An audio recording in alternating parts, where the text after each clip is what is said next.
In keeping with our tradition, I will now bow to... Recording in progress.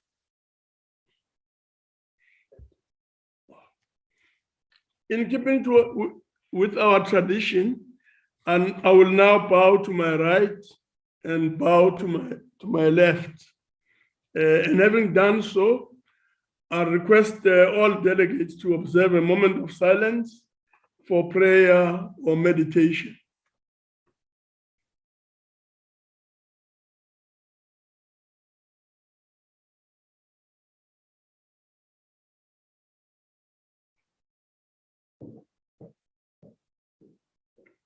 Thank you very much, honorable delegates. Before we proceed, I would like to remind you of the following: that the virtual sitting constitutes a sitting of the National Council of Provinces, that the place of the sitting is deemed to be Cape Town, where the seat of the National Council of Provinces is, that delegates in the virtual sitting enjoy the same powers and privileges that apply in a sitting of the National Council of Provinces.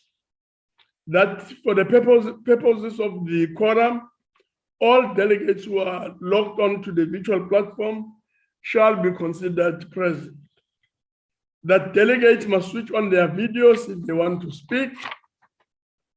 That delegates should ensure that the microphones on their gadgets are muted and must always remain muted.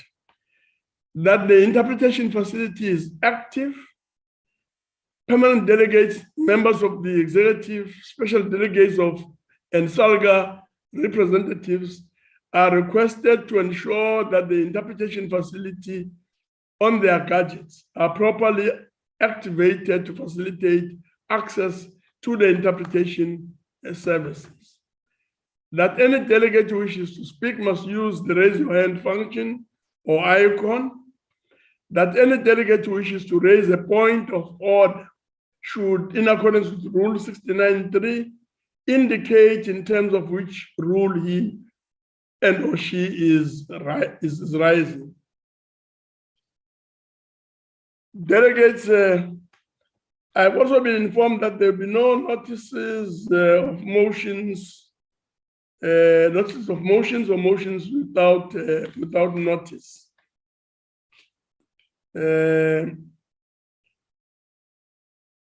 We will then proceed, but as we do so, allow me, honorable delegates, to take this opportunity to welcome the Minister and Deputy Minister of Basic Education, the Minister and Deputy Minister of Social Development, MECs, and all permanent and special delegates to the House. So the opportunity here is to welcome the relevant ministers and deputy ministers, as well as permanent and special delegates. Honorable delegates, we will now proceed to the first order, consideration of the report of Select Committee on Health and Social Services, protocol to the African Charter on Human and People's Rights on the Rights of Persons with Disabilities in Africa in terms of Section 2312 of the Constitution 1996, dated 22nd March 2022. So I now take this opportunity to call on Honorable M. Gillian, Chairperson of the Select Committee on Health and Social Services, to present the committee report. Honorable Gillian. Chairperson, Deputy Chairperson, Chief Whip and Deputy Chief Whip, House Chairpersons, honorable members, people of South Africa. I greet you warmly from the cold and raining Cape Town. Human rights are the basic rights and freedoms that belong to every person from birth to death. The South African Constitution provides us with a Bill of Rights, which is a cornerstone of democracy in this country. The Bill of Rights applies to all law and binds the legislature, the executive, the judiciary, and all organs of state. Sections 2312 of the Constitution requires that the national executive obtain consent in the form of an approval by resolution in Parliament before endorsing and ratifying an international treaty. Today, I am bringing to the House the protocol to the African Charter on Human and People's Rights and the Rights of Persons with Disabilities in Africa. The purpose of this protocol is to promote, protect, and ensure the full and equal enjoyment of all human and people's rights by all persons with disabilities, and to ensure respect for their inherent dignity. Over the years, Chairperson, South Africa have made steady progress towards the realization of the rights of persons with disabilities, including through the upbringing of the National Disability Policy with a white paper on the rights of persons with disability, which put an emphasis on embedding disability inclusion within government-wide regulatory, planning, resourcing, programming, and reporting systems.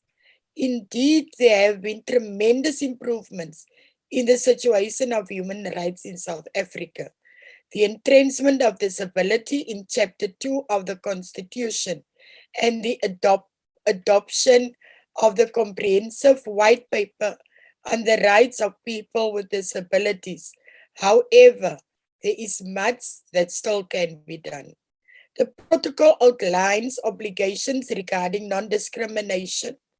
Every person with a disability shall be entitled to the enjoyment of the rights and freedoms recognized and guaranteed in this protocol without distinction of any kind on any ground, including race, ethnic group, color, sex, language, religion, political, or any other opinion, national and social origin, fortune, birth, or any status.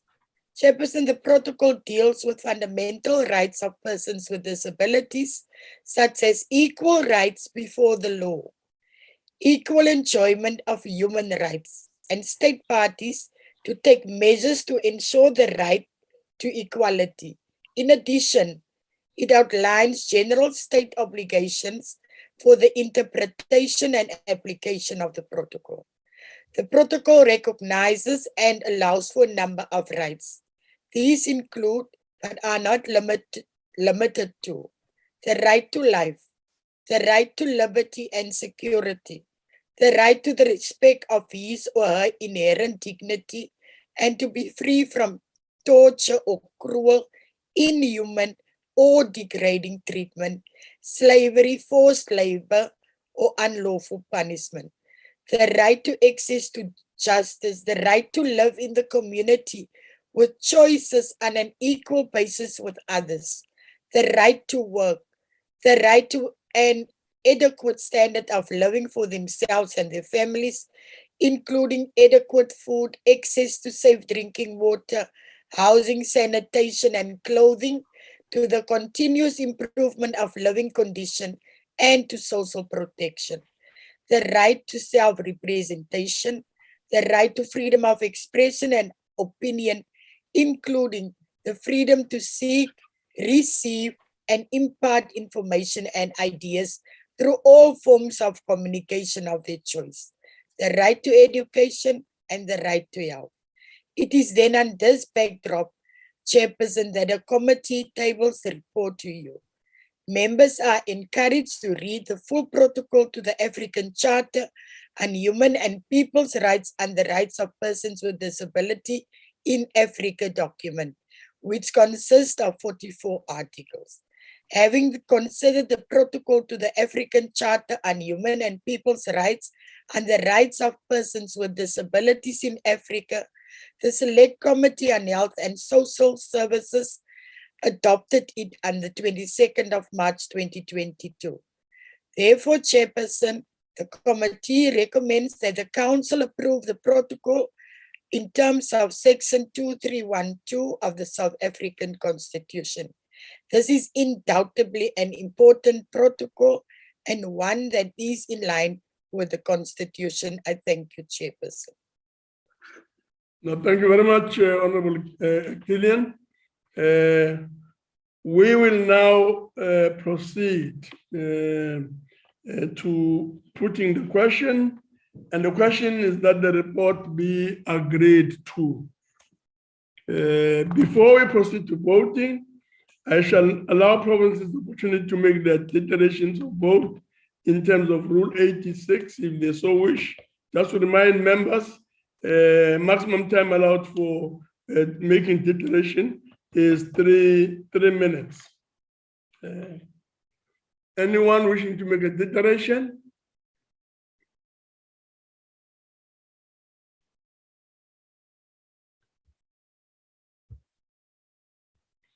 None. And that being the case, we will now proceed to voting on the question. And the question is that the report be agreed to. I now call upon the provinces to cast their votes. And when called upon, heads of delegations must indicate whether they vote in favor, against, or abstain. Eastern Cape.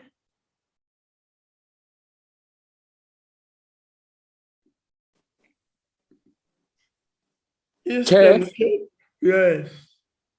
In favor, Chair. In favor, against, or are you abstaining? In favor, Chair. Voting in favor. Thank you very much. The Free State.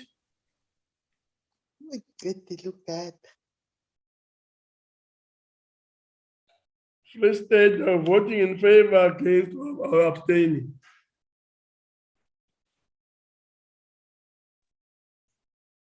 Let's pass the Free State for now. Gauteng. Gauteng in favor, Chairperson. Gauteng in favor. Thank you very much, Honorable Dango. KwaZulu-Natal. KwaZulu-Natal iyaseka sihlalo umbiko. KwaZulu-Natal iyaseka. Limpopo.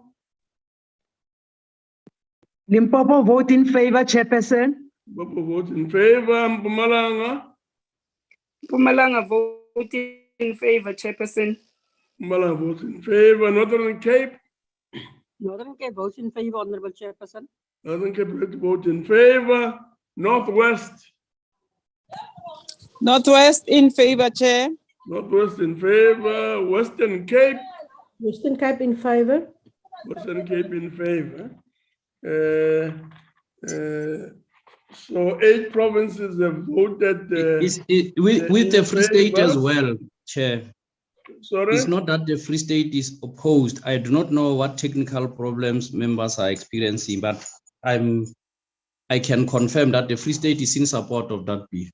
The problem, Chief Whip, I can help you. The problem there is discipline. It's not internet connection, it's discipline. Okay, fine. If you are granted to speak, the chair said you'll come back to it. I respect the chair. I don't just normally zoom into saying. Okay, what perhaps you should do to end the problem is to take Let's check on the presence list.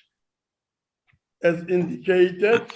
I'm not giving apology of anyone. I am confirming that the Free State is not opposed to the report. Thank you very much. It should be understood.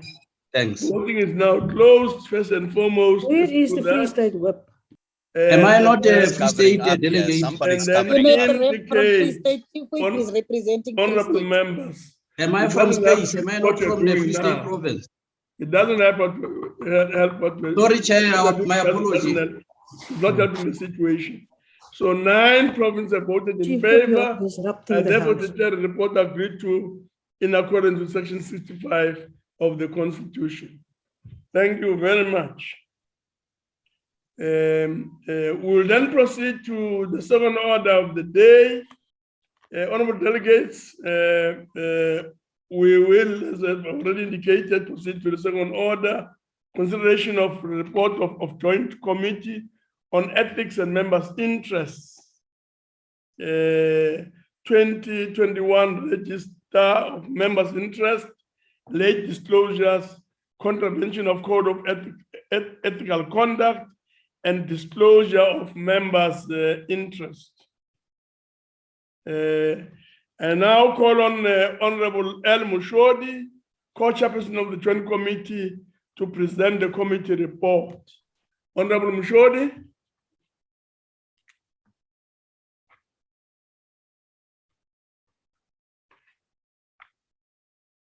Honorable Mushodi, are you there?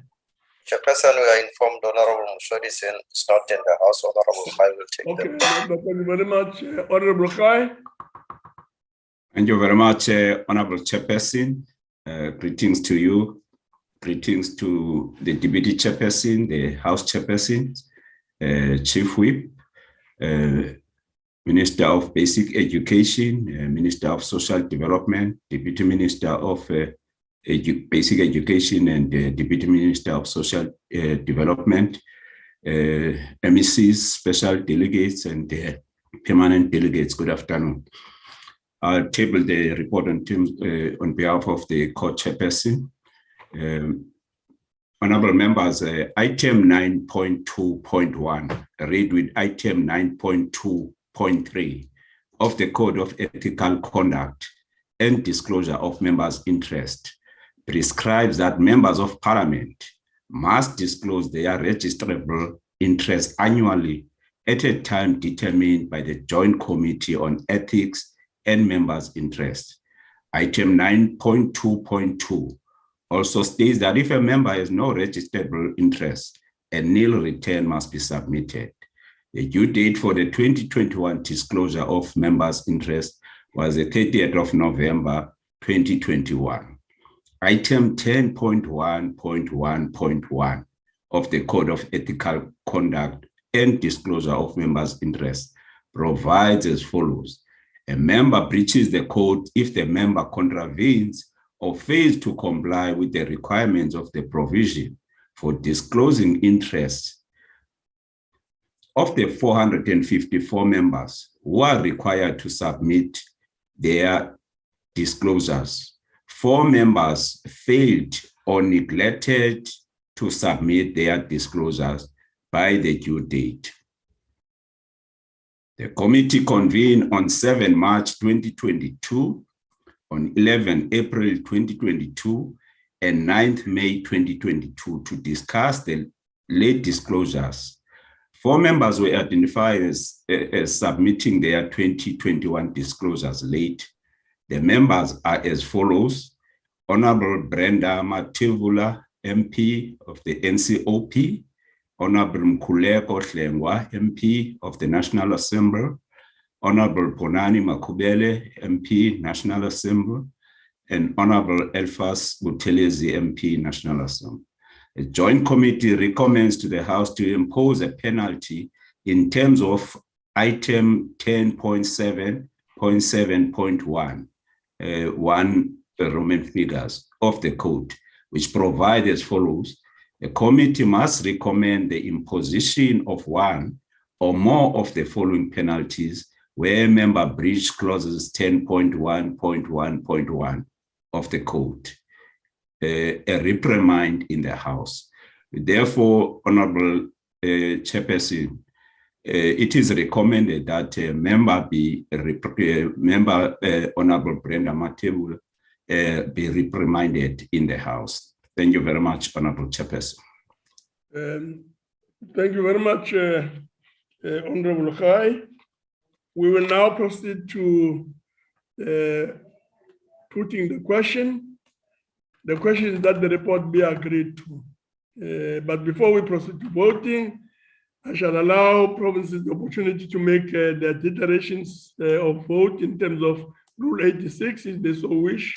To remind members again, a maximum of 3 minutes allowed per declaration. Any declaration? Honorable members, any declaration? None. And that being the case, we shall now proceed to voting on the question, and the question is that the report be agreed to. Now I call upon provinces to cast their vote, and when called upon to do so, heads of delegation must indicate whether they vote in favor, against, or abstain. We will do so in alphabetical order. We'll start with the Eastern Cape. Eastern Cape. Eastern Cape, vote in favor. Free State.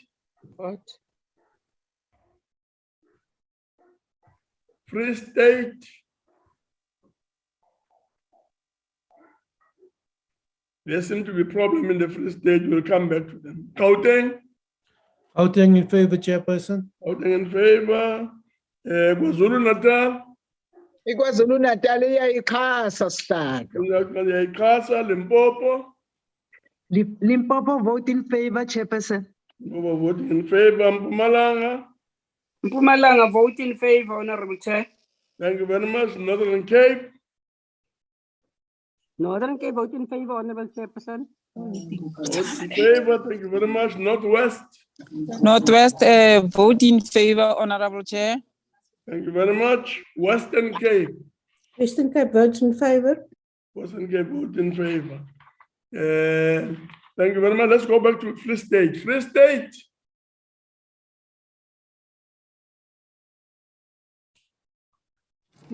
Chief Whip, your colleagues is struggling, Chief Whip. Go on. The silence is very loud. Yeah, thank you very much. We will now, having looked at the votes, indicate that 8 out of 9 provinces have voted in favor. I therefore declare the report agreed to in accordance with Section 65 of the Constitution. The question of the breaches, as has been indicated by Honorable Khai, the House has now agreed to the recommendations made by the Joint Committee on Ethics, which is that the penalty to be imposed is that the delegates must be reprimanded in the House. And given the House approved approval of a resolution of 9 March 2022, granting honorable table leave from 22nd February until 22nd June 22, the penalty will be imposed on the delegates' return to the House. So this will be delayed slightly, and will be dealt with on the 22nd of June 2022. Thank you very much, honorable members. We will then proceed to the third order of the day, a policy debate on budget, on budget vote 16, basic education appropriation bill, B7 2022, National Assembly, Section 77. I will now call upon the Minister of Basic Education, Honorable Mutsega, to open the debate. Honorable Mutsega. No, thank you very much, Chair. Let me acknowledge my colleagues who are on the platform, the ministers and deputy ministers on the platform. Also acknowledge the honorable members on the platform, the distinguished guests, ladies and gentlemen. Chair, I want to start off really in the budget by honoring the class of 1976 during this Youth Month and all our youth formations who confronted the apartheid regime, which was later declared by United Nations a crime against humanity. We want to table this budget in their honor as people who are our future and our national assets. Chair, on behalf of the entire sector, we also really want to wish you again for giving us this opportunity, because we want to acknowledge that making progress in basic education, Chair, requires a continual focus on our long-term targets while also targeting on agencies. As we all know, the agency of a peak proportions in the form of COVID-19 pandemic did consume our time, our energies, our efforts, and financial resources since 2020. According to the Secretary General of the United Nations, Dr. Antonio Guterres, the pandemic represents a worldwide generational catastrophe as children fall behind in their learning and experience general trauma and disruptions. And one of the main traumas that our children suffered is loss of their parents, their caregivers, but also their teachers. Chair, I can reveal that through our personal tracking, just by December 2021, we had lost almost 3,300 teachers, which is 1% of our workforce. And we continue to say to them and their families, may their souls rest in peace. Chairperson and honorable members, we in the basic education sector must also want to start off by thanking our partners who carried us through all these difficult periods, but ensure that we are supported, we are also assisted, and we are guided. We want to thank our teacher unions, our national parents associations, with civic society that came to the fore, the public and the private sector that also ensured that we are really supported during this very difficult time. The sector has worked hard at minimizing the detrimental effects of the pandemic while accepting that the damage that has been done is so deep that it won't be fixed quickly without any efforts. So, Chairperson and honorable members, allow me to highlight the following in relation to Budget 16 of Basic Education, Vote 16 of Basic Education. Firstly, Chair, our overall budget as the National Department stands at 29.6 billion, which is an increase of 4.9 billion. Secondly, our overall allocations of conditional grants is 23 billion, which is an increase of 10%. We also wish to acknowledge the new grant which came with the shifting of the function from social development of the ECD function, which is called the Early Childhood Development Grant. It stands at 1.2 billion.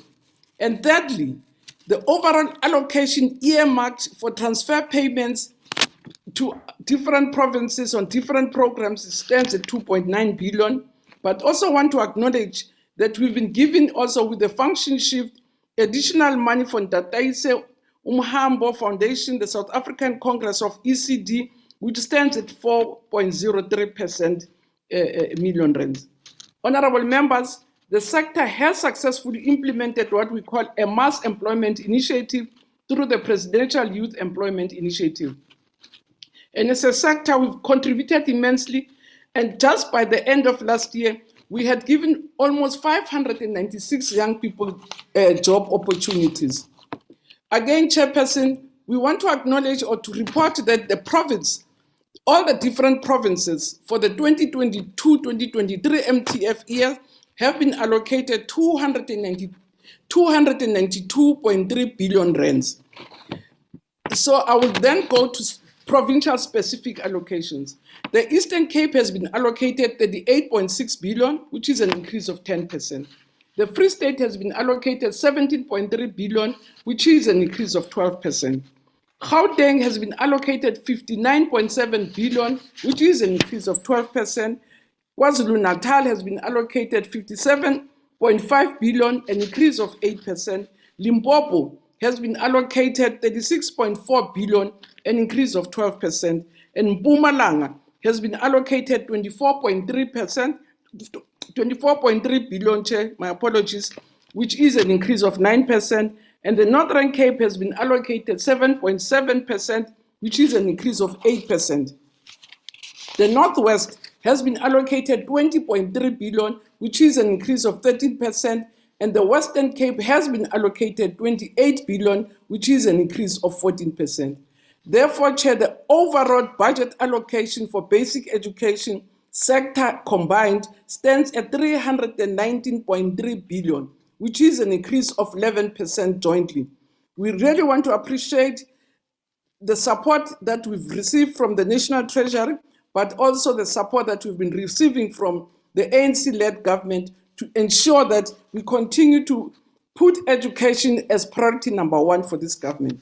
Chairperson and honorable members, we want to remind this House and the nation at large of our 6 priorities as a sector, which are the priorities which continue to guide us.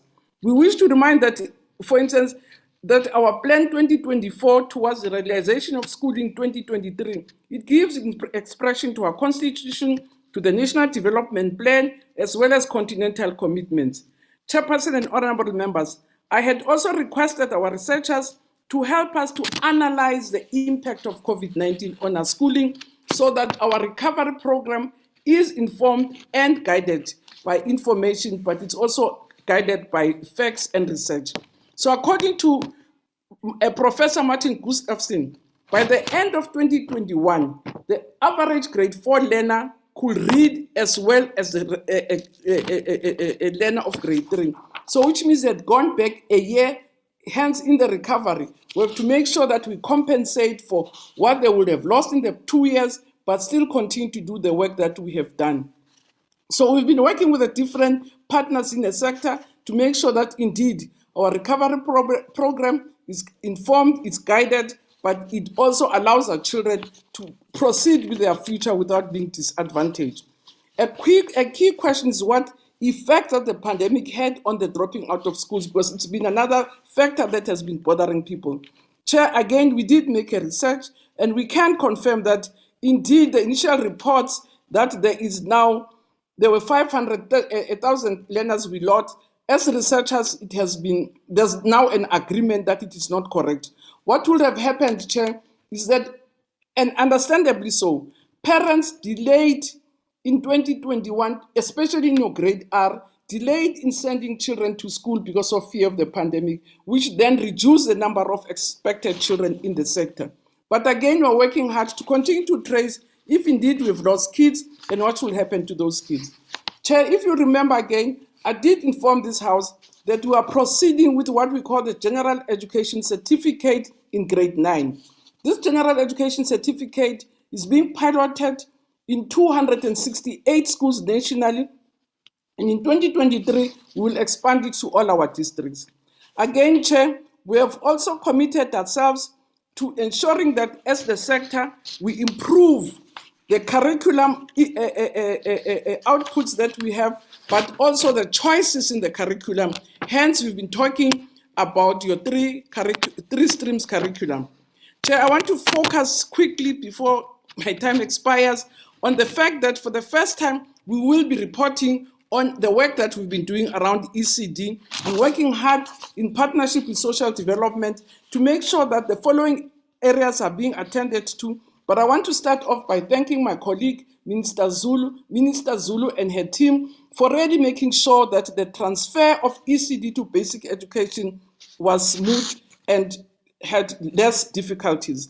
So we'll be focusing on the curriculum delivery for children from birth to 5-year-old, also for ECD programs for all our children, training our educators, coordinating the sector, and developing a flexible provisioning framework for ECD. We've already conducted key studies in the sector, which we call Drive by 5.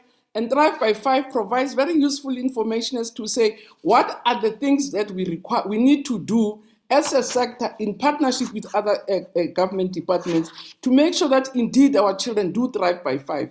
Because we are very cognizant as a sector that if they don't thrive by 5, they will not be able to thrive by 10. When we expect them to read with meaning, it starts off by making sure that they thrive by 5. So we're working hard again with our sectors. We've also conducted what we call a survey in the ECD sector to really understand the size and shape of the sector. So we finished the survey, which gave us results that we have more than 41,000 ECD programs. That gives us a center for what the landscape is, what are the things that we're supposed to be doing. So Chairperson, I must confirm that DBE's exposition has just given us the necessary information for ramping up ECD, and its relocation to DBE took into account the resolution of the 7th Basic Education Lekgotla, which was held on the 26th of January 2022 under the theme Equipping Learners with Knowledge and Skills for a Changing World in the Context of COVID-19. I want to encourage our honorable members and the public to visit our sector and also familiarize themselves with what these resolutions were, because these resolutions were arrived or were taken not only by us as a sector, but by all the different researchers, provinces, and different people active in the sector. Honorable members, I want to report also again that the second priority that we have, as I earlier indicated, is to make sure that we diversify our skills provision so that we don't only provide an academic curriculum, which I think we all agree that South Africans are concerned about. We're implementing a curriculum with skills and competencies for a changing world in the public schools, particularly the three-stream curriculum model. The fourth industrial revolution, the entrepreneurship is part of our curriculum, and specialization in different areas that are linked to what the economy and what our country needs. We've also been working with teams of highly skilled professionals to look at the decolonization of our curriculum, amongst others.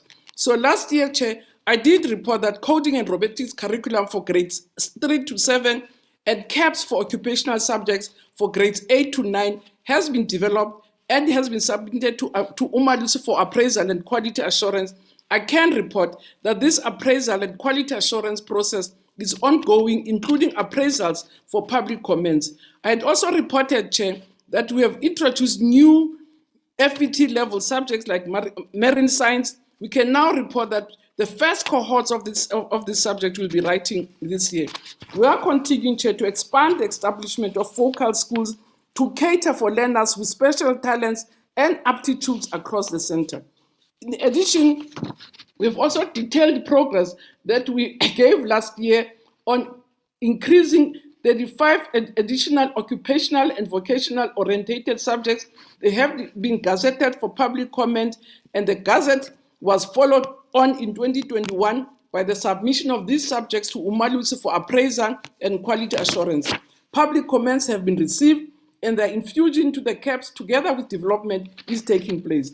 During 2021, Chair, a costed business plan was released by EU, and we're working with Treasury to make sure that we can fund the new changes that we're making.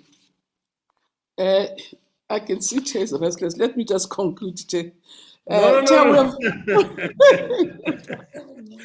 Okay, I'm sorry. I can talk to you about 7 minutes. Oh, okay, Chair. Left, I was almost keeping my papers. I was getting, I'm sorry, Chair. So, Chair, I also want to report that, as I said last time, that we've also increased the number of languages that we're offering in the sector. We've added in our list of subjects that we have the additional languages that are there, are your Khoi, your Nama, your San languages, as well as African Sign languages, as new additional languages that were there. Had it not been, for instance, Chair, of the disruptions of COVID-19, again, the introduction of Kiswahili in our schools would have started, but we are pursuing with the process. I will be visiting Tanzania in the month of July to make sure that we can finalize the plans of getting Tanzania to assist us, and Kenya also is very keen to assist us with the introduction and the support of Kiswahili in our schools. Chair, given the demographics of our country, more than 80% of our children continue to learn in a language other than their mother tongue. And I think we're the only continent in the world which is teaching their children in a language which is not their language. All children in the world learn in languages which belong to them in their languages. So we must begin a serious debate on mother tongue teaching and learning. Currently, learners learn in their mother tongue until grade 3. Then we switch to English or Afrikaans as a language of learning. And not doing so will continue to contribute greatly to underachievement. We must have a policy shift in this area. And we're very happy that, Chair, the Eastern Cape for the past 12 years has piloted mother tongue teaching from grade 4 to grade 12, and the results are very encouraging because it's showing that learners who have been taught in their mother tongue, assessed in their mother tongue, perform better in your gateway subjects, and more interesting that even in the English, which we think that if you are taught in English, you speak better English, they perform even better in English if they were taught in their mother tongue. So other provinces are on their way and will continue reporting on the progress about mother tongue instruction. But we really believe that if our children have to read with meaning by the age of 10, they have to read in their mother tongue like every other child who reads in their mother tongue by the age of 10. Because we expect them to read with meaning in a language they don't understand to start with. So in conclusion, Chair, The class of 21 has already demonstrated that with dedication, focus, and resilience, the sky is really not the limit. The number of quality and quantitative passes in the 2021 has been encouraging, but it also for us is a confirmation of a stable system which is on the rise. The growth we continue to observe on the regional and international assessment studies through not. And again, it's one area we would really like to talk, because South Africans always decry the fact that we are the lowest in international, we have the worst system, when we are, in some instances, the only third world country that enters those assessments. In the last time, it was ourselves and Morocco only that entered those assessments. So to say in the 42 countries, if we come number 42 or number 40, we're the worst in the world, when we compare ourselves with the first world countries, I think it's a distortion. And we'll continue to attend to participate in these international assessments, because it gives us the benchmark against the best systems in the world. We don't go to these assessments with the hope that we will beat Russia overnight, or think that we'll beat Finland overnight and we'll be number 3 from Finland. We go there to say, what is it that they're doing, which we have to be learning from in order for us to be the best system, not to be either number 5 out of 42 countries. So, Chairperson, we must agree also that the economic term binding constraints refer to those constraints, and if relieved, we could provide the largest response in economic growth. This is a useful way to think about education reforms at the present juncture, because there's evidence in the world, Chair, that any country like Malaysia, which was able to shake itself out of poverty, it's a country that invested its all in education. And that's why, as I say, we appreciate the opportunities to engage with yourselves, but also appreciate the fact that a number of South Africans, which is what we experienced during the COVID-19 pandemic, do take education serious, do put especially in your private sector, do put their resources to the sector. And for that, we are very grateful.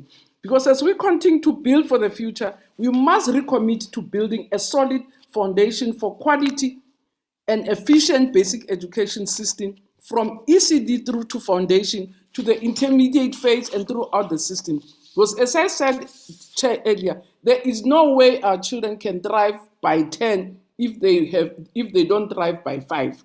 And they cannot thrive by 15 when they are in their senior phase if they didn't thrive by 10. And the same, they will not thrive beyond 18 if they did not thrive by 5. And that's why for us it's very important to make sure that the South Africans, especially parents and communities, we put the shoulder to the wheel and make sure that we give our all to basic education. So finally, Chair, I wish to thank our international partners, our sister departments, which have been extremely supportive, and their state institutions, business and the civil society organization, for their professionalism and the variety of roles they've played in the sector. I wish to single out SAIS, Umalusi, NECT, our teacher unions, the national SGB associations, the principals associations that also have been extremely helpful, national organizations responsible for learners with special needs as well as independent schools, again have been helpful. We want to thank you, Chair, and the Deputy Chair, the WIPARI, and all members of this August House for really supporting and guiding us all the time during reporting and monitoring meetings. We don't want to also fail to acknowledge the MECs in the Council of Education Ministers, who also bring lots of innovation, energy, and I think lots of great improvement and dedication to the sector. But I also want to thank my colleague, Dr. Mohaude, the Director General of the department, and also the officials from the department. Thank you very much, Chair, and thank you very much for the honor to come and present our budget to yourselves. No, thank you very much, Minister. We will now move on to Honorable Nchabele. Honorable Nchabele. Thanks a lot, Chairperson.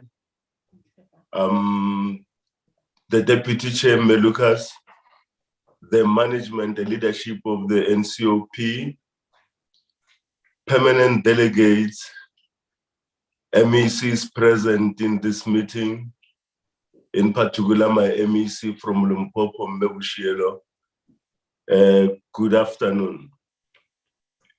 Chairperson, I'm opening this debate under the theme, improving our education system through strengthening early childhood development and strengthening legislation.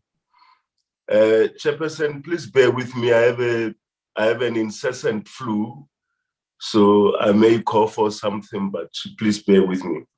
We debate this critical budget vote during a month we commemorate the triumphant struggles of the youth and the revolutionizing effect it has played in the transformation of our society. The struggle against apartheid was propelled by the youth during the darkest period. It's the youth of 1976 which broke the camel of the heightening resistance of apartheid. Our responsibility today as the ANC is to create a better future for the youth, and the children will be our youth of tomorrow. We dare not fail the current generation in building a solid foundation to address the injustices of the past and to create equal opportunities as affirmed by the Freedom Charter.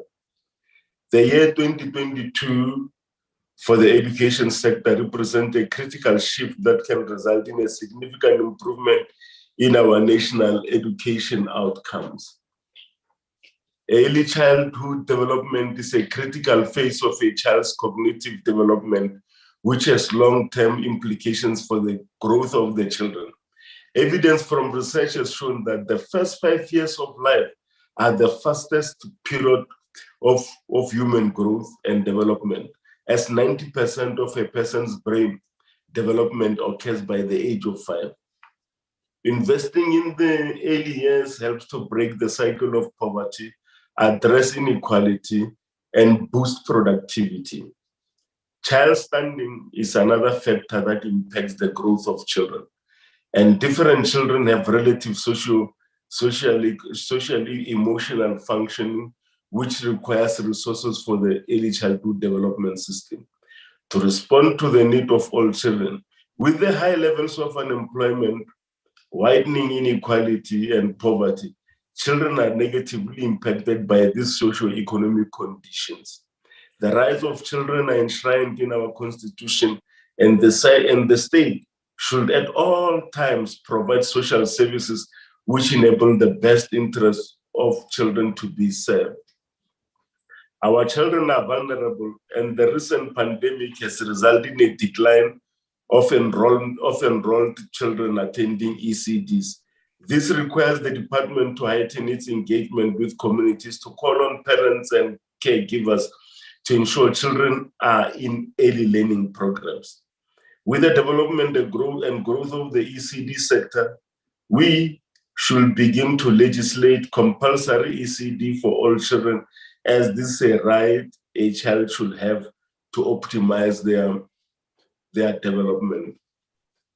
The ECD migration from the Department of Social Development to the Department of Basic Education is a significant shift that enables the department to envision a future of the ECD landscape and develop systems to strengthen the learning outcomes, to improve opportunities for all South Africans, Blacks in general, and Africans in particular. The current state of affairs of the ECD sector requires an increasing financial allocation for the ECD if we are to realize the policy imperative of migrating ECD to basic education. Our current ECD landscape reflects the level of spatial inequality in our country and the concentration of ECDs in urban areas at 59%, whilst rural areas have a 49% share of the early learning. The most concerning factor is the skewed distribution of early childhood learning programs per 1,000 children in many provinces, and the concentration of early learning programs is in urban and city locations. We congratulate the Department of Social Development and the Department of Basic Education for succeeding in ensuring the migration succeeds on 1st April 2022. It was not April Fool. realizing a key medium-term strategic framework objective of the 6th administration and a SONA commitment by the president. This will usher in a new trajectory that will see our basic education sector improve learning outcomes in the medium to long term. Our vision as the African National Congress is premised on creating a sustainable future towards an egalitarian society.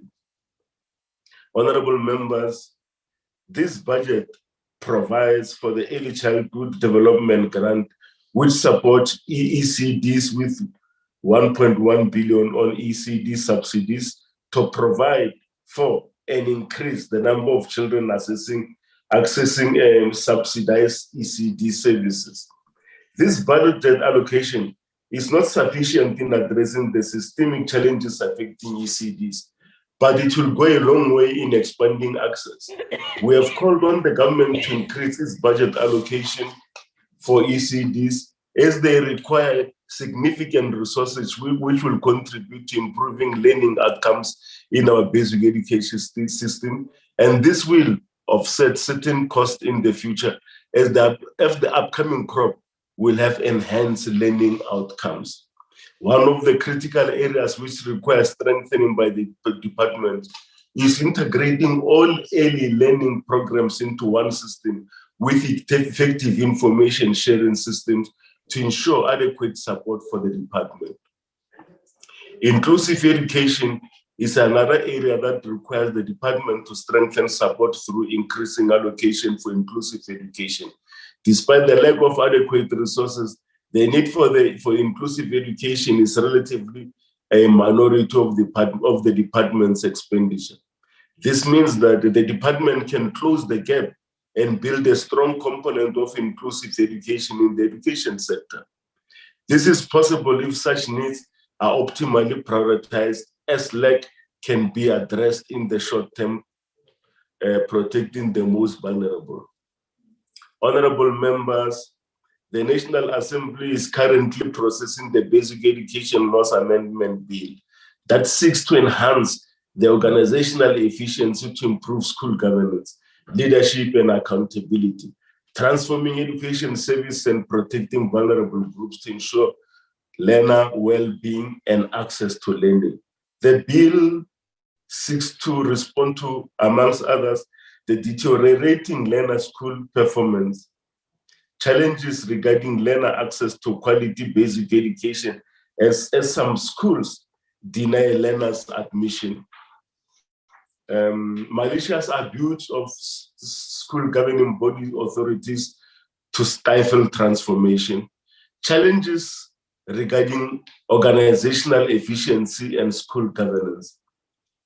The last being uncertainty about home education legislation. The bill then, when concluded, will enhance the instruments of the department to strengthen the education system.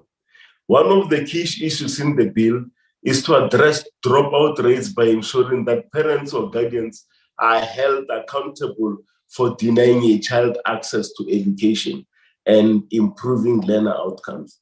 The bill seeks to amend Section 3, subsection 1 of the SASSA to provide that school attendance is compulsory from grade R and no longer only from grade 1. To increase the penalty provision in Section 3, subsection 6 of the SASSA from 6 months to 12 months. In the case where the parent of a learner without just cause fails to ensure that a learner who is subject to compulsory attendance attends schools, or where any other person without just cause prevents such a learner from attending school. This is an important clause that signifies the importance of guardians and all South Africans to be enablers of teaching and learning through supporting learners, teachers, and schools broadly, rather than being barriers to that.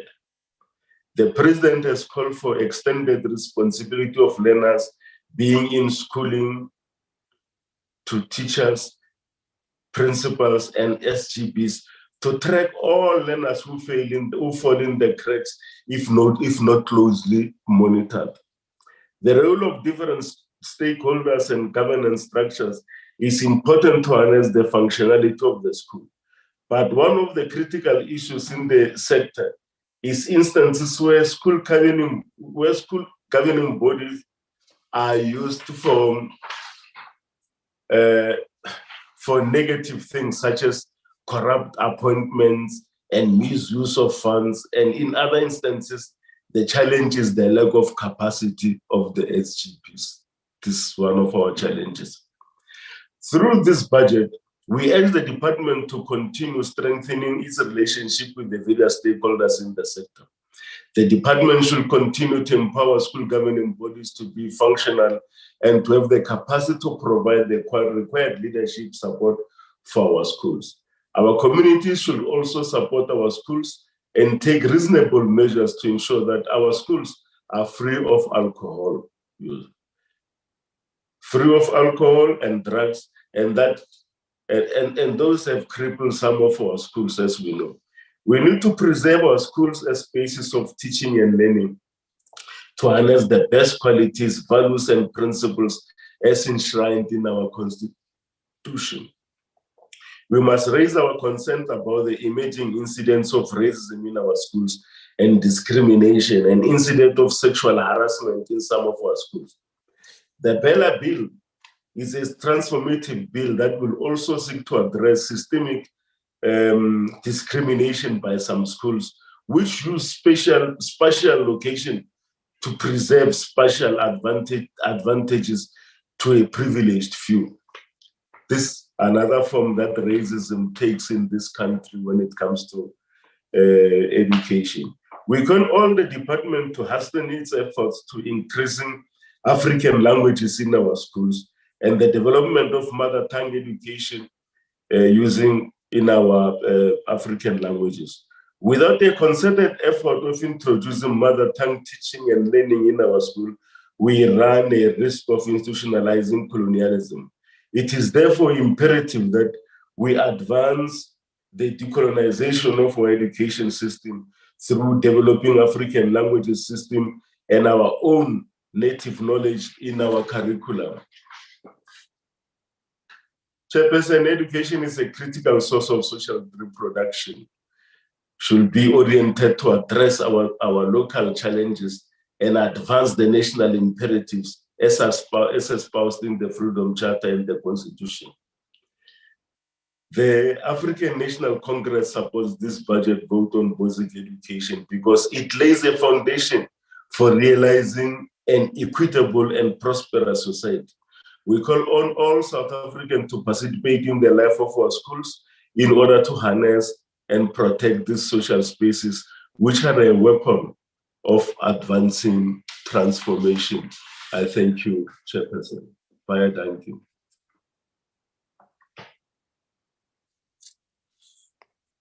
You are muted, Chair.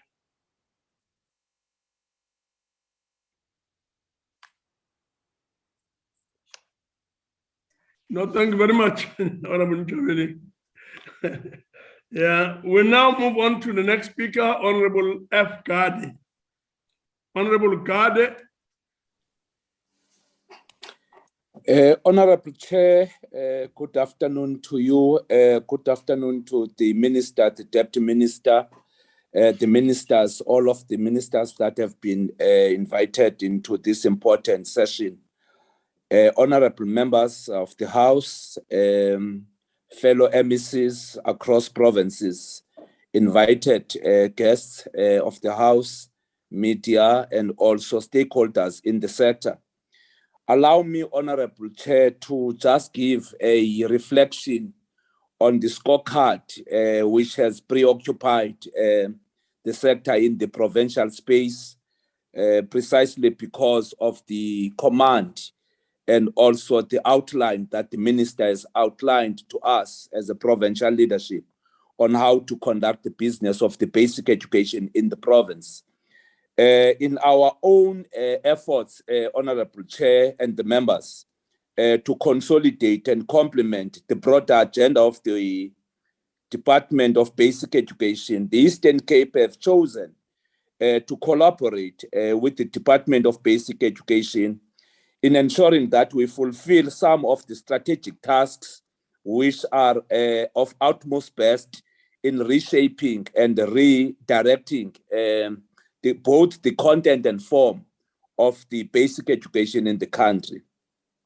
We are preoccupied, Honorable Chair, with the research which has been commissioned by the DPE in ensuring that we conduct at the level of the third quarter, focusing on school monitoring survey that targets grade 6 and grade 12. We have been given 230 schools which have been sampled throughout the province, specifically focusing on 110 schools with grade 8 and 120 schools with grade 12. We are taking this research quite very serious, Honorable Chair and Honorable Members, precisely because of the following strategic key tasks that will make sure or arm us in responding to some of the thematical areas which, in our view, has been a thorn in the flesh of the basic education in the province. One of the areas is the impact of the COVID-19 in the schools in the province. Scientifically, what are the lessons that we have learned out of that particular period or epoch? And how should we then respond as part of an ongoing thorough process of learning, acquiring skills through education in the country in general and in the province in particular, Honorable Chair. The second aspect, Chair, which that research is focusing on is on the decolonization of the curriculum, which the Minister has actually outlined in the presentation today. What is the meaning of being an African in an internationalized kind of a society? And how should we then, in terms of the pedagogy in education, define ourselves in the content and context of education in the continent broadly, and also as a nation in particular? So that research is also focusing on that. And the last aspect on that research will be the school management. That is critical because remember, Honorable Chair, our sector focuses mostly on how the institutions of learning are being run. And if you master the art and skill of ensuring that the institutions of learning are managed properly, and there is a bit of cognizance in understanding the theater of struggle at that particular level, in terms of acquiring skill and knowledge at that particular level, it becomes quite important and significant for us at this particular level of leadership to have more attention. What is actually happening in the institutions of learning? Hence, I'm saying this particular research commissioned by DPE is going to be able to unlock some of the bottlenecks that needed to be dealt with and resolved within a short space of time. It is also imperative, Chair, to report that without us being able to deal with the issue of the learner retention strategy is going to be a problem, and we needed to be able to focus more on the tracing and tracking of the learners, and as the Minister have actually alluded into. And we have already developed systems that can assist you in ensuring that you don't have any defocus on that particular area. I can cite just one or two areas of focus which will need a bit of strengthening, Honorable Chair and members. We do have SA SAMs, which we all understand. We do have the Triple D, which also give a comprehensive analysis of the data system that the basic education is also using in terms of ensuring that the verification and the data we use is quite very comprehensive. Through the SA SAMs, Honorable Chair, it's gonna be imperative also that the information that is deposited into the Triple D system also provides a detailed, aggregated information and view of learner enrollment and attendance of learners per school. This is one area that also will be giving you a reflection whether the learners themselves, beyond the scope of just attending, whether what is happening is of significance. Because teachers can come to school, that does not equate learning and teaching. And learners can come to a school, but that does not equate to teaching and learning. And therefore, you need a system that is able to give you a reflection and an analysis that is going to give you what is actually pertinent in the province and how should we therefore respond on some of the structural, systemic and pandemic areas of focus that needed to be dealt with in the sector. Hence, I'm therefore saying, Honorable Chair, the issue of the learner dropouts must be taken quite very seriously, precisely because it is imperative so that we are able to trace the learners from grade R to grade 12 and be able to say, if they were 2 million, for example, in grade R, what then happened when they arrived in grade 12 at a particular time and age? How should we respond to that, Chair? We have agreed as a province on a zero learner dropout campaign, which will include 116 schools in 2 districts as a pilot. For example, Buffalo City, Amatole East, and Amatole West. We are identifying those 3 districts precisely because of the information that is before us. Because some of the areas of focus needed a bit of meticulation in terms of ensuring that the system respond to areas where you have got more problems and be able to have a campaign that is going to give you a feedback that you require. In the context of ensuring that this campaign that I'm talking about, the achievements that are going to be looked upon in terms of the schools that have been identified already, Honorable Chair, we'll be looking at the areas of the dropout system. We'll be looking at the level of the return strategy of the schools. We'll be looking at the level of the referrals to the stakeholders. We'll be looking at the level of whether the uniform itself is not a barrier to education access in the province.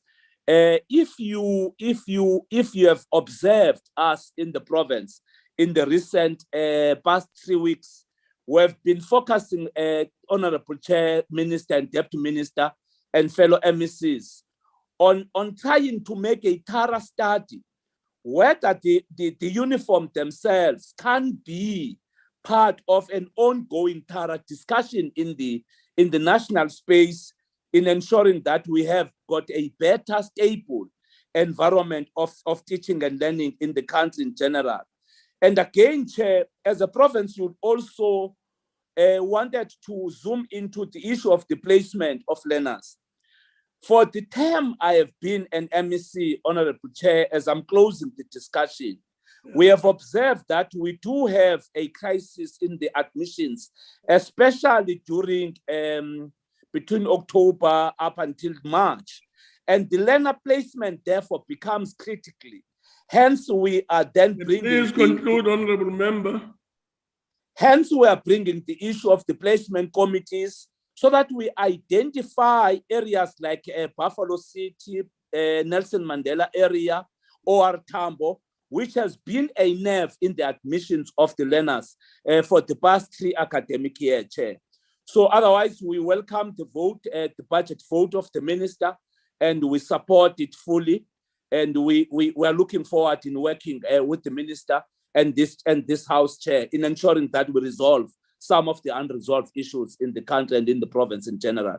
Thanks, Honorable Chair. Thank you very much. We now proceed to Honorable D. Christians. Honorable Christians. Thank you very much, Honorable Chairperson. Honorable Chairperson, Honorable Members, and Honorable Minister.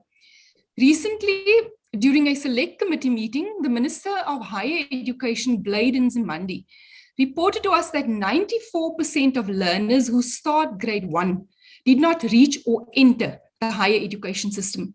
It seems our young people are set up for failure from entry to exit level. If our youth are doomed through a dysfunctional education system, our country is indeed doomed. Research has reportedly found that 4 out of 10 learners who start school do not finish school. These statistics were before the pandemic and has reportedly somewhat increased over the past 2 years. Additionally, a reported 50% dropout by the time they complete matric and no retention mechanisms in place. There are also currently more than 3.3 million youth not in education or training. There are a number of reasons the basic education system remains dysfunctional. Approximately 160,000 learners in 7 provinces did not return to public schools, as reported by the Minister at the beginning of this year. At that stage, the Eastern Cape and Mpumalanga figures were not available yet, and these non-returning figures could be much higher than projected. Research also indicated that grades 7, 10, and 11 were amongst the highest non-returning students. It was alluded that some of these learners may have been placed in different schools or perhaps TVET institutions, but to date, we have no effective or reliable tracking system to indicate this. So, Minister, what has happened to these learners? Are they roaming the streets, not in education and not in employment? Quality education remains the gateway to eradicating poverty and unemployment, and the youth in this country are becoming desperate. We recently heard about a young man who took his life on a social media platform, citing the desperation of unemployment as the reason for this tragedy. We therefore cannot separate the inequalities that our education system faces from the injustices of our broader socioeconomic and political environment. The department's report also reflects that during 2020, 70% of teaching and learning was lost in historically disadvantaged schools. This begs the question whether these learners will ever catch up, as these very same disadvantaged schools just do not have the mechanisms or capabilities to do so.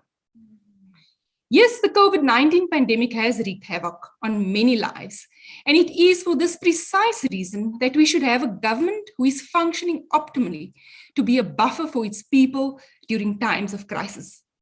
The Department of Basic Education and Training has not been that buffer, but has been unable to shield its learners, teachers, and staff during this time, as we have instead seen the deterioration of many schools.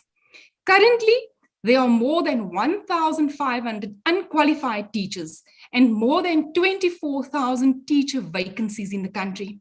This despite millions of rands allocated to the Funza Lusaka bursary through NSFAS.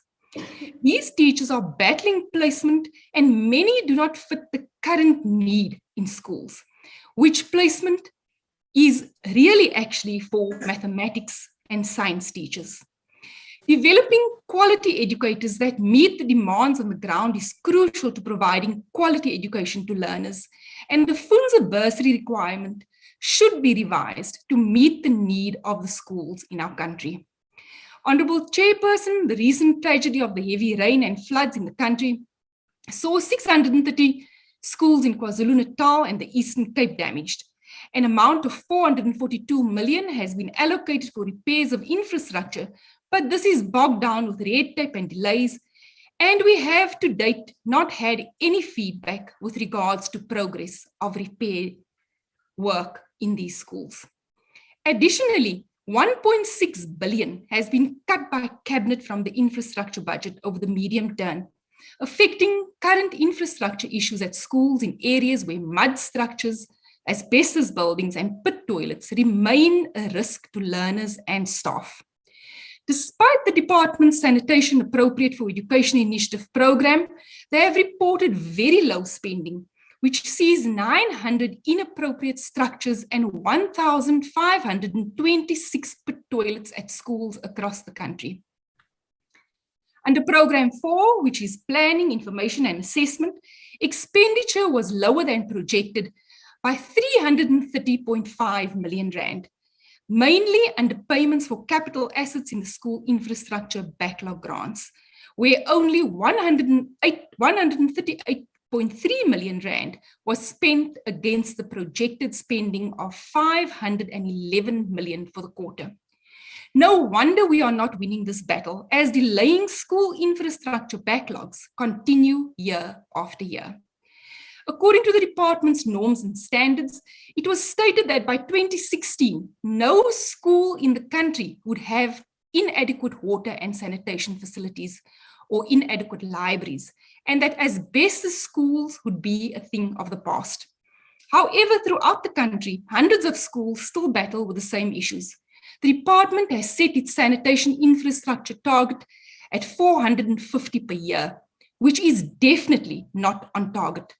How can quality education take place when learners and staff are forced to work in such inhumane conditions? Under Program 2, Curriculum, Policy Support and Monitoring, it was also revealed that spending on learners with profound intellectual disability conditional grant was much lower than projected. It was projected at 40.7 million rand. And these transfers were withheld to provinces due to non-compliance with the reporting requirements of the conditional grant framework. When will action be taken against provinces who continue to withhold on reporting in time? Honourable Minister, the Portfolio Committee on Higher Education, Science and Innovation during its oversight visit to the Northern Cape earlier this year observed that there were schools in Sutherland that did not have Department of Education appointed maths and science teachers. Both the primary and the high schools, Roggeveld Primary School and Sutherland High School, are assisted by the Southern African Large Telescope, which funded the employment of maths teachers. The National Research Foundation and the South African Astronomical Observatory also assisted with the refurbishment of science and laboratory classes at Roggeveld Primary School. However, it is concerning that there is a potential that these schools may phase out the teaching of maths and science if there is no intervention to appoint permanent teachers, as the intervention of SALT may not be sustainable. Equally, this may in the future disadvantage learners coming from this very same community, as they will not be able to take up careers in this astronomy-related field. Honourable Chairperson, recently also in the Northern Cape, in the Namaqualand district, we learned about of a donation of 500,000 rand to Louriesfontein Primary School to upgrade a church hall to allegedly be used as additional classrooms. This donation was allegedly made by Transnet and accepted by the principal. Now, the DA in the Northern Cape has submitted many questions in this regard. Has there been an investigation? Has an MOU been signed? Is the department aware of the needs at that school that has caused this fraudulent activity? Additionally, in Kimberley, the Homevale High School remains dilapidated and a threat to learners and staff. When the principal and SGB try to report it and insist on the Northern Cape Department dealing with the infrastructure problems, the acting principal was dismissed and only reinstated after I intervened because the dismissal was unlawful. The DA in the Northern Cape also recently called on an urgent intervention into learner transport issues in Topline, which has sparked a learner-initiated protest. And this prevented matriculants from writing their mid-year exams. The situation is believed to have resulted from non-payment of the transporter. How could this have happened?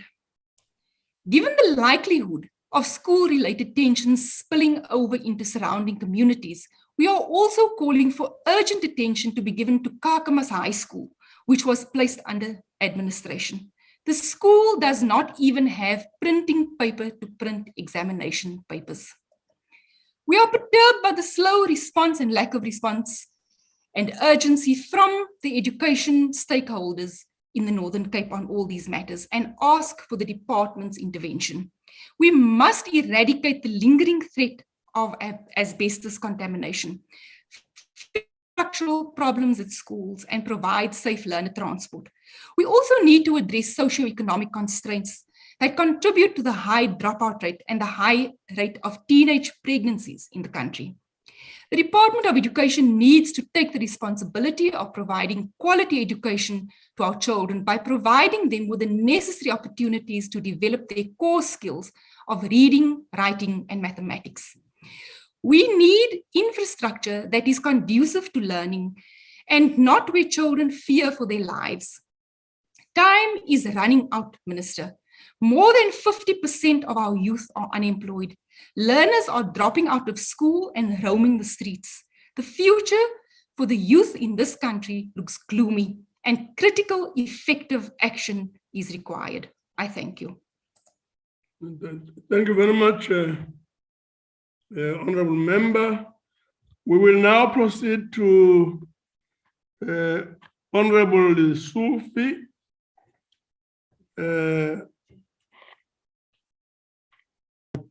Chairperson, there's been an apology from Gauteng. Honorable Sufi cannot attend. Yes, no, thank you very much. We'll proceed to Honorable Mhaule. Honorable Mhaule, Deputy Minister. Thank you, Chair. Greetings to you, Chairperson. Greetings to the Minister of Basic Education, Angie Mutsecha. Greetings to members, the Chairperson of the Select Committee and all members, MEC for Education, MEC Kade, honorable delegates, leadership in the basic education sector, and ladies and gentlemen, Sanbonan. Chair, as you all aware, June is dedicated as the Youth Month in South Africa. This year marks the 37th anniversary, and the theme for this year is promoting sustainable livelihood and resilience of young people for a better tomorrow. In response to the goal set for the Department of Basic Education, His Excellency, the President, Mr. Cyril Ramaphosa, said that every child should learn to read with meaning by the age of 10. Minister of Basic Education, Angie Mutsecha, in her budget vote speech at the start of this administration, outlined as her first among 11 priorities. She said, improvement of the foundational skills of literacy and numeracy, especially reading with meaning.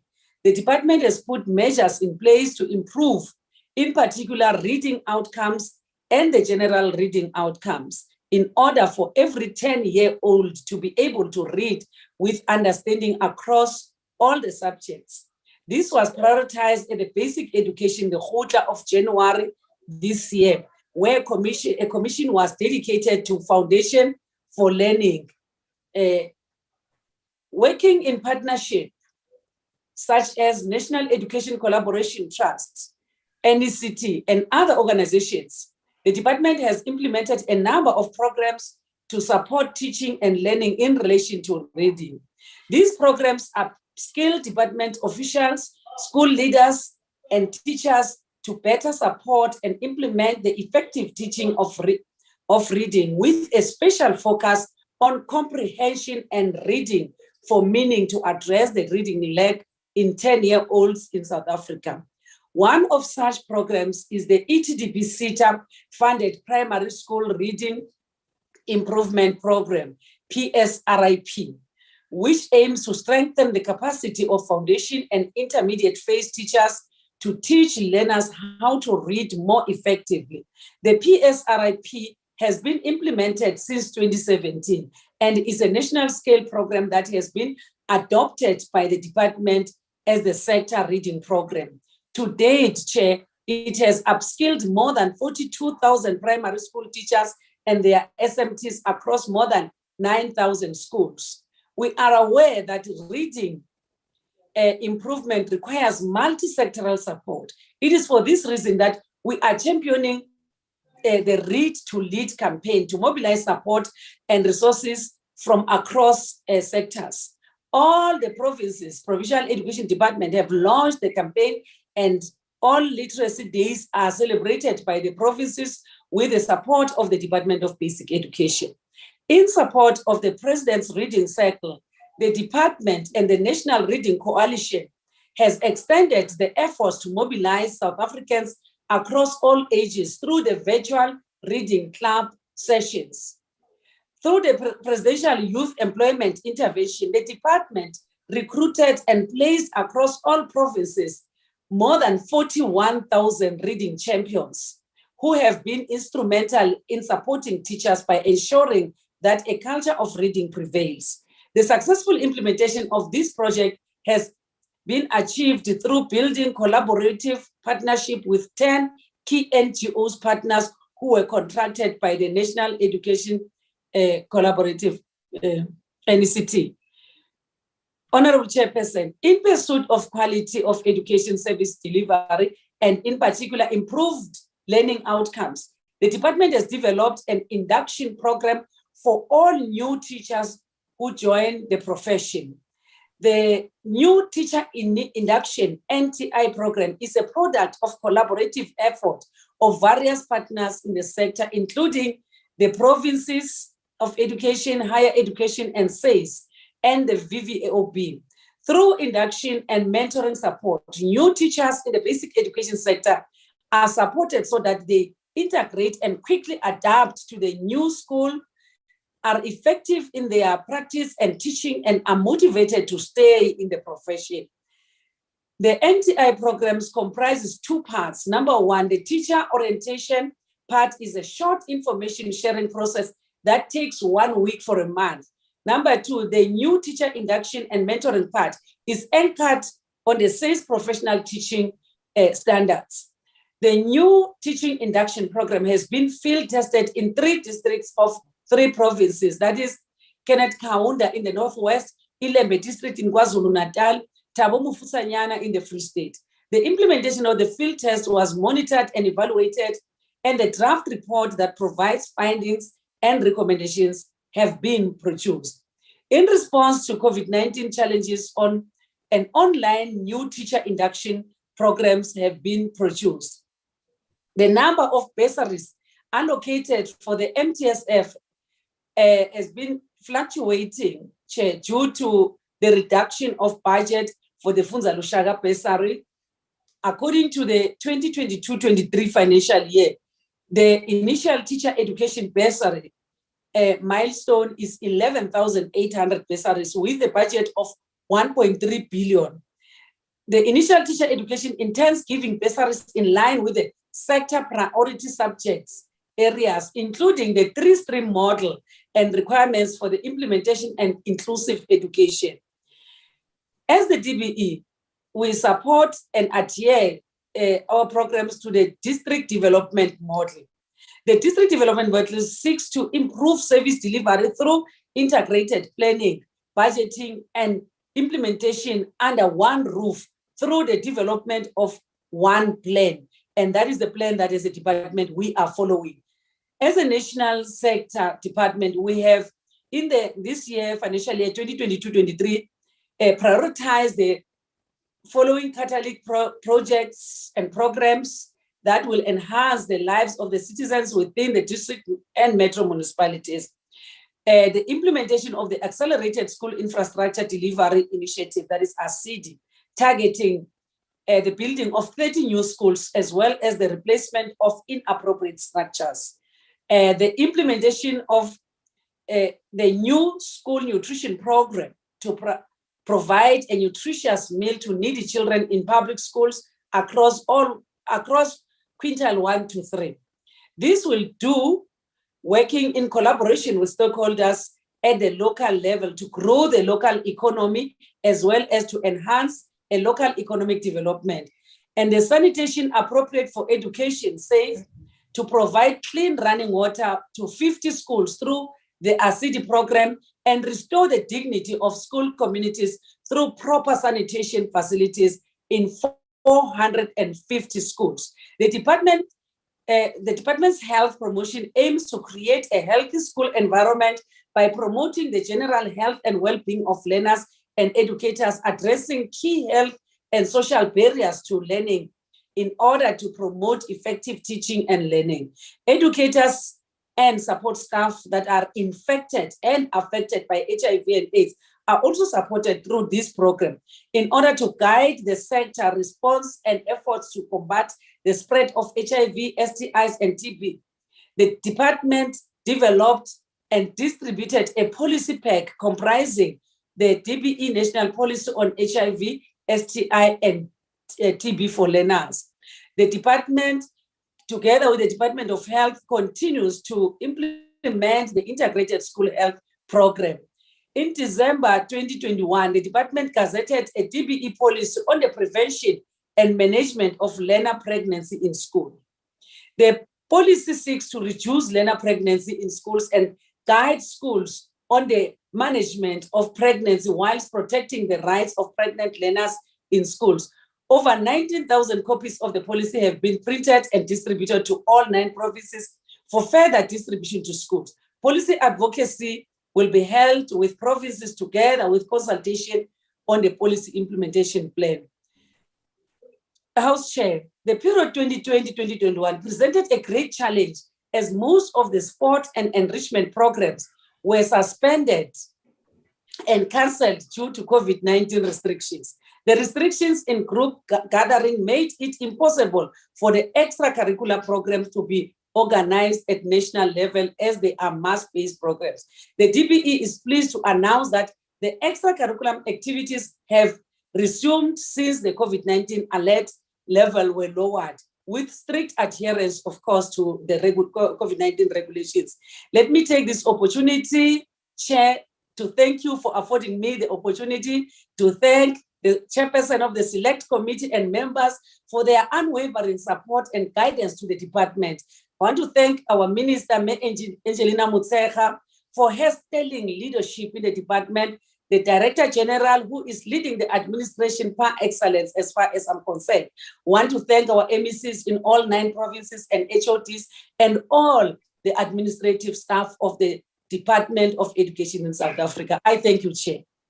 Thank you very much, Honorable Maule. Long way. We will now proceed to Honorable Lutuli. Honorable Lutuli. Thank you, Chairperson. Chairperson, EFF rejects the proposed budget on basic education. The South African basic education system is characterized by poor infrastructure, overcrowded classrooms, and poor educational outcomes, with the poor receiving the far end of the stick. The tragedy of our basic education lies in the fact that year in and year out, we stand here to lament about the same failures, and the department does absolutely nothing to address these failures. In fact, this department continues to miss its own targets of the improving learning facilities, and our education system continues to be characterized by inequality, which have remained ignored. This department is lagging far behind in developing infrastructure for schools as laid out in their own norms and standards for school infrastructure. We therefore reject the budget of that department, which year in and year out is responsible for the poor allocations of funds of rural schools. As a result, many rural schools are poor and disadvantaged, lacking basic infrastructure for sanitation, water, transport, electricity, and information and technology. Schools in KwaZulu-Natal and Eastern Cape still face infrastructure challenges. The struggle with basics such as desks, chairs, classroom shortage, and well as inadequate toilet facilities. In Idujwa, there still exist schools which are made from mud structures, such as Jongilanga Senior Secondary School, which stands forgotten. In KwaZulu-Natal, children still walk more than an hour each way to get to school, to their schools. Hundreds of children still have to cross dangerous rivers to get to schools. This despite the fact that This department is required to ensure that transport is provided to grade R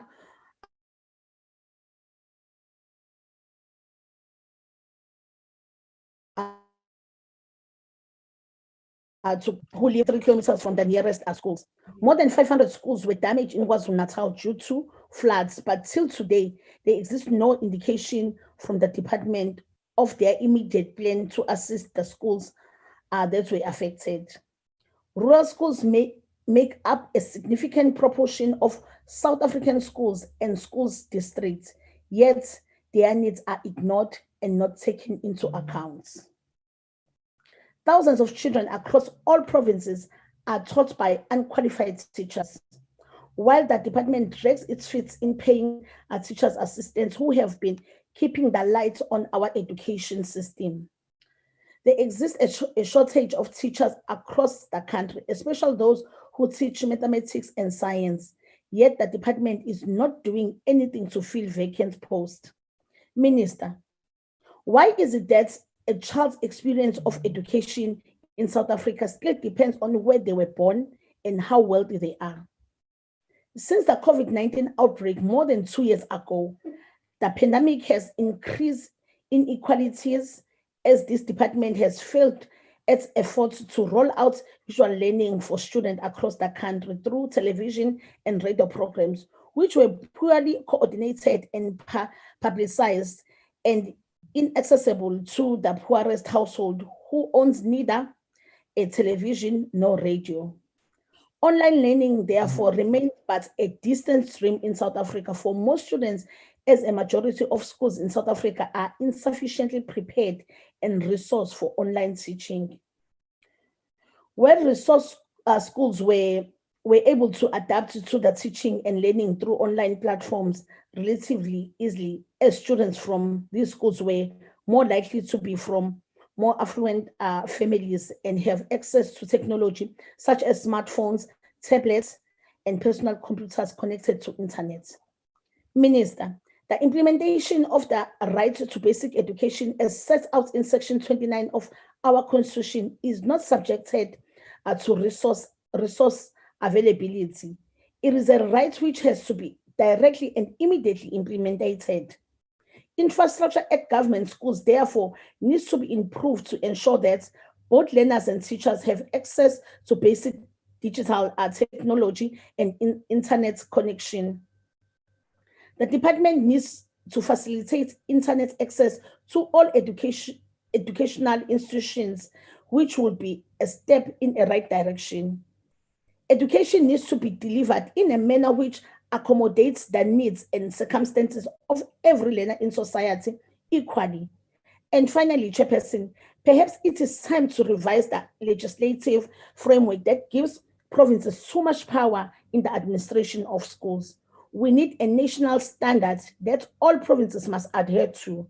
So, Chairperson, for those reasons, we reject this budget. I thank you.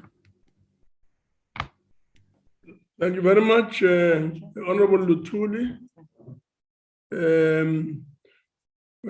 Would have had to go to Honorable Nsube. I'm told that there's a bit of a problem, not unless Honorable Nsube is there now. There being a problem, we'll proceed to Honorable W.F. Kaiser Philander. Honorable Philander? Sorry, Chairperson. Is Honorable Malika Amko. Can you allow me to stand on behalf of Honorable Nsube? Okay. Chairperson. Please proceed. Thank you, Chairperson. Honorable Malika. Thank you, Chairperson. Greetings to the Chairperson, Deputy Chairperson, the Chief Whip, House Chairperson, Ministers, Deputy Ministers, Special and Permanent Delegates. Chairperson, the youth of our country are a reflect to the future of our nation. And it is true that the future are indeed the future of tomorrow. The generation of 1976 have bestowed upon us fruits of political freedom, but as the current generation, our struggle is for economic freedom. We want our education system to respond to this generational mission for the total liberation of the marginalized. Education is a key priority of the ANC government to empower the people for self-liberation from the shackles of bondage. Learning is a continuous process for any human life. We learn as infants in our childhood, we learn in our teenage age, and we also learn as adults, and so do those in old age. As humans, we all have the capacity to learn. The only difference is the relativity in our ability to learn. This is therefore means that our education system as a nation must be able to respond to the educational needs of all South Africans in order for them to free and realize their potential and to create equal opportunities. Different cultures have reproduced their knowledge through various artistic means and in their traditional and cultural practices. We learn from our parents, and we also learn from those we interact with in our surroundings. We learn from observation and teachings. Education is a systematic way of learning, which is crafted to respond to different social, economic, and political imperatives.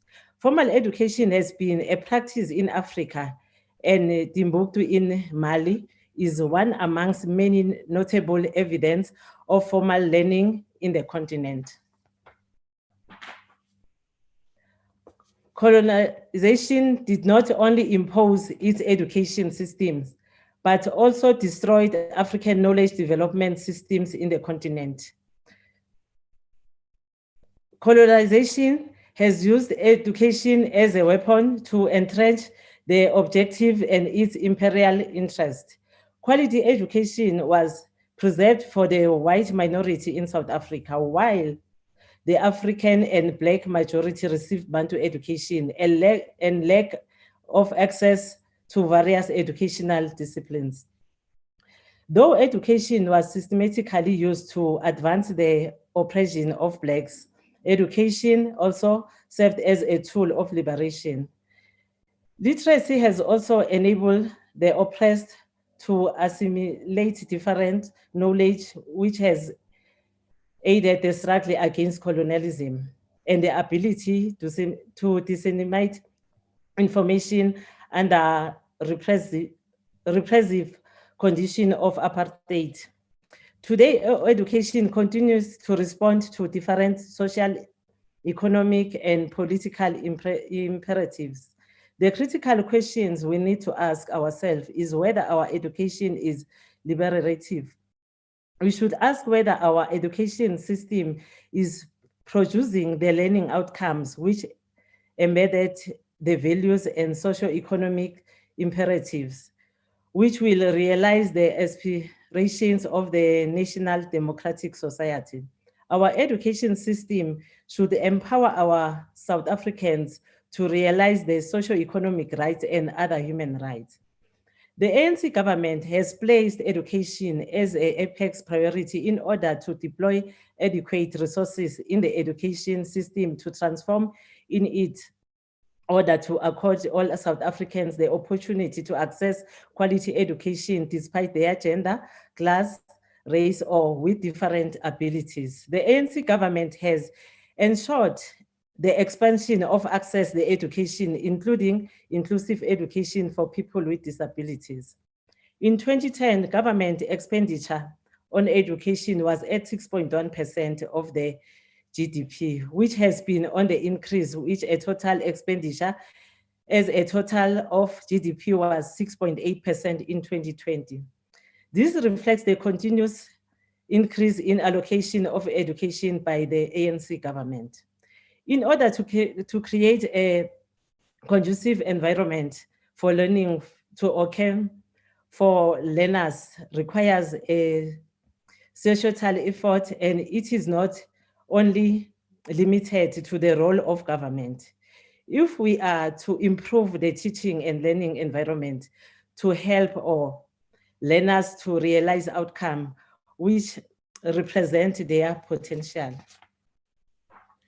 Honorable members, it is important to note interconnectedness of the influence of education and learning broadly in society.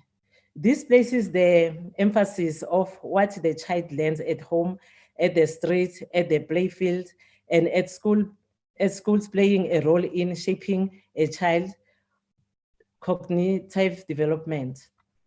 It is for the reason that the primacy of the societal response to improving learning and educational outcomes becomes imperative. A learner who does not have support of learning, someone to help them with homework, a guardian to ensure a learner has all the support. A learner who does not have support of learning, someone to help them with homework, a guardian to ensure a learner has all the support. Education cannot perform like a student who has such support. Honorable Chairperson, the global capitalist system has led to rapid continuous transformation of production into different revolutions as we speak about the fourth industrial revolution. The fifth revolution is already in motion. This honorable members signifies the ever-changing nature of the content and the form of educating as conditioning and development occurs. It is therefore important that our education system adapt its curriculum to include emerging disciplines in technology and innovation. This will be important to place the current generation of learners in our schools in a better position to participate in the digital and technological transformation. Honorable Minister, our focus on science and mathematics should be strengthened. Science and mathematics are important subjects to advance the socio-economic objectives of the country as they contribute to productive sectors of the economy and human capital, which with strong analytical and technical skills, which are important. The rising public incidence of racism continues to raise their ugly head in our society and also in some of our schools. Sexism and gender-based violence and femicide are becoming a normal occurrence in many households and communities. Our society is largely patriarchal.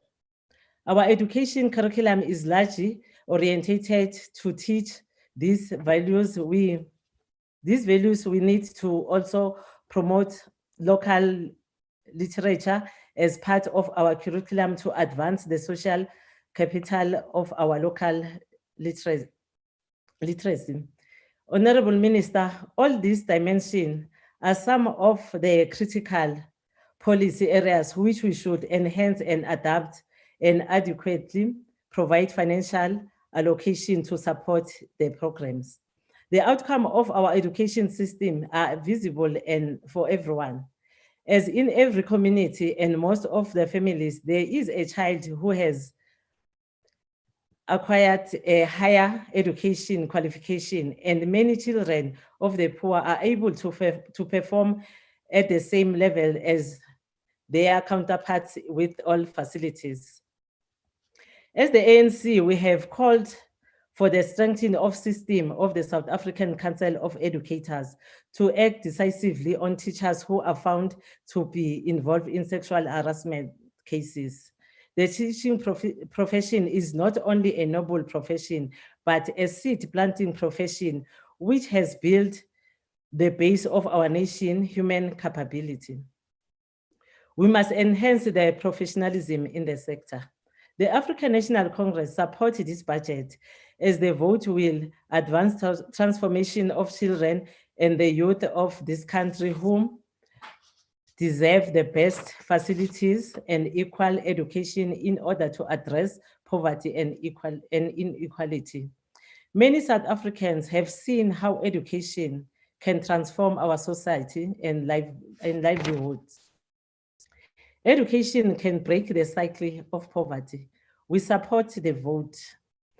As Parliament, we will work with provinces and the ministry in ensuring to the department delivers its objectives. I thank you, Chairperson. Malibongwe. Thank you very much, Honorable Malika. We will now proceed to Honorable Kaiser Philander. Thank you very much. Please Thank you very proceed. much, Honorable Chairperson. 2022 represents the first time in 2 years that learners in the Western Cape, as well as the rest of the country, were able to return to school for full-time learning. This signals the beginning of recovery, and albeit later than we had hoped, the end of the rotational school schedule to prevent the further loss of valuable contact time. Honorable Speaker, in the Chairperson, in the Western Cape alone. Yes, no, thank you very much, Honorable Philander. Just a minute. I now hand over the chairing to Honorable Ngwenya. Please proceed. Thank you very much, Chairperson. In the Western Cape alone, we witnessed the impact that COVID had on the education system. For example, according to an education expert from Stellenbosch University, Nick Spall, the average grade 3 child in June 2021 knows around the same knowledge as the average grade 2 child of 2019. Even though there has been progress with the interventions to bring learners up to speed with the curriculum, one has to ask, what is the national government doing to improve the current situation and provide the Western Cape with the resources it needs to continue to provide quality education to learners? On paper, there are normal increases in the allocations which the Western Cape has received this year. All of the grants, with the exception of the ECD and life skills education grants, have been increased for this year. However, these increases are below that of inflation and will result in our province having less money in real terms to pay for the goods and services we need to deliver on. Honorable Chairperson, quality education for every learner everywhere has and will be the most important vision for any government, and in the Western Cape, we share this view.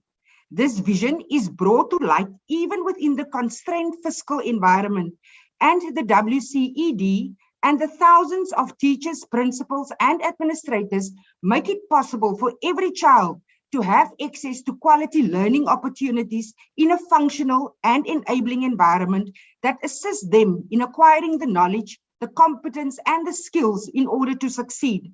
This happens by using values-based education to succeed in a changing world. The most recent example of this is that of Pinelands North Primary School and West End Primary School. These two schools are currently on the top 10 shortlist for the category Overcoming Adversity in the World's Best School Prizes, in which they are currently competing against schools in Australia, Malaysia, India, Uganda, Brazil, Jamaica, Kenya, and Nigeria. Soon, the top 3 schools will be announced, where the winning school will win $50,000. But, Honorable Chairperson, this is just but a taste of what the Western Cape is busy doing. As a province, we have increased our budget allocation for education to over 28 billion rand, which is an increase of more than 8%, an increase above inflation, if I may point out. The most notable component is the once-off education infrastructure grant incentive allocation of 105 million rand received for the 2022-23 financial year. As such, infrastructure development allocations to public ordinary schools and special needs schools have increased by 50.67% and 73.1% respectively. Chairperson, since the 2016-17 financial year, this department has built 72 new replacement and mobile schools. 41 of these schools were replacement schools. So as to address the backlog in the replacement of old structures built in the apartheid era, 10 schools were completed in 2021, and the department currently anticipates 6 new schools for completion this year. In Bottasvig, Visantekraal, Nomzamo, Klapmuts, 1 high school and 1 primary school, and in Silver Sands.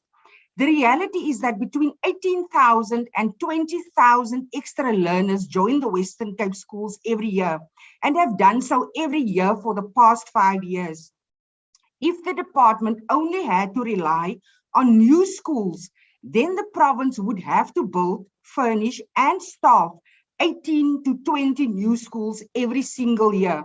And that is before we even start to deal with the backlog from persistent underfunding, as well as the national norms and standards for infrastructure regulations, which compel us to build in a certain way and certain facilities. Chairperson, and given the number of learners moving to the Western Cape province, in addition to the 129 mobile classrooms delivered in the previous financial year, 173 more are in the process of being delivered. A total of 28 replacement school projects has been listed over the next 3 years.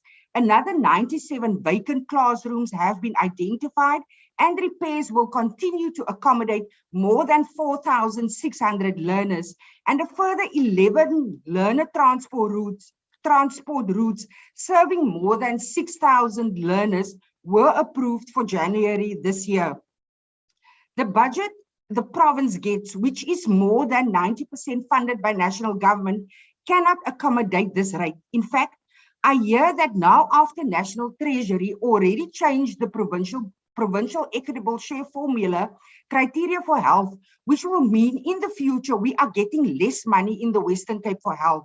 The National Treasury is also now revising the criteria in the formula for education. Chairperson, further, the current formula makes no provision for special needs students.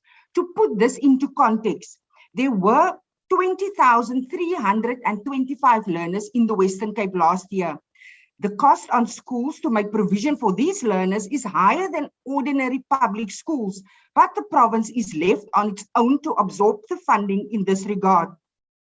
Chairperson, it must be emphasized that whilst their respective school governing bodies can individually charge school fees, should they choose to, all 74 special schools in the Western Cape are regarded as no-fee schools in terms of funding.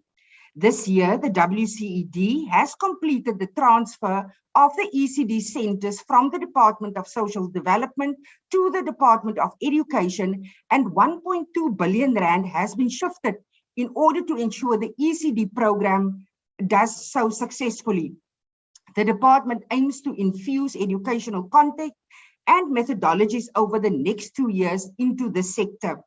Despite the decrease in the allocation of the ECD development grant as received from the national government, this department aims to do everything in its power to ensure a smooth transition of this program. The grant will be split between 2 programs dealing with subsidies as well as maintenance, respectively. Chairperson, as you can see, the Western Cape is pioneering and doing everything in its power to ensure that the vision of quality education for every learner, everywhere, has substance and is a reality. We hope that moving forward, the national government will work with us to further this reality even more. I thank you, Chairperson.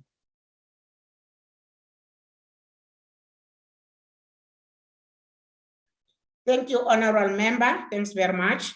The next speaker is Honorable K. Mshengu, KwaZulu Natal Basic Education. Over to you, Honorable Mshengu.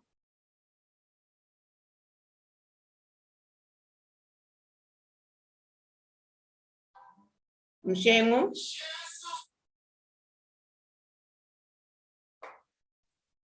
As Chair, we are informed Honorable Mshengu has withdrawn from Siaku. Okay. The next speaker is Honorable P. Bushilo, Limpopo, MEC Education. Thank you very much, Honorable Chairperson. Good afternoon to you and to the Minister of Basic Education, Mayor Angelina Mutsecha, Honorable Minister of Social Development, Melindi Wezulu, Honorable Deputy Minister of Education, Dr. Jainam Haule, and Honorable Chairperson of Select Committee, Mr. Alec Nchabileng, honorable members from Limpopo and other provinces, and also in the NCOPs, ladies and gentlemen, comrades and compatriots, Tobela, Rialoch. Chairperson, it is my singular honor and privilege to be participating in this debate on the Department of Basic Education budget vote as presented by our Minister of Basic Education. We welcome the budget vote as ably delivered by the Minister, and we want to indicate upfront that we fully agree with you that making progress in the basic education sector requires a continual focus on our long-term targets while taking into account agencies whenever they arise. One such agency came in the form of the COVID-19 pandemic, which was truly unexpected and unprecedented. It changed operations in the sector in as far as curriculum delivery is concerned, and the time we have lost remained unrecovered. The losses to COVID-19 in terms of personnel are still a traumatic experience to families and to us as a sector. The resources that we required, financial and otherwise, remains immense. Chairperson, I'm happy to also announce that under the leadership of the Minister of Basic Education and Minister of Social Development, as Limpopo were able to transfer ECD functions smoothly before the 1st of April in the last financial year. We're working together with the MEC for Social Development, Menka Karen Rahwali and his team, and they assisted us in making sure that the transfer was very smooth. We are still working together as a team, and in terms of our budget, we've also put aside some money to be able to put some infrastructure in our ECD, about 550 million to do that. Indeed, Minister, our overriding priority as basic education is to deliver quality basic education, and we've endeavored to do so to our learners in Limpopo. Our learners come first in all that we seek to do, and we cannot afford to be distracted from the job at hand, notwithstanding the challenges that we face from time to time. We worked hard at the height of the pandemic and continue to do so, fully aware that it will take some time for our learners to catch up in their learning due to COVID-19. We are also continuing to work very hard with social partners in the province, from teacher unions, governance associations, civil society, private sectors, and our communities to deliver the very best education under the current circumstances. The Limpopo Provincial Executive Council, under the leadership of our Premier Stanley Chupu Matabata, convened an education Indaba, which was attended by various stakeholders. The Indaba adopted an intervention plan, and stakeholders signed a pledge to support the department in the implementation of the intervention plan premised on 6 pillars: to enhance quality of instructional leadership, optimize teacher utilization, maximize delivery of strengthened support system, maximize provision of learner support services, strengthen assessment practices, and enhance efficiency on blended delivery modes. Chairperson, the COVID-19 pandemic also compelled us to accelerate our efforts towards embracing the 4th industrial revolution. In the last financial year, we announced a 2-pronged approach to be followed in rolling out the e-learning strategy.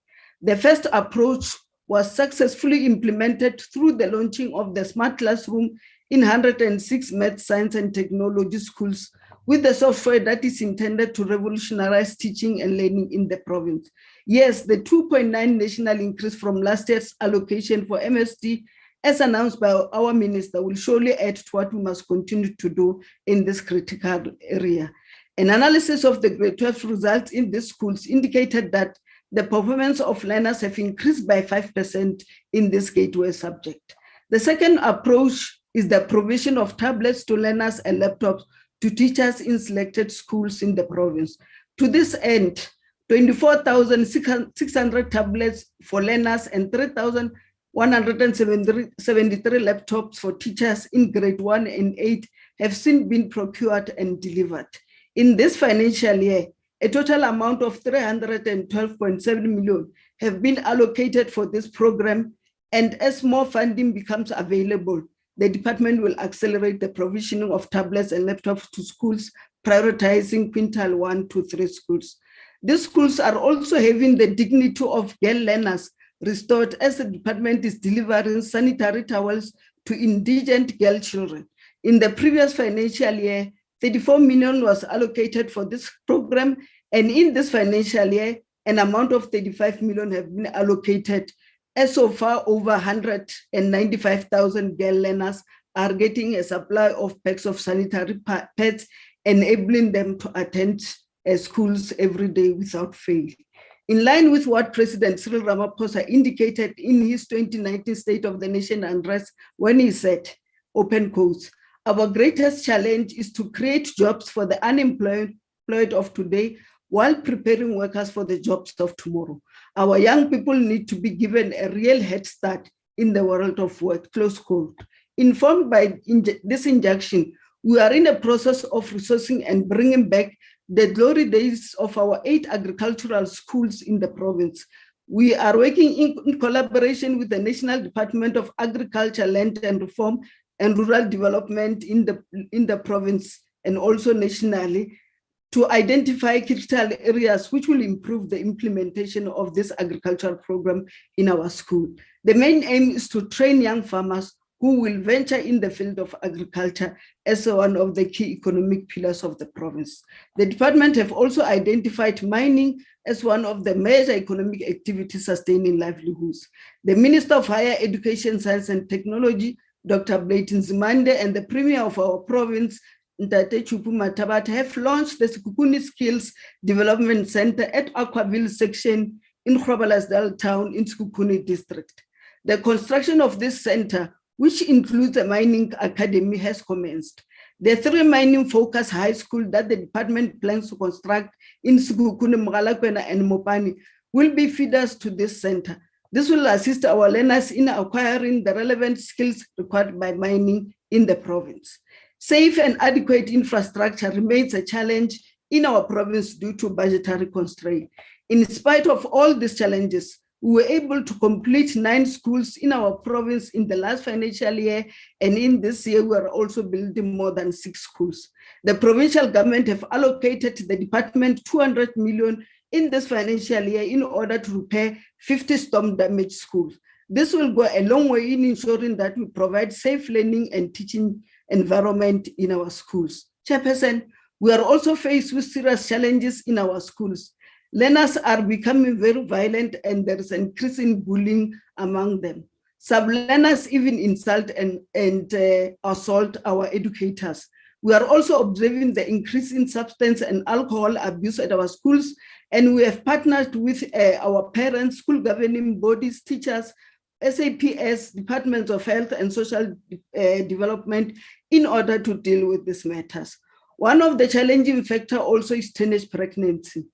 In the financial year 1 April 2020 to 31 March 2021, in Limpopo, 22,000 teenagers were pregnant and 3,000 terminated and 19,000 gave birth. What is most worrying is that the pregnant learners' ages ranges from 10 to 15 years, which constitutes statutory rape. As a sector, we will work with key stakeholders to ensure that those people who have impregnated these learners are brought to book. The other phenomenon which we are observing in our province is the increase in the rape of girl learners as young as in grade 1 and 2. This is a very serious issue and affects the mental stability of our learners. We have also noticed the increase in suicide because most of our learners, because of COVID-19 pandemic, also they suffer some mental illness and some can't cope with also bullying and also assault. This is very painful, and psychosocial support is provided to the affected school learners and educators. Also, some communities still disturb learning and teaching times when they have challenges in their areas in terms of water or road. Schools are the first targets in some cases. Community will blockade roads to schools and close the gates and demand that the learners not attend school. There are also disturbances in terms of appointing our principals, where other communities will refuse other principal, especially women. They want someone from their community. To be able to to deal with the matter. Also, some communities continue to ban our schools when they are supposed to be matched due to low enrollment. Instead of letting learners to attend the matched school, they resort to banning all school and refuse their children to attend the new schools. Mostly it's because they don't want learners to go to another school because they, as chiefs, they don't want the other one to go to the other chief's area. So they then invite the media and put the poor learners in the banned building to give impression that as government, we are ignoring and not taking them into consideration. The recent Rajek school that was in the media, the parents there banned the school, demanding that a new one should be built and not matched. They were told that the school will be built in the 2022-23 financial year. 6 mobile classes were provided to them. They banned the 3 mobile classes, insisting that— conclude, honorable member, conclude. Yes, we are appealing to our communities to safeguard our schools and not vandalize and ban them, but also let learners be at school so that they can be able to receive the education that they deserve. We support the budget by the Minister of Basic Education, and it will go a long way in improving education in our country and in our province. Thank you very much, Chairperson. Thanks very much, Honorable Bushilo. The next speaker is Honorable DeBrain, FF+. Honorable DeBrain. Thank you, Honorable Chair. Honorable Chair, I welcome the fact that the Minister acknowledges the importance of developing the skills needed in South Africa from a young age. But unfortunately, acknowledging the problem and increasing the budget doesn't solve the problems that basic education are facing. Realistic steps are needed to be taken. Unlike the proposed ballot bill that seeks to terminate the functionality and inputs of school governing boards and communities and placing it in the hands of the head of Department of Basic Education. Chair, giving this department the sole power to determine language and admission policies in schools will be catastrophic because it will be used for political gain and not for the purpose of empowering our youth. Honorable Chair, we have learned in the past that politicizing education is not in the best interest of our learners. But then again, the past has also learned us that this ANC government puts itself above everyone and anything. The youth of South Africa doesn't need politics. They need decent schools and infrastructure, and they need quality education in a safe environment. They need a curriculum and standards that will empower them to uplift themselves in the future. But instead of addressing those needs, this department rather focuses on politics. Honorable Chair, last year when I addressed the importance of mother tongue education and how it will contribute to the empowerment of all learners, the Honorable Minister responded by saying that I was racist. This year, however, she herself is preaching the importance of mother tongue education and said that the issue must urgently be debated. And I fully agree with her in this regard, as the Freedom Front Plus has requested this debate on countless occasions in the past. So, Chair, through you, I would like to ask the Honorable Minister if she now also sees herself as a racist. Honorable Chair, the South African Institute of Race Relations has determined that state schools are altering the development of learners, and especially Black learners, and that it is not as a result of the lack of money, but as a result of corruption, cadre deployment, and unrealistic policies. And if we look at the shortages of schools and classrooms, as well as the number of asbestos school buildings that still hasn't been replaced, and the thousands of schools that still make use of pit toilets, one can't wonder what happened to the hundreds of billions of rands that was budgeted for new infrastructure over the last 3 decades. Most of those funds ended up in the pockets of the politically connected and the tenderpreneurs, and this while the youth are the ones that are being left behind. And that is to blame on the current ANC government and not on the past. Honorable Chair, it is clear that this department is failing in its mandate to provide access to basic education for all. And it is also clear that this department is putting political agendas before the needs of our youth. And therefore, we as the opposition and the country as a whole has no faith that this department will utilize this budget in the best interest of our youth that is in desperate need of quality education. Thank you. Thanks very much, Honorable DeBrain. The next speaker is Honorable M.N. Khatebe, Inkatha Freedom Party. Bungani. Honorable Chairperson, Honorable Minister, it is widely known that the COVID-19 pandemic exacted a heavy toll on the basic education sector in South Africa. We lost educators, support staff, and learners during the past 2 years, all while trying to ensure a continuation of successful graduates. Under these circumstances, any nation would find it difficult to ensure that their output of quality education is met, albeit not impossible. The impacts of COVID-19 also affected the business of teaching, especially in under-resourced schools and communities where educators and learners did not have access to online tools to continue teaching and learning. This opened fresh wounds for the now parents who had inferior education under the apartheid government through inaccessible schooling. The report reflects these realities and the massive inequalities that prevail in this sector, informing us that, I open quote, in historically disadvantaged schools, around 70% of a year's worth of learning was lost in 2020, close quote. How are young people who have only had access to 30% of the schoolwork supposed to progress and be expected to write and pass the same exams as their more advantaged counterparts?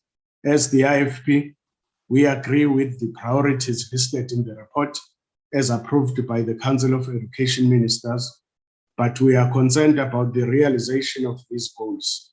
For example, they call for immediate implementation of a curriculum which skills and competencies for a changing world in all public schools, listing the fourth industrial revolution.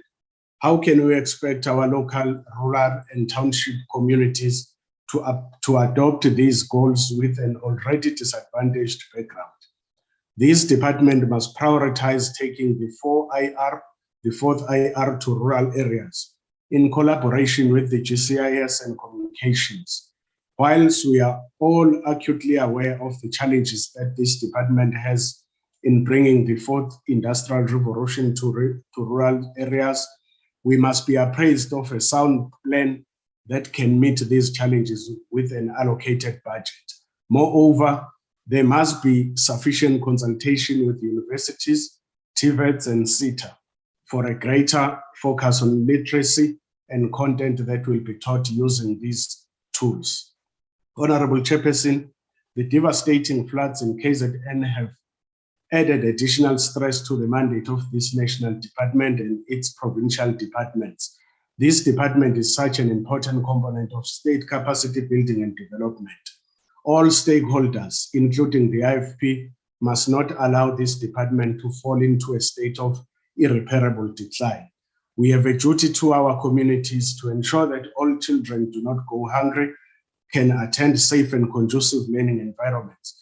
We must attend to all forms of bullying with agency and ensure that fellow students respect the learning environment. Honorable Chairperson, the IFP supports this budget. I thank you. Thanks very much, Honorable Katebe. The next speaker is Honorable M. Baha, DA. Honorable Baha. Thank you, House Chair. Honorable Chairperson, honorable members, honorable Minister and Deputy Minister, good afternoon.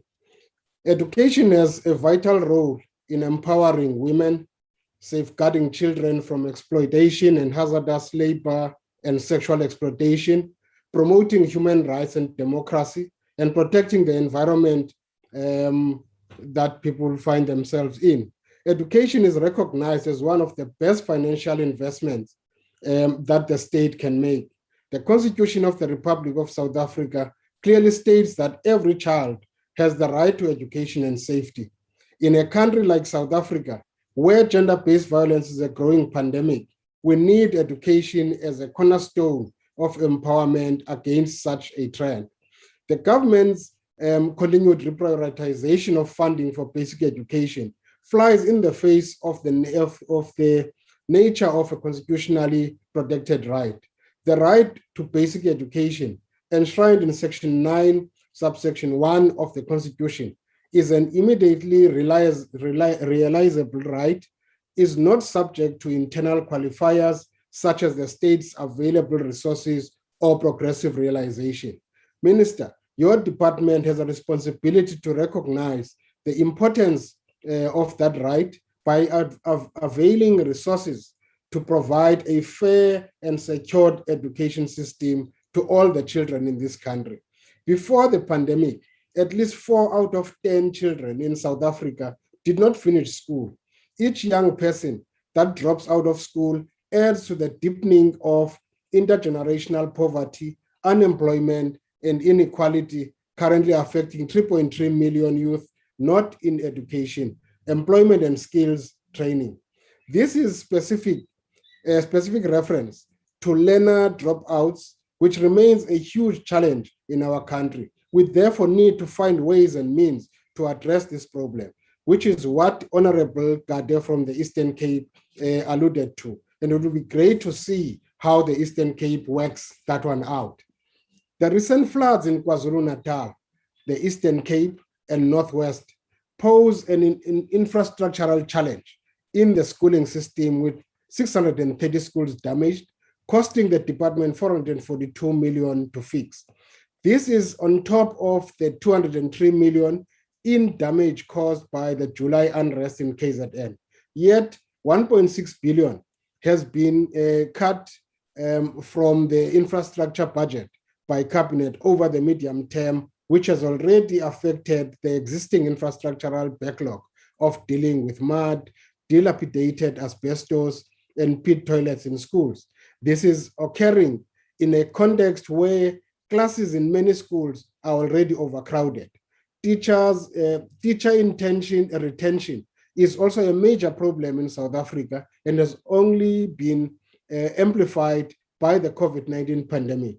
More teachers are leaving the profession than are joining, and it is expected that this will worsen due to an anticipated retirement wave of teachers, which is likely to peak in 2030 to end of 2040. There's been no schooling at Sidiba Satuto Primary School in Mamelodi East, Tshwane, for 3 weeks because the parents have shut down the school due to overcrowding in classrooms. There are 74 learners per classroom, and the environment is not conducive to productive learning and teaching. It is unacceptable as learners are denied the dignity of learning in an adequate environment. We call upon the department to follow up on this matter with a matter of urgency. In the aftermath of 2 years of substantial lost learning time due to school closures and rotational timetables caused by COVID-19 pandemic, as well as the exacerbation of the sanitation and infrastructure crisis at many schools, the government needs to take deliberate steps to prioritize basic education to ensure that all learners are safe and will be provided with their constitutional right, the right to education. The early childhood development sector is not forgotten aspect of basic education in the country, grossly underfunded and undersupported by government, which with attendance at ECD centers below 50% even before the COVID-19 pandemic. Quality ECD is vital to support children's development and serves as a foundation for future learning in schools. Lack of opportunities and interventions of poor quality interventions during early childhood can significantly disadvantage young children and diminish their potential for success. Despite the government's rhetoric regarding the need for universal access to ECD programs, growth in funding is only 1.7% on average, which in real terms means funding is expected to decrease by 2.8% until 2024-2025. As with basic education, investment in ECD yields high returns and saves government money in the long term. This means that cutting funding in this crucial sector to save money and repay debt is counterproductive at its best. The lack of access to ECD programs negatively affects children's rights, such as the right to equality and education. Granting children access to ECD programs broadens their chances for success and wealth compared with children who do not.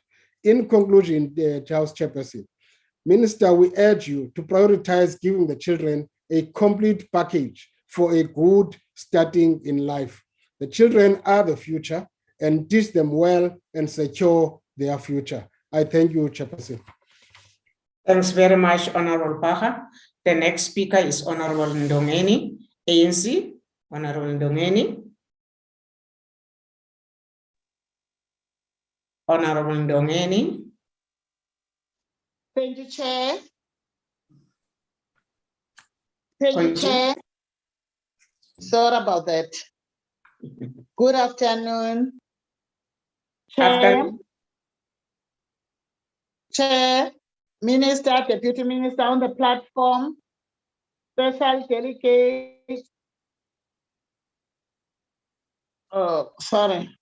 special delegates and permanent delegates, ladies and gentlemen, good afternoon.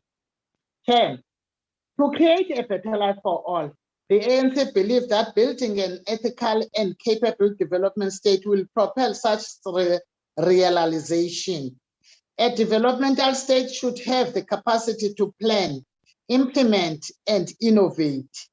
The capacity of the state is also enhanced by the human capacity development of the nation.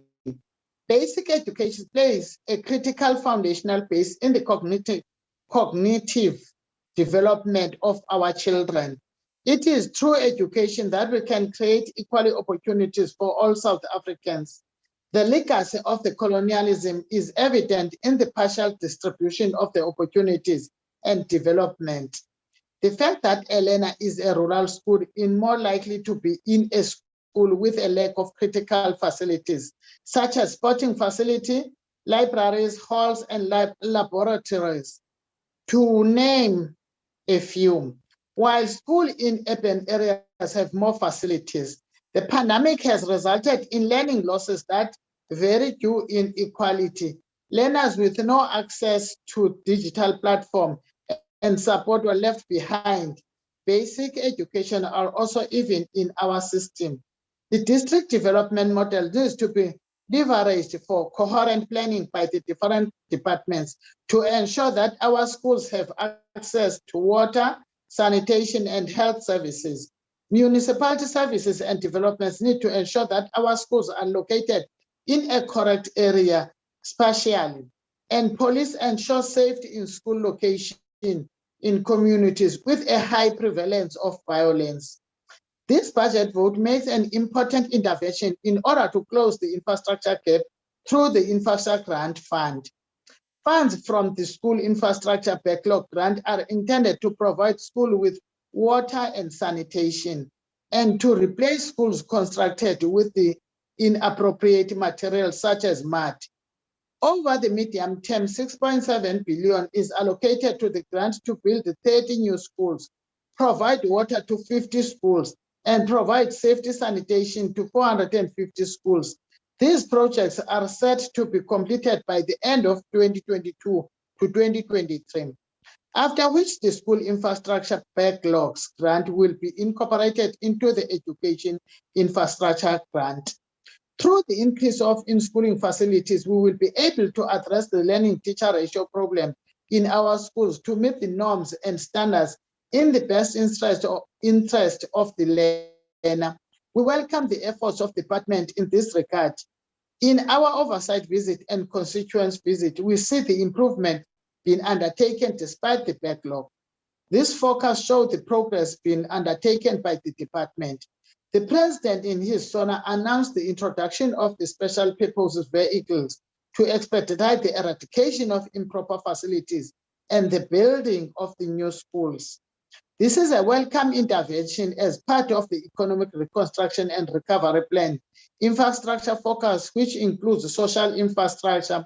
We welcome the efforts of the department to ensure schools focus on curriculum recovery, as this poses a significant impact on learners. Honorable members, Food security in our country remains a challenge, according to a report released by Statistics South Africa, measuring food security in South Africa. Applying the food insecurity experience scale, almost 23.6% of South Africans in 2020 were affected by moderate to severe food insecurity, while almost 14.9% experienced severe food insecurity. What opposition party will not tell South Africans that this budget vote supports the national schools nutrition programs, a target 9 million learners each year over the medium term will be provided with a meal on school days. The program is funded by the National Schools Nutrition Program grant, which is allocated 26.7 billion over the medium term in the Education Enrichment Services Program. Provinces are also required to ensure that meals are provided on school days when learners are not at school because of COVID-19 restriction. This contributes to addressing child stunting, which has a lifelong impact. We welcome the pilot being undertaken in the Eastern Cape on the use of the mother tongue-based bilingual educational strategy for mathematics, natural science, and technology. We need to build on those gains and expand this initiative nationally. The budget vote allocated over 420 million for the Maths and Science Technology grant. We call on other provinces to adopt this approach as part of phasing in our African language for mainstream teaching and learning. Quality learning and teaching campaign, which mobilize stakeholders to play a role in promoting a culture of teaching and learning in schools in the important areas. The department should develop a plan to address. The department should strengthen the function of quality learning and teaching campaigns, particularly. It should, with numerous communities challenges. With a cooperative relation in the sector, risk of instability will begin to emerge. Honorable Minister, the social media videos and image of learning, smoking and drinking alcohol are a critical area of concern that requires a concerted effort from society and not just the department. The call for moral regeneration have not become more relevant in today's reality of alcohol and drug abuse, learner attack on teachers and their disrespect.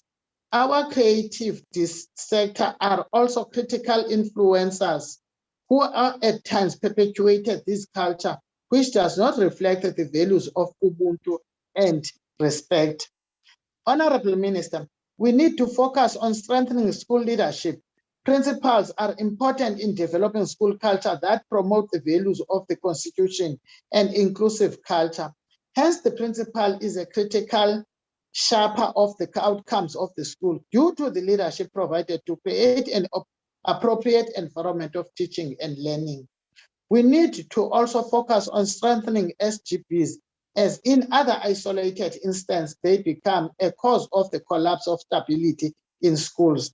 The social contract with the people should also be anchored on the social duty, which is incumbent on those who had different leadership positions in our SGBs and broadly public institutions. Those who rejected this vote have no interest in our people at heart. You cannot reject a vote which is an instrument of transforming our society and liberate the oppressed and poor. The fiscal position of the country requires that the department should spend its allocated funds in a prudent manner without trace of corrupt practice and providing quality workmanship. Accountability and consequence management should be the response to identify areas of concern and act on financial misconduct. The ANC remains committed in the fight against corruption. The overall performance of the department will be considered in the fourth quarter report or the annual report to assess whether the department delivered on all of its targets. The African National Congress supports this budget vote to create equal opportunities for all South Africans. The legacy of the democratic government of the ANC in the realization of a social wage to address the injustice of the past.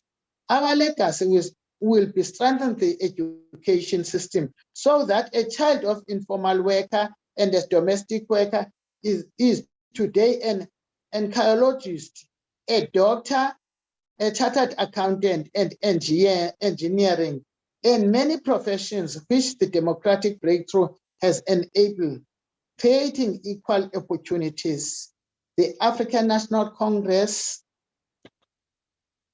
support the budget vote 16.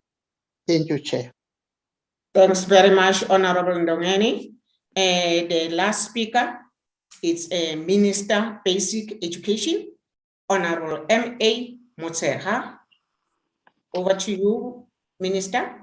Okay, thank you, Chair. I'm trying to open my video. It won't open. Okay, ma'am. Okay. Oh my goodness me. Just a second, my video won't open, Chair. Give me a second and see if it will respond. Oh, yeah.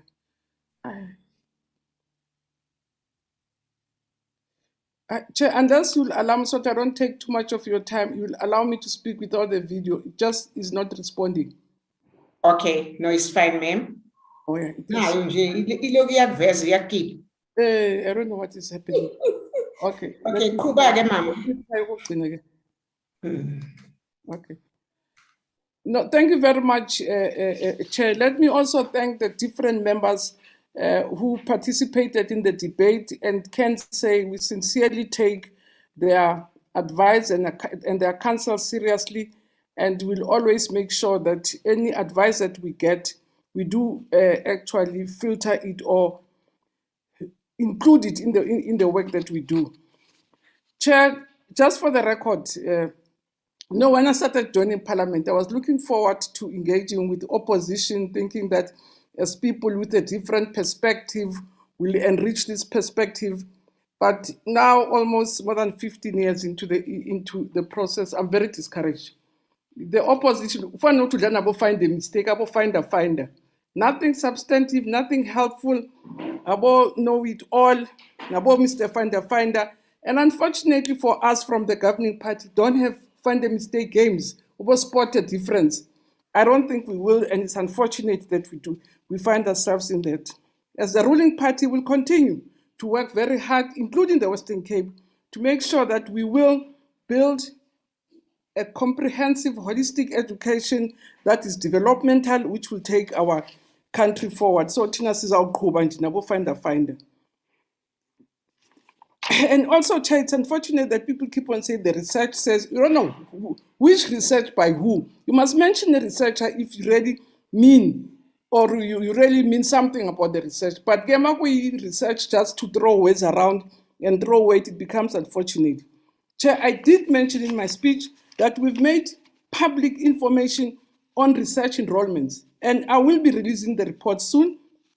In fact, participation rates in schooling rose during the pandemic. So according to our recent released enrollment data, there has been substantial growth in enrollment in our schools, beginning already before the pandemic in 2019, and this growth did not slow down during the pandemic. In actual facts, it increased by 500,000 between 2019 and 2021. So we'll make that information available. The other fact I want to respond to, Chair, which I want to confirm, that indeed social class unfortunately determines, and which is very unfortunate, determines where we stay, with who we stay, and where we live. And as the governing party, that's why we've put together a full comprehensive package to protect our children who come from previously disadvantaged areas. Member Ndungani did mention that we don't get any, that we provide food, uniform. It's not accidental, it's deliberate and conscious in a way of protecting a previously disadvantaged learners, because we know that it has an impact. But what is also pleasing for us, Chair, is that in the past few years, we've seen the narrowing of the gap between kids who come from privileged schools and kids who come from highly privileged communities. We're getting distinctions, we're getting lots of good quality passes, even from that school. And that is very, I think that is very encouraging. Chair, it's always a pleasure, unfortunately, to listen to ANC people. I don't know, it's because it's an organization with principles, there's always content. I really have to thank Umemba Maleka because, again, you could hear that these are people who come from an organization that is driven by principles. I nje ukukhuluma nje and be there to criticize and rubbish everything that people are doing. And I must say, the member from Western Cape, I really want to thank her for her contribution because it's quite clear she talks about something that she knows. But unfortunately, as she closes it, she says she hopes that we'll work with DA. We're a very principled country. Kids in the Western Cape belong to us as a nation, all of us as adults. So there is no way we will prejudice them and say because we're national, we will not work with Western Cape. Ask all your MECs. We've always worked well because we respect everybody. I think there are other things I really don't want to comment about, that we should not bring apartheid in schools, as if apartheid didn't bring back to education. And even to talk about that in the June month, I think it's very unfortunate, where indeed apartheid landed us up where we are. We're not complaining, we're committed to do what we have to do to make sure that indeed we can protect our children. It is this governing party that brought the Bill of Rights to protect people against racism, against sexism, and also bring a democratic government. And now to have to say, will you say you're racist or not? I wouldn't be. Otherwise, I would not be a member of the ANC. It's unfortunate, but again, as I say, Chair, it is our responsibility to make sure that we work with everybody. Indeed, it is our responsibility, Chair, to make sure that our children's future is protected. It's not even in our interest alone. It's in the interest of the country. It's in the interest of the nation that we have to do the things that we have to do. And I hope one day, I think when the opposition becomes more patriotic, should, when we talk about the future of our children, stop bringing us stories which are not relevant, and then they all scream about if I'm the mistake and look for black spots everywhere. That's not going to be helpful, Babu Bacha, to really go and look for where you can find mistakes and make it your speaking points. We're speaking about the budget, we're speaking about content. Address yourself to content and let's work together to build this country together. And I agree with Member Ndongeni. The social decadence in our country has become a big problem. And it can only be solved by us as a nation. Questions of drugs, questions of criminality, your teenage pregnancy, all those social problems are our problems as a nation, so that we should not be pointing at one party to say, hey, what is about teenage pregnancy? Outing bonge getcheng bonge kakhulu and bonge nethuba. No, I really want to thank you, Chair, and Chairperson. It's been very helpful, and we take their comments very seriously, and we'll factor them in the work that we do. Ngiyabonga Sihlalo. Thanks very much, Mama. Thank you very much, Chairperson. I wish you to thank the Minister, Deputy Minister, MECs, and all delegates who participate in the debate.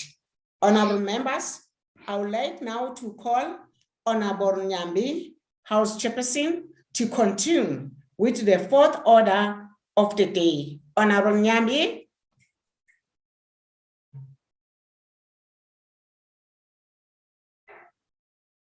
Okay. Meanwhile, I'm waiting for Honorable Nyambi. Honorable members, now we continue with our debate on the fourth order of the day. Honorable Delegate, I will now proceed to the fourth order policy date on budget 19, social development, appropriation bill, B7-2022, National Assembly, section 77. Honorable members, I will now call upon Honorable L. Zulu, Minister of Social Development, to open the debate. Honorable Zulu.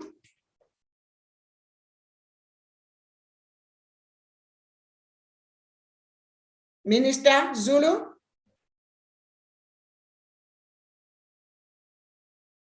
Advocate Pindela.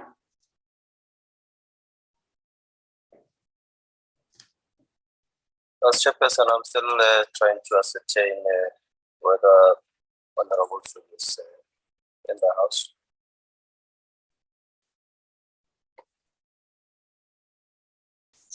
Yes, House Chairperson. Yes, House Chairperson. According to the list, Minister is in the House. Okay. But I see her mic is muted. Okay. Mhlawumbe usaxakazisa ke naye. Honorable Lindy Wazulu, Minister of Maybe she's still connecting.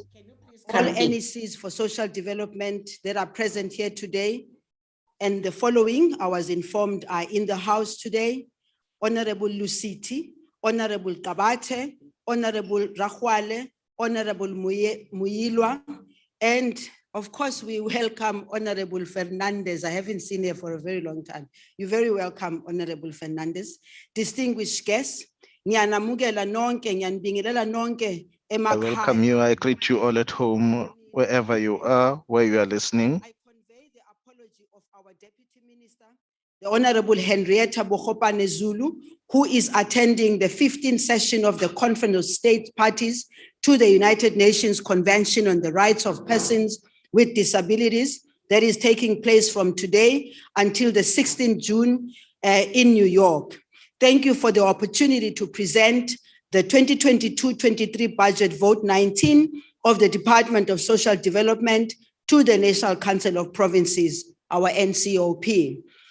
At the absolute minimum, the diverse constituencies that entrusted us to carry out the responsibilities of being public representatives and members of parliament expect nothing less from all of us than behaving and conducting ourselves in a manner that protects the public's collective interest, as well as growing confidence and levels of trust between parliament and the public. I know the honorable members are asking themselves the question why I'm saying so. Refer back to my last speech in the National Assembly when I was responding for the president's budget. This public demands from each one of us to be the embodiment of respectability, integrity, ethical conduct, and accountable and credible democratic governance. The NCOP helps to bring the provincial nuances to Parliament's role. These expectations are particularly true in view of the need to attend to the needs of the custodians of the spring of vigor, enthusiastic aspirations, South Africa's future essence, that is the youth. And this year, as you all are aware, now in June, we are celebrating the gallant fighters of 1976. Theirs, and that is the youth of today, is the same untiring longing that dating back to as recent as June 1976 gave birth to the democracy that we live in today, and that we must never forget. Likewise, as public representatives, we are best advised to sharpen our investments in youth targeting socio-economic interventions. Faced with the novel disasters and shocks, the slowing global economic growth, domestic stagflation, COVID-19, the July 2021 unrest, and the climate change-induced floods in the Northwest, KwaZulu Natal, and Eastern Cape. And the Eastern Cape said KwaZulu, but Natal should be removed. Together to form defense that protected and improved our collective lives and livelihoods. Working together with our provincial departments of social development, the department is leading the formation of purposeful and community-targeted people, public, private, civic, academic, multilateral partnerships, and social compacts that are attending to the well-being of South Africans during natural, economic, and social disasters and shocks. I urge all of us to strengthen these partnerships and social compacts in action into the future. While disasters and shocks may be uncontrollable, our responses to these phenomena should demonstrate people-focused planning. In this regard, I have directed the department to develop a disaster preparedness and response plan through which our capacity to reliably deliver timely humanitarian relief and assistance will be strengthened. Among others, this plan should be informed by the weather services data as well as geospatial data as proxies for human movement in affected communities. May I, Chairperson, honorable members, at this point in time, also ensure that the department of Social Development cannot do this work alone. The department, in focusing on issues of disaster, has to work in a coordinated manner with all other provinces. I stand here today, honorable members. Outside in Cape Town is disaster. It is cold, it is freezing, it is raining. So you can imagine what is happening to those people who are not as privileged as some of us are. We go back to normal homes, they don't.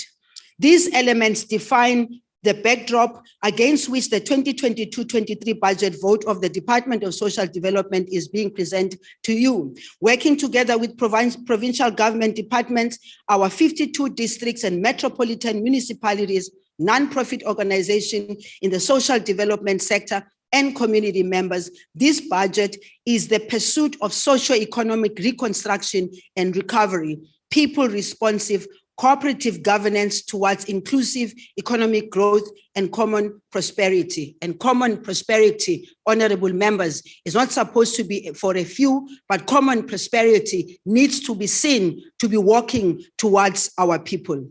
It therefore stands to reason that this 2022-23 budget should embody the implementation of qualitatively improved and accessible social development programs that are reflective of the aspirations of the different constituencies and communities in our 9 provinces of which you represent.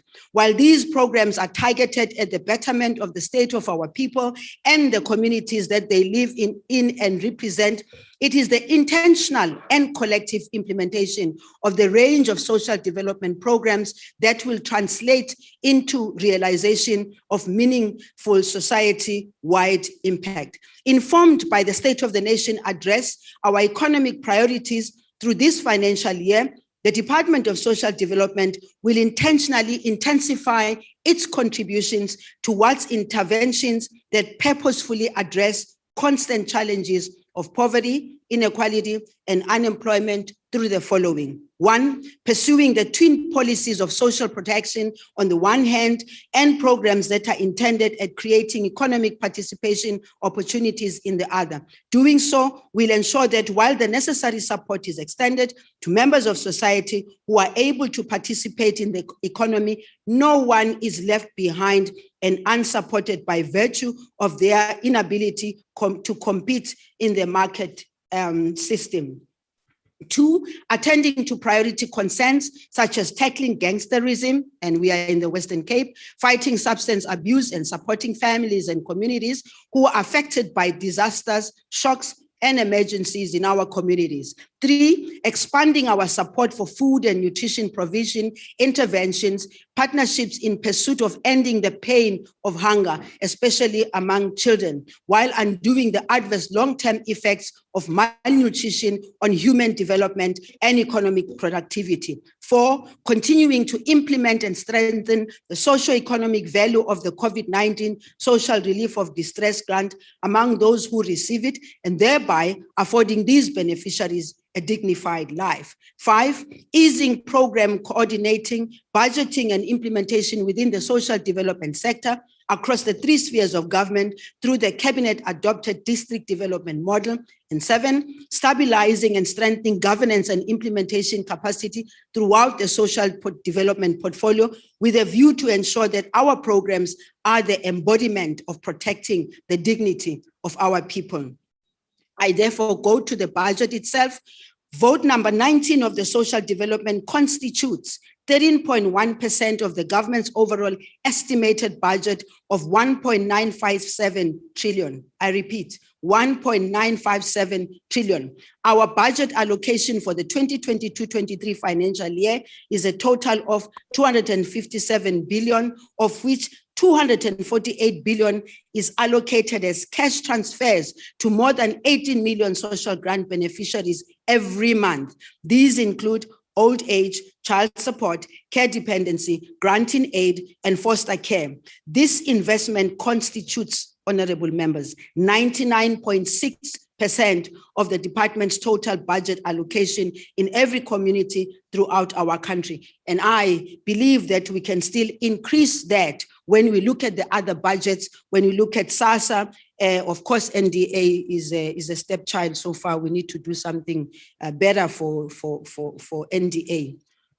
Now I go to provincial allocations in terms of the provincial breakdown. And the reason why, honorable members, I go to the provincial breakdown is simply because we are speaking particularly to the NCOP, and it's important for members of the NCOP to understand and appreciate that the money that I've just spoken about, we don't keep it in the Department of Social Development at national. We send it right down to where it belongs, and that's in the provinces. 8.4 billion goes to the Eastern Cape, 3.5 billion goes to the Free State, 16.5 billion goes to Gauteng, 9.7 billion goes to KwaZulu Natal, KwaZulu.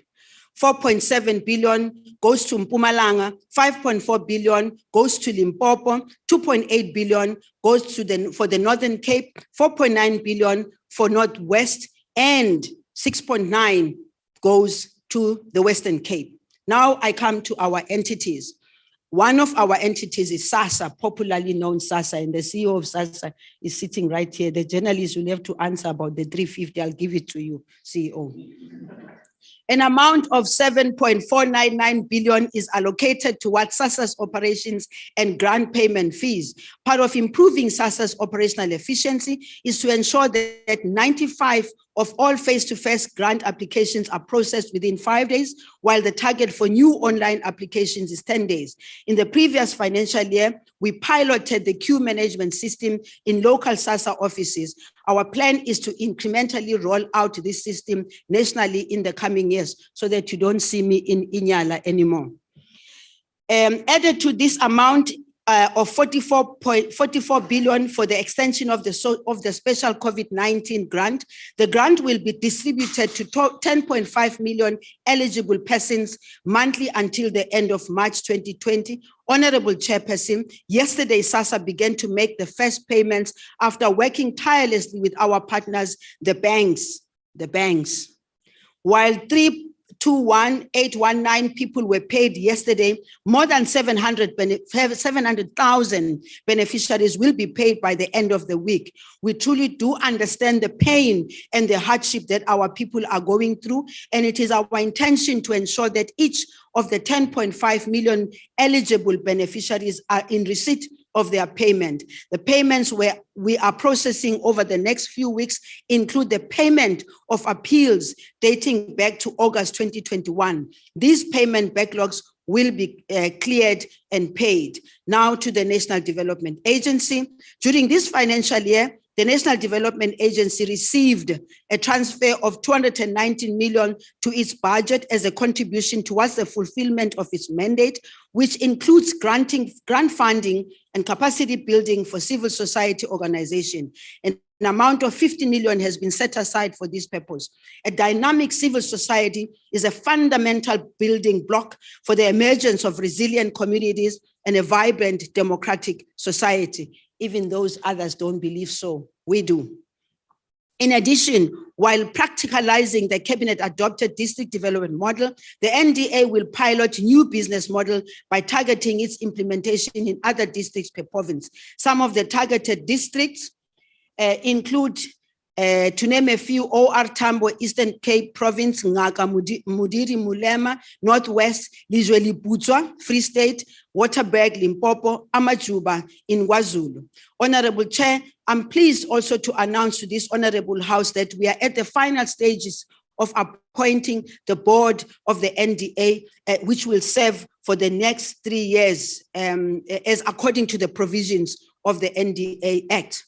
Also with social development is the South African Council for Social Service Professions, its statutory body established in terms of Section 2 of the Social Services Professions Act. The mandate of the council is to regulate professionalized and social service professions and conduct investigations into allegations of professional ethical misconduct in order to protect the public. The council is funded mainly by annual registration fees it receives from registered social service professionals. We have allocated 7.016 million to augment the council's budget over the medium-term expenditure framework. Now, coming to the department itself, as the mother, the father, the uncle, the aunt of everyone else.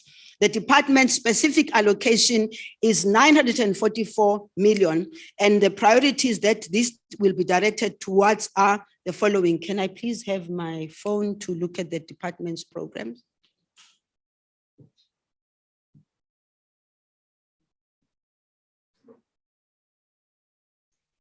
Thank you, Chairperson. I wanted to just get to the department before I get to those areas which we will be focusing on, because I think it's important for everyone to understand where does all that 944 million go to. Given this budget, the department will utilize it to provide social protection and social investments as stipulated in chapters 9, 10 of the Constitution and chapter 11 of the National Development Plan, as well as priority 1 and 4 of the MTSF. As a national department, our core business relates to the development of policy and legislation to monitor its implementation in all provinces to ensure capacity development and compliance of the same. These policies and legislations ensure that we provide care and support mainly for the poor and vulnerable individuals of society. This includes care and protection of children. We've just come out of the Child Protection Week, care support, and promotion of the rights of the older persons, food security, development of individuals to attain their sustainable livelihoods, alleviating social ills such as substance abuse, violence against women and children, and matters pertaining to teenage pregnancies, amongst others. And honorable members, I am hoping that this issue of teenage pregnancy is something that you yourselves can also focus on, because what nation can allow a situation where your 10-year-olds getting pregnant? Who makes a 10-year-old pregnant? No 10-year-old makes a 10-year-old pregnant. It is adults, it is predators, it is people who are abusive, who think it is okay to make a 10-year-old, a 12-year-old, a 14-year-old pregnant. It is for this reason, Chairperson, having now spoken to the department's program, I now face the other issues which are of major importance to us. That is gender-based violence and femicide. And South Africans, we are indeed a very violent society. The recent quarterly crime statistics data shows that the first 3 months of this year were especially brutal for our country's women and children, and that the recorded numbers of murders, attempted murders, and assault of women increased by double digits. The likelihood is that for every reported case of gender-based violence, an unknown number of GBV incidences go unreported because there are families that decide they are not going to report it. They are going to be talking to each other, and some families even saying, so padalim mbuzi, so keep mbuzi. For such a crime, it must not happen. We are going to pay for the damages. 1 in 6 South African women is being abused, while others are brutally killed by their male partners, cannot and should not be tolerated by our society. In partnership with all society, we oppose this destructive culture of patriarchy and gender inequalities because these undermine our developmental efforts and inclusive economic growth. Our communities are still reeling at the horror and brutal killings of Hilary Gadi, Buntle Mashiane, so the number can go and on, and too many others whose name I may not mention necessarily today, but we live in these communities and we know them. Our resolve to join efforts in people, public, private, civic, academic, multilateral partnership against this evil and menacing brutality should be strengthened. Guided by Pillar 4 of the National Strategic Plan on Gender-Based Violence and Femicide, we will intensify the implementation of awareness and advocacy programs with specific attention to areas that the Minister of Police has declared gender-based violence. In this regard, our programmatic interventions include the deployment of GBVF ambassadors in hotspots such as Lusikisiki, Inanda, Delft. These initiatives are being complemented by expansion of shelters for survivors of gender-based violence. And again, honorable members, we will not do this work if we do it alone. We believe that working together, we can be able to do better. I also want to just quickly speak to the extended child support grant. We are turning the corner in our quest to find comprehensive legal solutions to foster care challenges which have been plaguing the sector for many years. In this regard, I'm pleased to announce that an amount of 687 million in 2023-24 and 871 million in 2024-2025 has been allocated for the implementation of the long-awaited extended child support grant, otherwise known as the top-up child support grant, for orphans who are in the care of relatives. Funds will be reprioritized within the current allocation of 248 billion for social grants expenditure to provide for the top-up. To date, SASSA has received over 1,000 applications from eligible caregivers.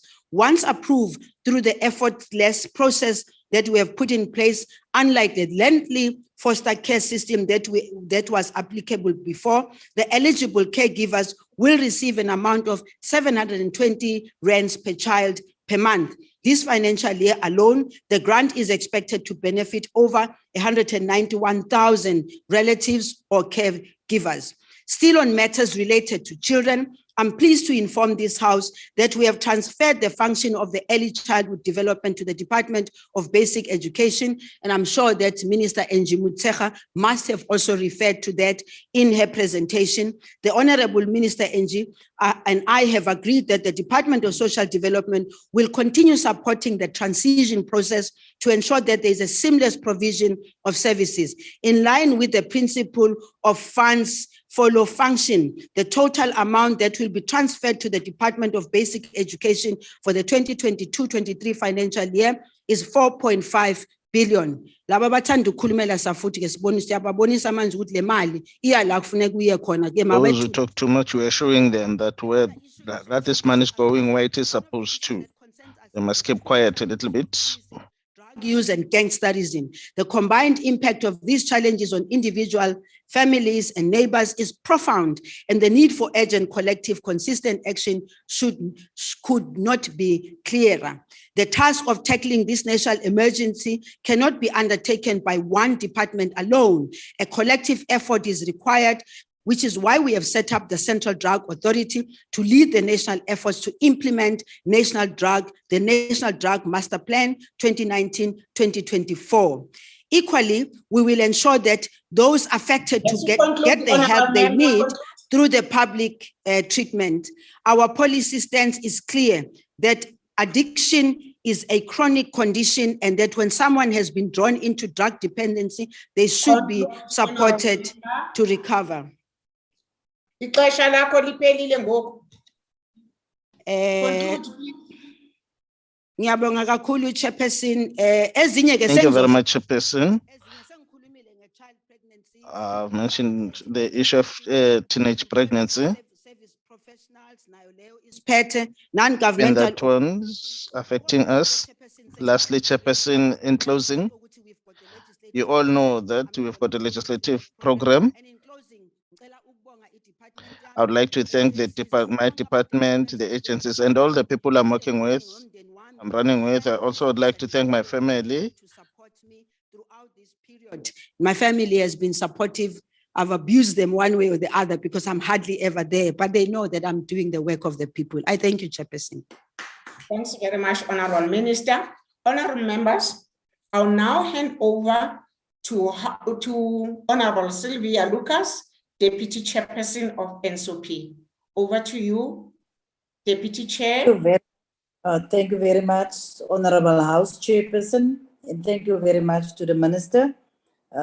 That we will now request that the Honorable Gillian, the Chairperson of the Select Committee on Health and Social Services, continue with the debate. Honorable Gillian.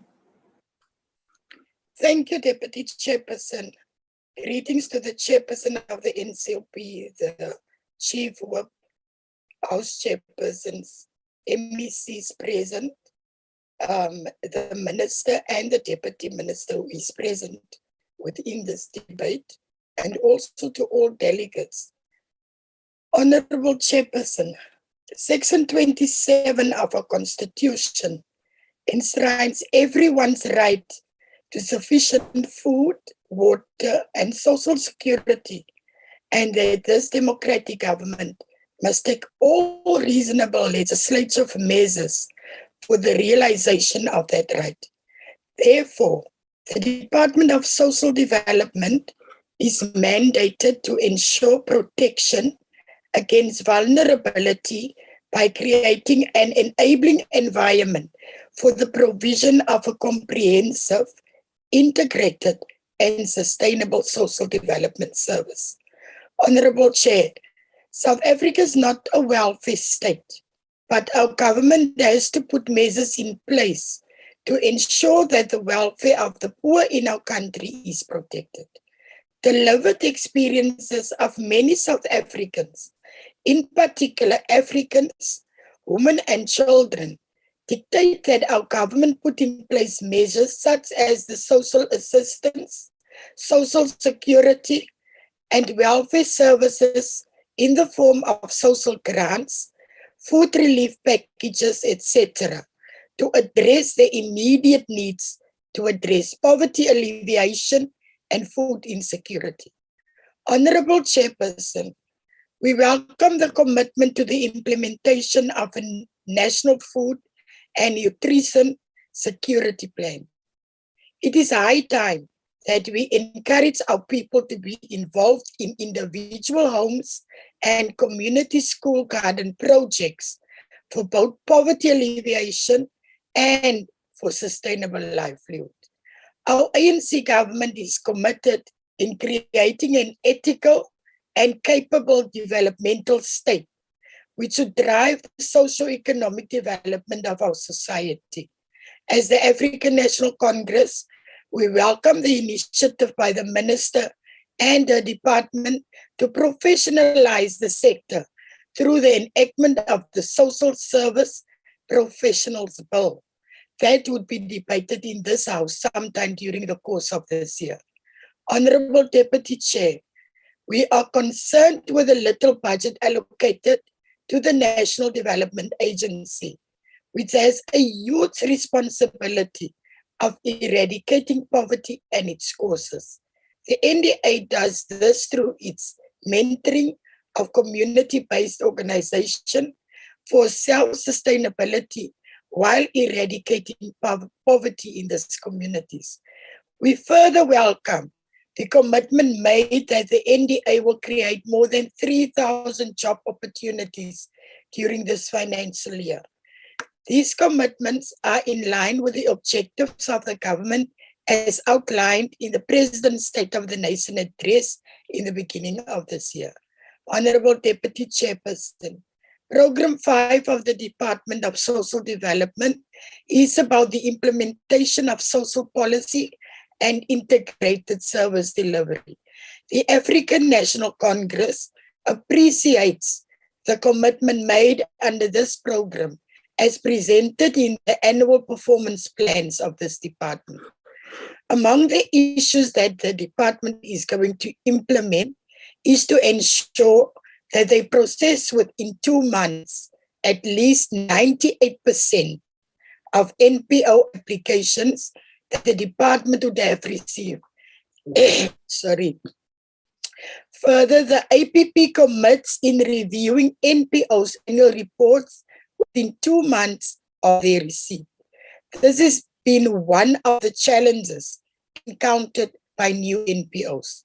These actions will ensure that new non-profit organizations will not have to wait long for their approval, but also through a fast-track review of the annual reports, they would be able to apply on time for funding. Honorable Deputy Chair, we wish to further welcome the commitment made by the Department of Social Development with regards to job creation. President Ramaphosa had called on all government departments to prioritize job creation, and this department will contribute in that objective by creating more than 176,474 EPWP work opportunities through its social sector EPWP programs. Furthermore, the department will contribute in skills development through training about 600 young people throughout the country in various skills. The measure to fight gender-based violence and femicide, Honorable Chairperson. The hard lockdown in the initial stages of the COVID-19 pandemic in this country did not only expose the level of inequality, poverty, and unemployment, but also it exposed the veracity of the source of gender-based violence and femicide in our communities. During that time, homes became an abusive environment for women and children.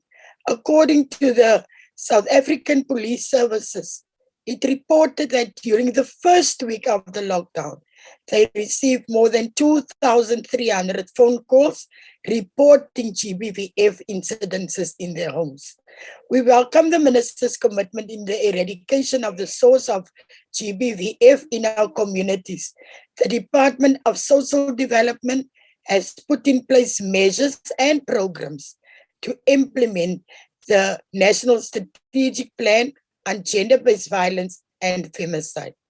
Amongst the programs that Minister put in place was the training and the deployment of GBVF ambassadors that would work closely with local community organizations that are already in the sector.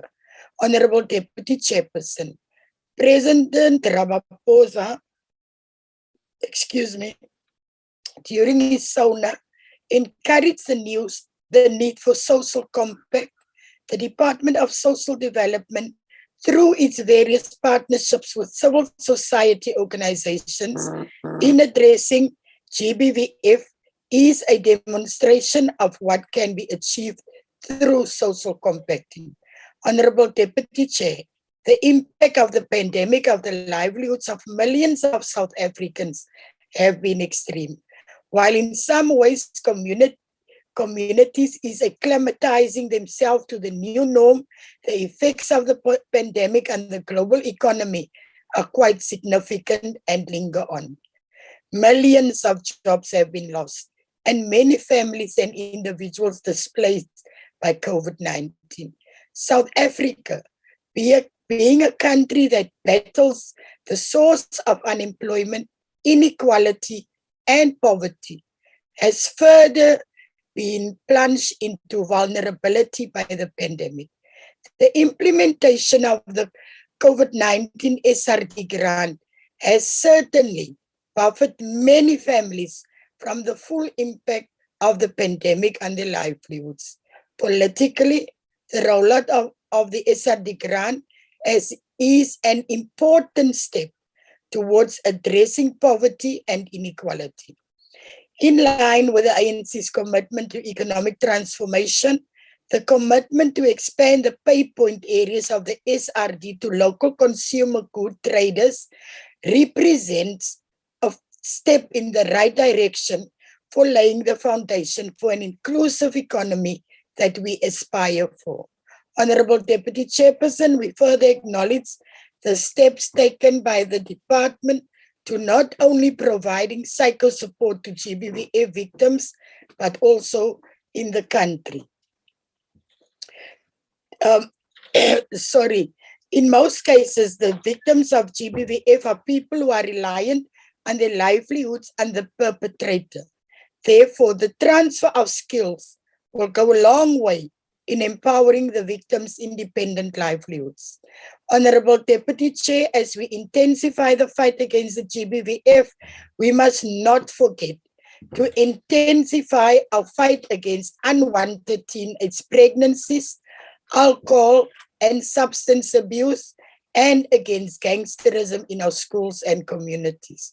We welcome the emphasis of the Minister that the Minister has put on the fight against these social ills that are killing the future of our country.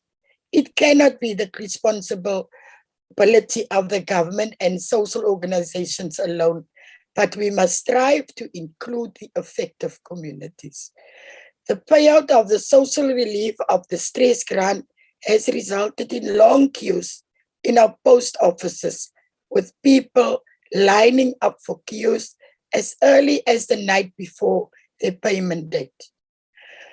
Further, the application process for the grant has demonstrated that digitization is the way to go. Many of the beneficiaries of the SRD grant made the application via their mobile phones, therefore confirming the need for a transition towards the full utilization of the opportunities brought by the fourth industrial revolution. We call upon the Department of Social Development and SASSA to explore the possibility of introducing a financial technology system which will reduce the cost of distributing grants whilst creating inclusive access. Honorable Deputy Chair, it is disheartening to read on the news and reports of corruption and fraud involving public servants defrauding monies meant for the most vulnerable South Africans.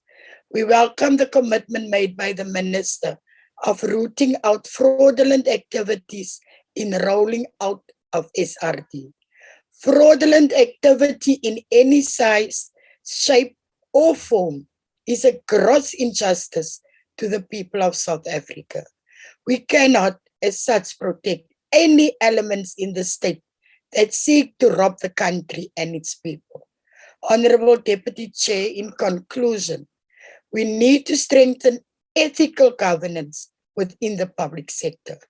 This can only be done if we continuously emphasize the upholding of the Code of Conduct for Public Servants. The African National Congress in the National Council of Provinces support the Department of Social Development Budget Vote 19. I thank you, Deputy Chair. Thank you very much, Honorable Gillian. We will continue with the debate and we call on Honorable Mani Luciti of the Eastern Cape to continue with the debate. Thank you very much, Deputy Chair. Greetings to yourself, the honorable ministers and the deputy ministers, all honorable members and delegates, fellow South Africans.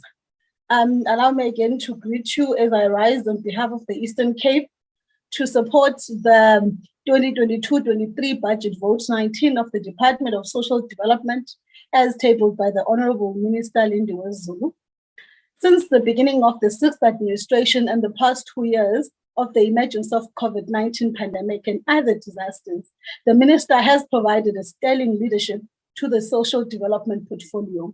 Indeed, under her leadership, the portfolio has managed to ensure that we build comprehensive systems of social protection that has brought social solidarity to life and the vulnerable groups.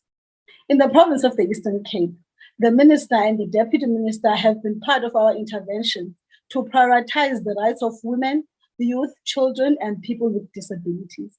Honorable Chairperson, we recognize that we're now at the midterm of the sixth administration and that we only have less than 7 years left towards the realization of the goals set out in Vision 2023. This means that we must prioritize the implementation of the programs which will yield the greatest impact towards the attainment of Vision 2030. As we look forward to a new financial year, we therefore appreciate the message of the Minister in that I quote, "The social development portfolio is entering a period of great shift wherein our visibility, responsiveness, and relevance will be aligned with the people's felt needs," close quote. In his State of the Nation address in February this year, His Excellency President Cyril Ramaphosa called for an urgent necessity to fuse our efforts in tackling our present-day challenges. President Ramaphosa articulated a need for what he termed as a new consensus. He said it must be, I quote, "a consensus that is born out of a common understanding of our challenging situation and recognition of the need to address the challenges of unemployment, poverty, and inequality." Honorable Deputy Chair, we affirm that the 10-point intervention outlined in the budget vote indeed seek to intensify the interventions that address the impact of poverty, inequality, and unemployment. The demand for developmental social welfare services has increased immensely amid the socio-economic challenge caused by the pandemic. The allocation of the 257 billion from our fiscus is indicative of the immense task we have in responding to the challenges of poverty and hopelessness. The minister's budget speech has done exceptionally well in aligning our policies, programs, and our service deliverables towards realizing social transformation as we navigate the difficult times presented by the post-COVID-19 economy. In this regard, we have learned some key lessons in operating the COVID-19 pandemic, wherein agility and speed have become the norm in decision-making. Government and social partners prove that it is possible to put agency in dealing with transformation.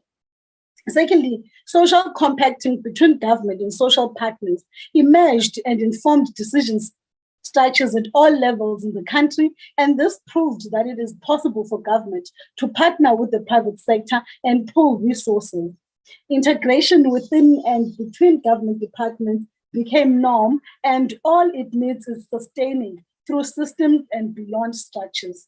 One of the key priority areas of the sixth administration includes building a capable, ethical, and developmental state, which marks a significant and a radical shift from a welfare-oriented stance to a more developmental approach. This therefore means strengthening community development services towards sustaining livelihoods. In advocating for the shift, efforts will be made to ensure that a strength-based, community-centered and participatory approach to integrated service delivery within the broad mandate of social development. In realizing these priorities, the department remains steadfast in improving governance and management practices on effective planning, operational efficiency, and overseeing the implementation of the policies through effective planning, monitoring, and evaluation systems.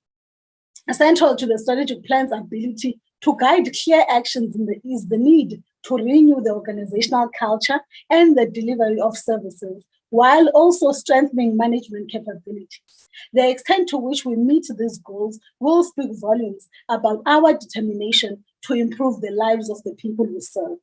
Honorable members, these priorities are anchored by the NDP vision, which seeks to establish a responsive social protection system. In this regard, we want to ensure that families, as the cornerstone of a developmental state, will appreciate the increase of the budget for social assistance to 248.2 billion for 22-23 financial year. This shows our commitment in cushioning the vulnerable members of society.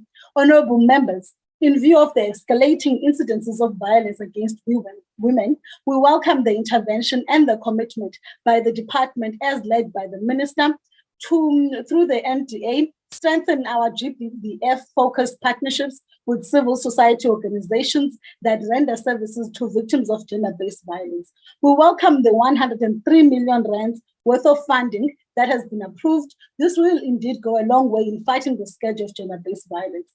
However, we must reiterate the principal point that the relentless fight against gender-based violence and femicide is a social collective matter. Indeed, the realization of a prosperous and a vibrant democracy is centrally comprised and tarnished by the violence directed at women and gender non-conforming persons.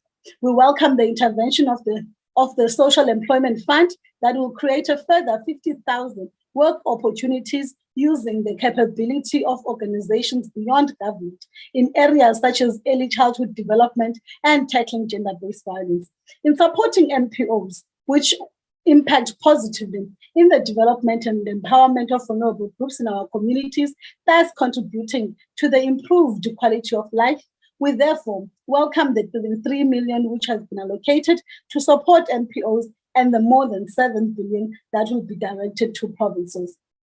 In conclusion, Deputy Chair, I want to commit and assure the people of the Eastern Cape that the Department of Social Development, including its agencies and stakeholders, will continue to strive for the betterment of their lives and the realization of a more sustainable society. Honorable Chair, Budget Vote 19 of Social Development is supported by the Eastern Cape. I thank you. Thank you very much, Honorable MEC. We now call on Honorable Christians to continue with the debate. Honorable Christians. Thank you, Deputy Chairperson.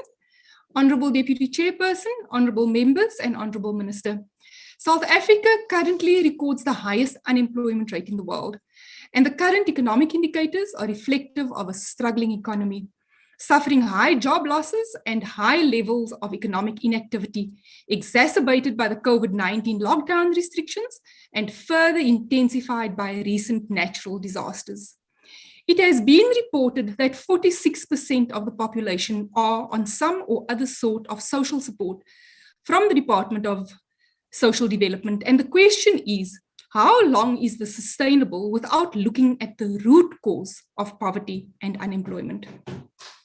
Deputy Chairperson, even prior to the pandemic, the country was evolving into a welfare state. It must therefore be acknowledged that it is through the failings of government that a grant needs to be secured, as the state is unable to secure jobs, provide quality education, health, or social assistance, thereby creating a welfare state.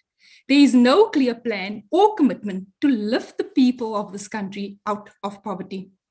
Just recently, we read on social media how a young man committed suicide out of desperation because he could not find a job. Close to 200 children died of malnutrition in the first few months of this year, forced to eat sand to fill their stomachs. Foster care and adoption programs remain in crisis as red tape leaves many vulnerable children unattended. We are pleased to hear the Minister say it is receiving attention and funds, and we will continue to monitor the progress. The HIV budget has been cut by 1 million rand. The older persons program has been reduced by 1.1 million rand.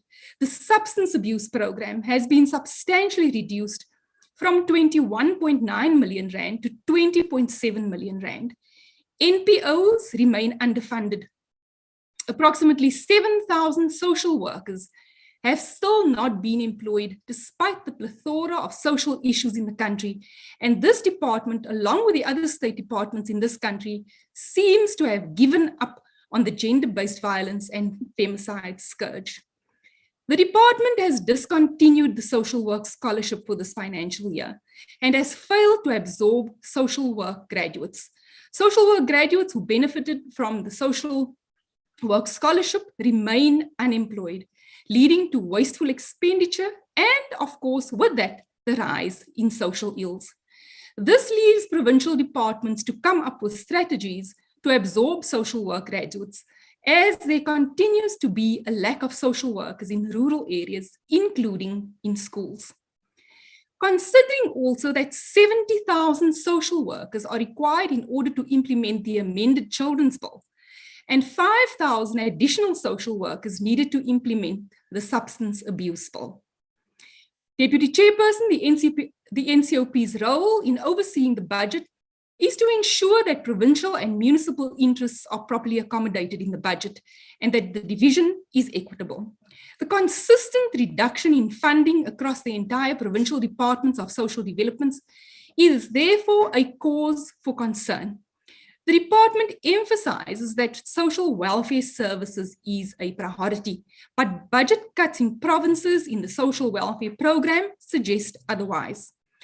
Drastic reductions in provincial budgets have been made where provinces have had to take full responsibility for psychosocial services, HIV programs, shelters, NGOs, and funding for food security. Honorable Deputy Chairperson, let's move our focus to SASSA. The presentation made to the Select Committee on Health and Social Services indicates that SASSA had 50 planned performance targets, but they only achieved 37, which translate to 74% achievement rate. This means that the agency did not achieve 19 of the planned targets for 2020-2021 financial year. In Program 1 of SASSA, administration only achieved 23 out of the 32 planned targets. The agency only managed to finalize 16 of 1,167 financial misconduct cases, and only 64% reported fraud and corruption cases were investigated. Key grants administration systems remain problematic as the target was not achieved, as scanning solutions was not deployed to regions, nor supported by a training module as per approved project plan. Out of 20 internal audit reviews planned to be conducted, the agency only conducted 3 internal audit reviews. Vacancies in the department continue to present challenges for service delivery. In the year under review, the vacancy rate for the department was at 57.4%. And additionally, the target related to internal audit and risk management was again not achieved, as highlighted in the annual report. Irregular expenditure to the tune of 1.142 billion rand for the year under review was reported, and the agency incurred 87.3 million in fruitless and wasteful expenditure. Of concern is that the agency spent 96% of its allocated budget, but only achieved 74% of its planned targets for the year under review. Under Program 2, Benefits Administration and Support, the agency had incurred irregular expenditure to the amount of 73 million rand. This relates to failure to follow a competitive process and expired lease contracts still in use, and cleaning and sanitation contracts not following tender processes, as well as fruitless and wasteful expenditure to the amount of 1 million rand relating to penalties and not honoring booked hotels. The Auditor General reported that effective and appropriate steps were not taken to prevent irregular expenditure amounting to 73.1 million rand, and that the majority of the irregular expenditure resulted from expired lease contracts still in use, as well as cleaning and sanitation contracts not following tender processes. The AG also noted internal control deficiencies as leadership did not exercise adequate oversight responsibility over compliance with applicable legislation and performance reporting. This resulted in instances of irregular expenditure not being prevented and reported, and performance achievements not agreeing with supporting documentation. Payments were made to ineligible individuals due to inadequate internal controls to perform validations and prevent payments being made to persons that were not entitled to the SRD 350 Rand grant. The irregular expenditure incurred by the agency to the value of 73 million Rand during the period under review remains a serious concern. South Africa's problem is that there is no viable economic growth, too much debt and corruption, and not enough money to assist the poor, disabled, vulnerable in this country. In fact, more and more people are queuing for social assistance outside SASSA offices. Is the South African government serious about curbing the scourge of gender-based violence and femicide, not according to the annual performance plans or budget? Furthermore, Minister, have any of the social protection programs made an impact in the country? If so, could you please indicate to the House how and where it has managed to reduce the suffering of vulnerable women, children, and those with disabilities? It is no secret that South Africa is in an economic crisis due to corruption, mismanagement, and a failing economy. As the challenges of the fiscal resources increase, the department's capacity to implement policies, reduce poverty, and create employment opportunities will continue to be impacted negatively. I thank you, Deputy Chairperson. Thank you very much, Honorable Christians. We are continuing, and I'm calling on Honorable Leahy to continue with the debate. Honorable Leahy. Chairperson, the Economic Freedom Fighters reject the budget for social development. The Department of Social Development is responsible for providing social development, protection, and welfare services to the public and general people of South Africa. Some of its main objectives is to ensure that it creates an enabling environment for the poor, the vulnerable, and excluded members of the South African society to secure a better social welfare by creating an enabling environment, which your department has failed drastically. As a country, South Africa faces overwhelming socio-economic development challenges such as poverty, which stand as a security threat, as this department has failed to to provide for a social security system that uplift our people out of poverty. The poor continue to suffer the effects of mismanaged economy, deep structural poverty, the COVID-19 pandemic, and now the floods in KZN and Eastern Cape. Many of the NGOs under your department are not funded. They have either received partial funds or no funding at all. This has happened under your watch, and you have failed dismally to ensure that proper financial support are given to NGOs. Ratlehile Center for Disabled Women and Children in Macross Hills in the Northwest Province knows of your failure, as you have failed to ensure that there is proper sanitation provided to the elderly people who cannot take care of themselves. The workers in many centers across the country have been failed by your department, as they are volunteering and working without any payment whatsoever. The department has sent a lot of students to study social work.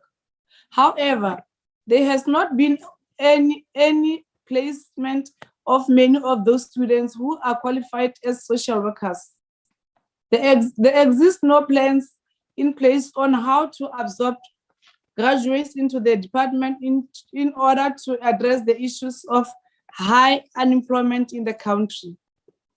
The department has failed our people, particularly women and the young people of this country, because there are little to no programs which are fully funded in terms of developing skills of our people so that they can become independent and participate in the economy of our country.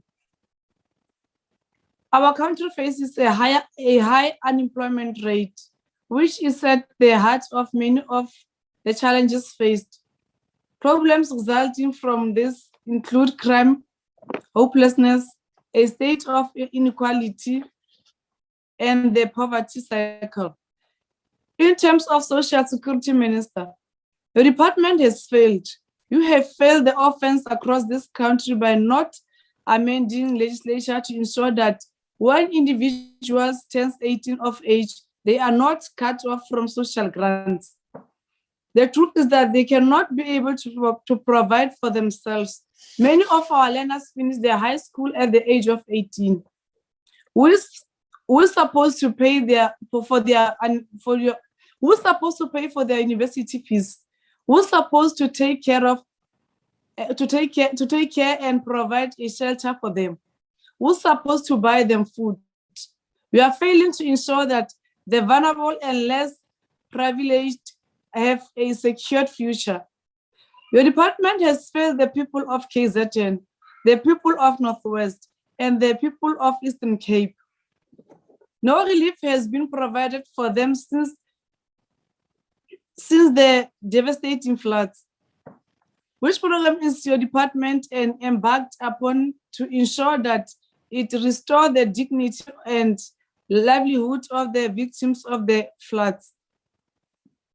Under a capable government, overcoming socio-economic development challenges in South Africa is actually possible. However, such reforms can never come out under the leadership of the ANC. As the EFF, we have consistently made calls for reforms. We must increase the child support grant. We must increase the disability grant. We must increase the old age grant. We must increase the foster grant.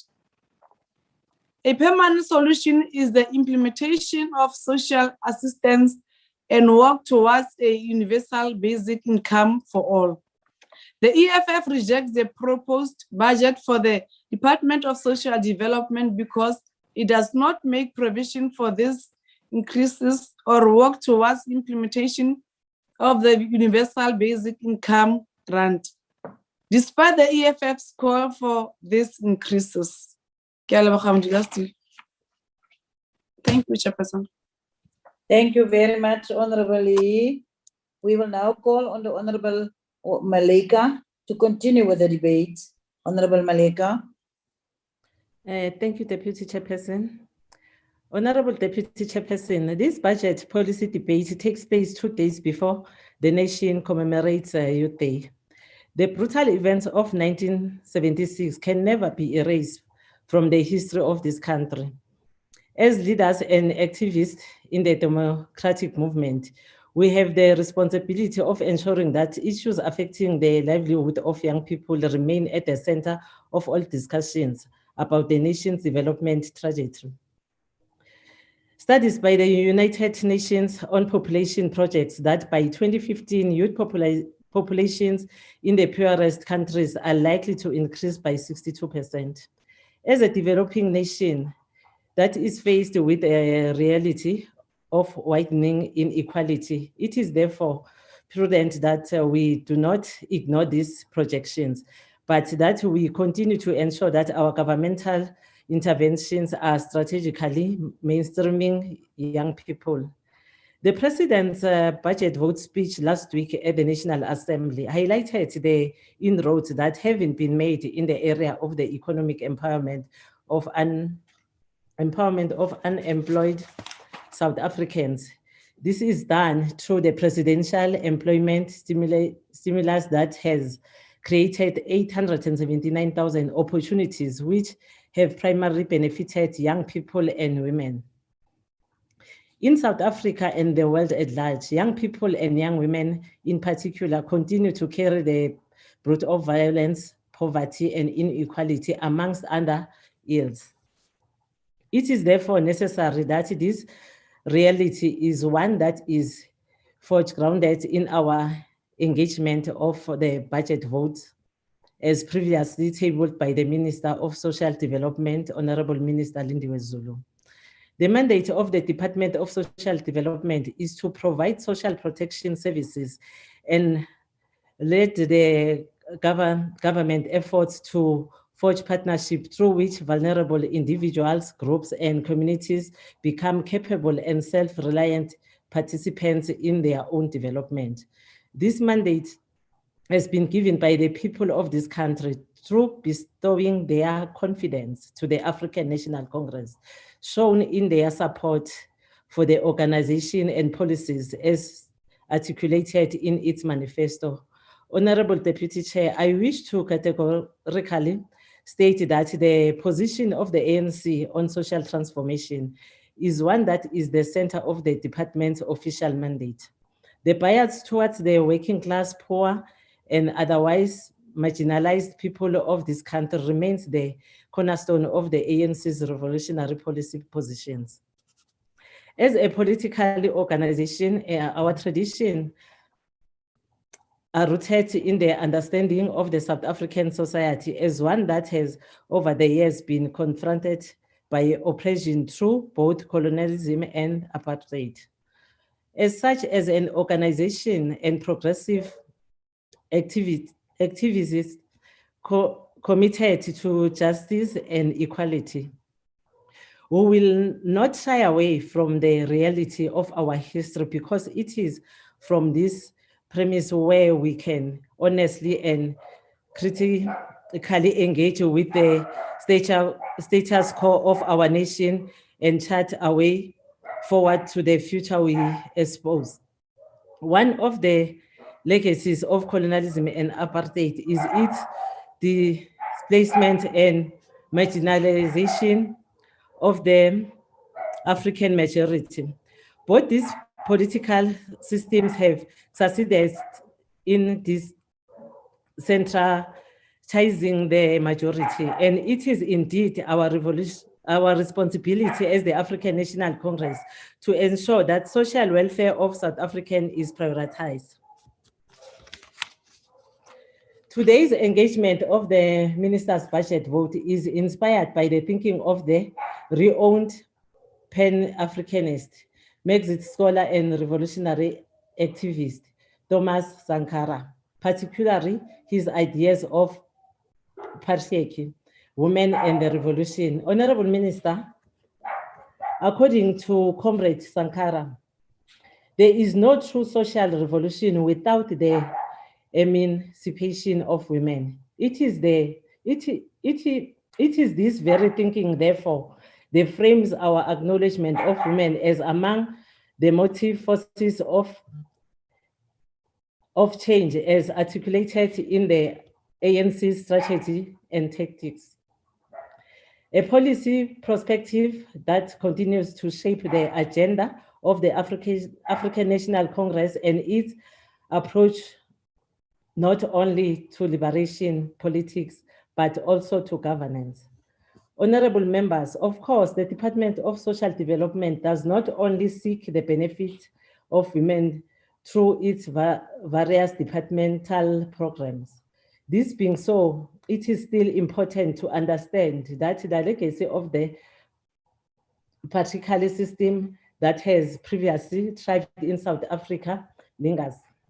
This is the legacy that has seen the triple oppression of African women on the basis of their race, class position, and their sex. In order to bring our real transformation and application of a gender analysis to the budget vote 19 is non-negotiable. Our pursuit towards a non-sexist society, therefore, remains relevant and must all times be seen as urgent. Given the reality of the global political economy, Sub-Saharan Africa is expected to experience the height of this dependent level of poverty, given that 62.8% of women living in extreme poverty are from this region.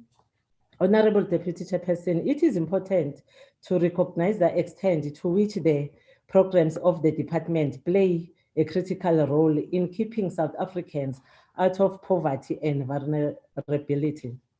These programs include over and above the rollout of social grants, which includes financial commitment towards the COVID-19 social relief of distress grant of 44 billion. Extended child support grant at over 680 million, and the welfare services policy development at 309 million. In real terms, it is indeed this intervention that makes it possible for children who have been left orphaned by the scourge of HIV and AIDS, COVID-19, and gender-based violence and femicide to continue to receive support from the state. There is offering them better prospects for their future. The budget vote, as outlined, is out cause about the delivery of social services, but it is most importantly a bread and butter issue for the millions of beneficiaries of these grants. The Department of Social Development remains a strategic department that makes an important contribution to addressing gender inequality, whilst alleviating poverty and serving as a building block upon which millions of vulnerable and marginalized South Africans. Honorable members, appreciating the details provided in the budget vote 19 as presented, it is worldwide that mainstreaming youth and women's issues remain central. Meaningful also at the numerous debates that have swelled political and social discussion, specifically as it relates to social welfare in general. And the policy of the basic income grant in particular, it is important that the needs and interest of the majority of the people in South Africa remain a priority. Our remains an agenda to advance the development of a society that is non-racial, non-sexist, democratic, and prosperous. Given the demographics of our nation and the degree of inequality that exists still, a perspective that engages with the reality of such inequality must at all times be forward-grounded in order to ensure that this prosperity and equality that will aspire for is one that is enjoyed not only by some, but by all South Africans. Honorable Deputy Chairperson, it is indeed important to acknowledge the complex economic reality that faces us as a nation and the constraints that this presents for dealing with inequality in the country. However, given the emphasis made on the importance of applying a gender lens to budget processes, it is important that the budget, as outlined by the Minister, is supported. Our view is one that sees this budget vote as a vote for the marginalized people in South Africa, women, youth, and children in particular. As the African National Congress, we are confident that the budget as presented will certainly make a difference in the lives of many South Africans, providing integrated, comprehensive, and sustainable social development services towards a self-reliant society. As ANC, we support the budget vote. Thank you, Deputy Chair. Thank you very much, Honorable Malika. We will now call on the Honorable Fernandez to continue with the debate. Honorable Fernandez. Honorable Deputy Chairperson, the Honorable Minister Zulu, all Honorable Ministers present. This debate takes place as the city and province is affected by severe weather conditions, including widespread flooding. Recently, we have seen other provinces affected by natural disasters too. So these are incredibly challenging times for the citizens of South Africa, whom we are mandated to serve. This is compounded by the impact that the COVID-19 pandemic has had on the socio-economic landscape of the country since the Disaster Management Act was first implemented in March 2020. The ongoing pandemic has affected the lives and livelihoods of many South Africans. It has been indiscriminatory in its nature, and it has impacted the psyche of the nation. Yet the acts of kindness and solidarity by civil society, our NGO partners, and all stakeholders during this time has been immense, and for that I am deeply grateful. Honorable Deputy Chairperson, the Minister of Social Development, Honorable Minister Lindiwe Zulu, made some bold statements about the department's commitment to intentionally intensify its contributions towards interventions that address the impact of poverty, inequality, and unemployment.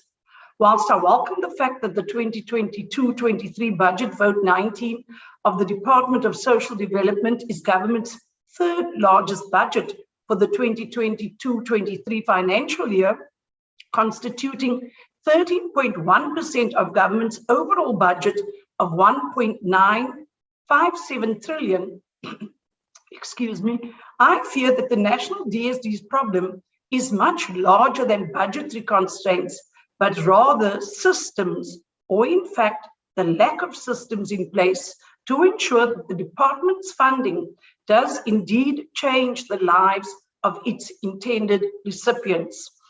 Honorable Deputy Chairperson, in the interest of time, I will confine my inputs to the failure of SASSA to deliver on its basic mandate.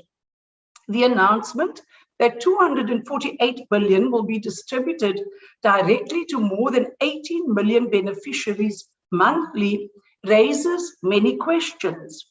Will additional capacity be provided, Honorable Deputy Chairperson, to SASSA, given all the additional funds and grants that SASSA has been expected to administer? It doesn't help to keep adding money to grants if it cannot be channeled to those who need it most, effectively and efficiently and responsibly. Where is the plan for the additional infrastructure and personnel to ensure that SASSA is responsive and able to reach citizens, especially those in deep rural areas? Will the disparity of SASSA officers across the country be addressed? More importantly, Honorable Deputy Chairperson, where is the SASSA winter readiness plan on a very cold day like today? During the 2015-2016 financial year, 16.9 million people were receiving a social grant. Today, that figure stands at nearly 18 million. This is not a statistic to be proud of, yet the ANC continues to celebrate the increasing number of citizens falling into poverty. Honourable Chairperson, if we include the additional 10.5 million individuals that are deemed eligible for the SRD 350 grant for the current financial year, more than 28 million people will be receiving some form of state support. I would like to ask the entire House to let that figure sink in for a second. 28 million people. We have become a welfare state. Sadly, nearly 50% of this country is in poverty, and this is something the National Department wishes to celebrate by calling it a priority. We should hang our heads in shame. We can and must do better. Honourable Deputy Chairperson, if history is to repeat itself, I'm also fearful that the 44 billion rand allocated for the extension of the special COVID-19 social relief of distress grant for 1 year will not reach its intended recipients timeously. The fact that some beneficiaries have missed out on payments for 2 months is an indictment. People are hungry today and need the much needed relief now. Honourable Deputy Speaker, if the initial management of the ECD Stimulus Relief Fund and previously lapsed temporary disability grants by the National DSD is anything to go by, I can only imagine that we will witness challenges with this project too. It is not a matter of if, but rather when. Although provincial departments of social development are not mandated to provide social relief of distress, we have been forced to absorb the failure of SASSA. We have had to allocate funding, which ought to be directed to our statutory work to fill the gaps, particularly with regards to food relief, which the Western Cape Department of Social Development has allocated just over 50 million for the 2022-23 financial year. Whilst we recognize that this is not a provincial government's mandate, we believe that it is the responsibility of all spheres of government to ensure that no person is left behind. Honourable Deputy Chairperson, it is important to note that on a day-to-day basis, my office receives emails, calls, WhatsApp and SMS messages from SASSA clients desperate for any form of assistance because I am told no one responds to emails, no one answers the phone. We have even had occasions when SASSA officials failed to pitch in far-flung rural communities as promised. Never has there been a time for SASSA to step up and deliver on its constitutional obligations as contained in the Social Assistance Act of 2004.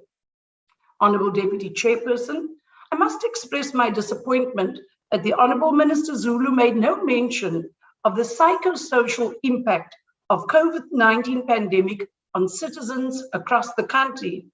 The need for psychosocial services increased dramatically as a consequence of bereavement, grief, loss, and the increasing number of citizens becoming unemployed due to COVID-19. I would like to encourage the Minister to consult with the social sector cabinet colleagues and consider implementing transversal measures to support the emotional and psychological well-being of our citizens.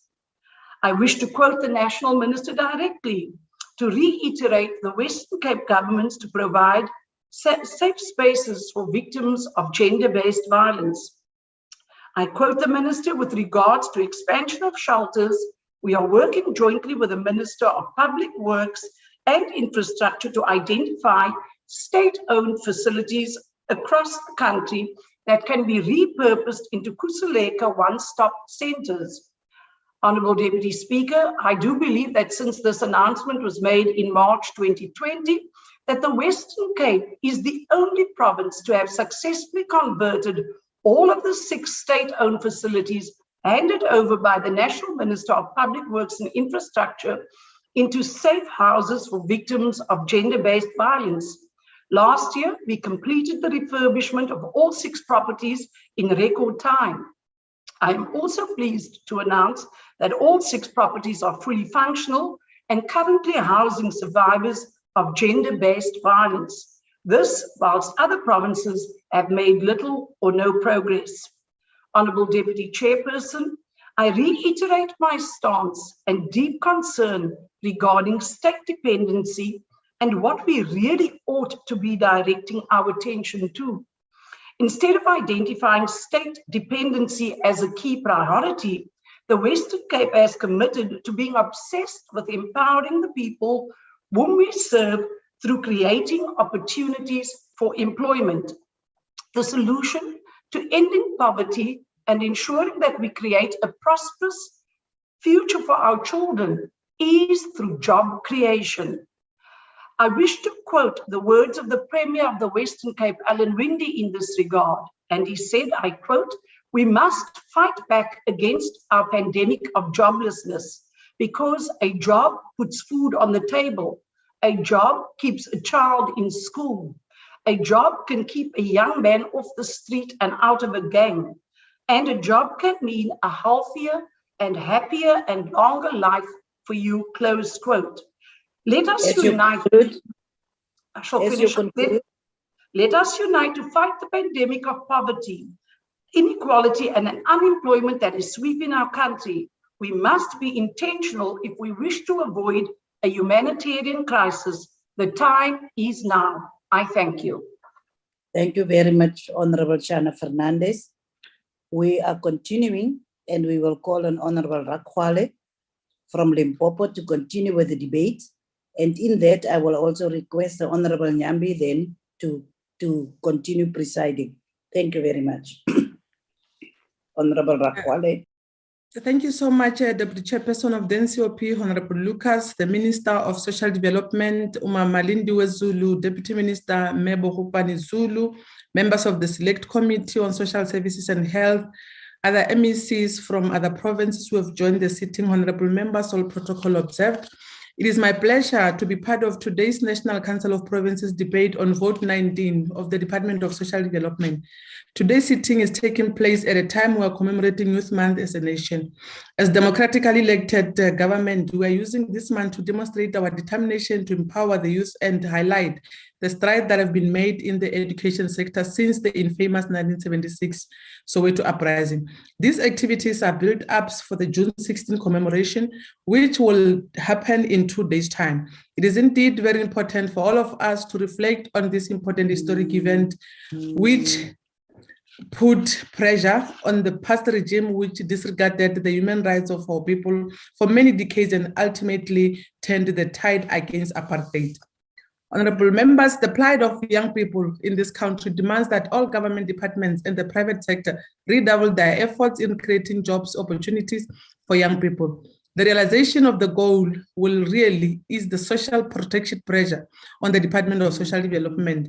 And the situation stands, the majority of South Africans, especially those in rural provinces such as Limpopo, are largely dependable on the government social grants, which is mainly within the Department of Social Development. These grants are in fact the main source of income for about 18 million people across the country. In Limpopo, half of the population depends on the provision of these grants. We therefore strongly believe that the department's budget allocation of 257 billion, of which 248 billion is allocated to cover more than 18 million social grant beneficiaries. This will go a long way in mitigating the effects of poverty that some of our people are currently enduring. Guided by this reality, we are indeed delighted that the 6th administration, as led by the President Cyril Ramaphosa, is determined to ensure that no South African, especially the vulnerable groups of our society, go to bed on an empty stomach. As a country, we just observed National Child Protection Week, which the social development used to highlight the plight of the children of our country. Once again, take this opportunity to remind South African citizens that parents and other caregivers have a full responsibility of ensuring that children are always protected and cared for, as articulated in some sections of Children's Act and the Constitution of the Republic of South Africa. The continuing incidence of gender-based violence in some part of South Africa has a direct and indirect impact on the safety and well-being of our children. Still talking about child protection, I must indicate that the Department of Social Development budget vote as presented by our Minister Zulu, demonstrate that government is determined to ensure that it continues to protect children with one of the most effective ways, which is the Child Support Grant.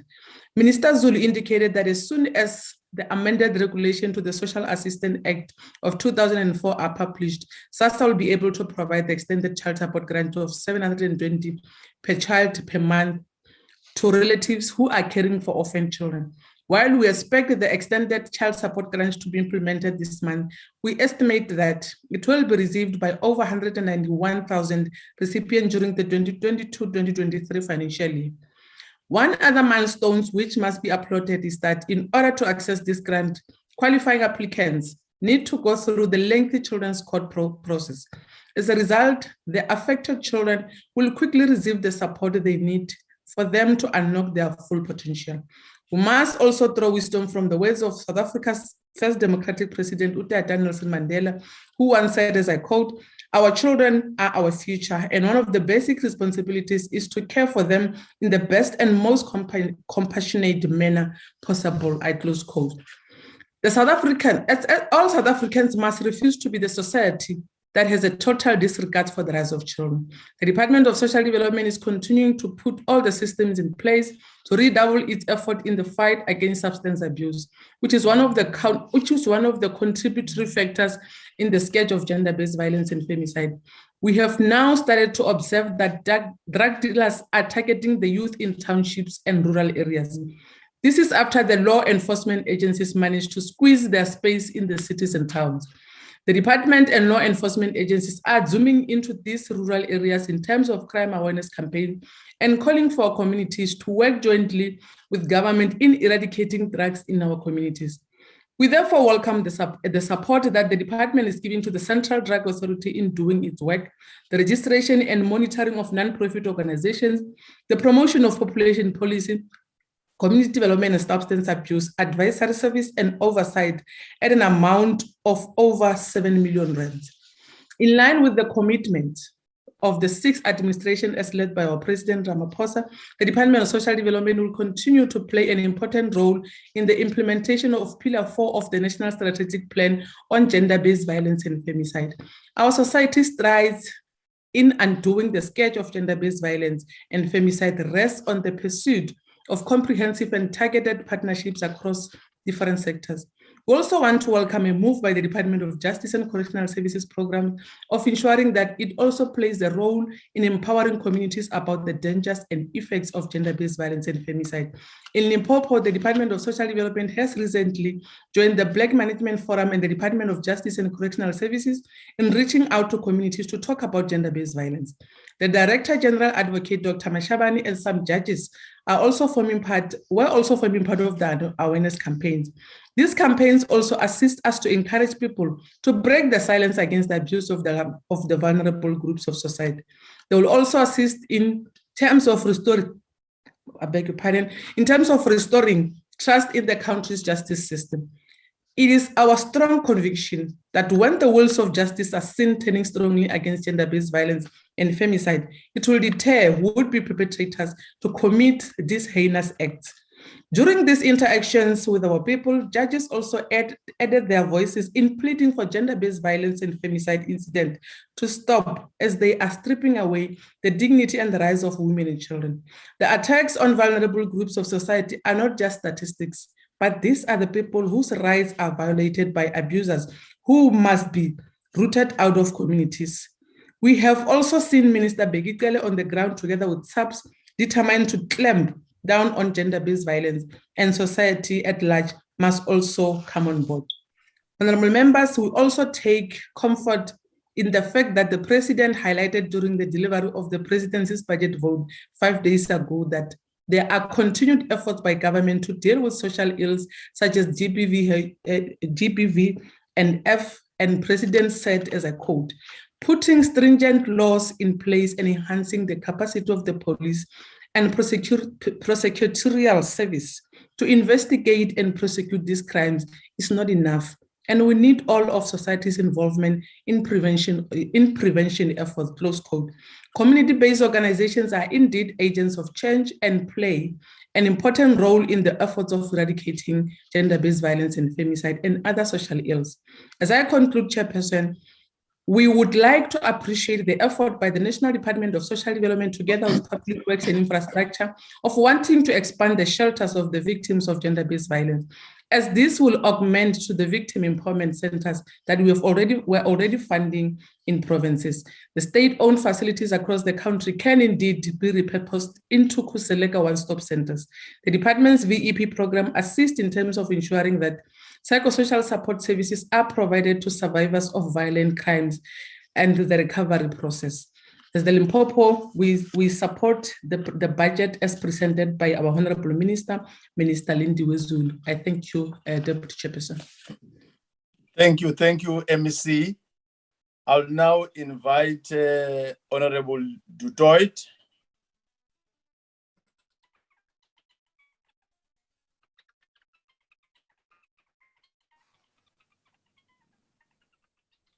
Unmute. Honorable Dutoit, unmute.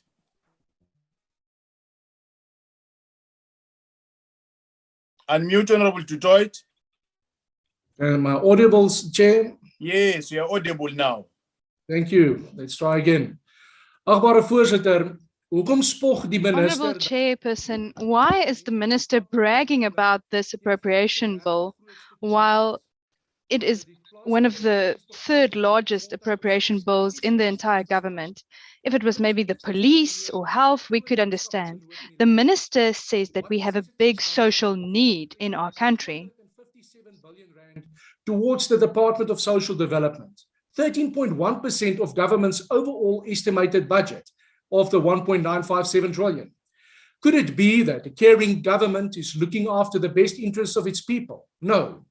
Could it be that government is, through this vote, fulfilling the vote's purpose to, and I'm quoting, to ensure protection against vulnerability by creating and enabling an environment for the provision of a comprehensive, integrated and sustainable social development service, close quote? No. The irony is the fact that government created circumstances through legislation and regulations that guaranteed more individuals became vulnerable and dependent on the state.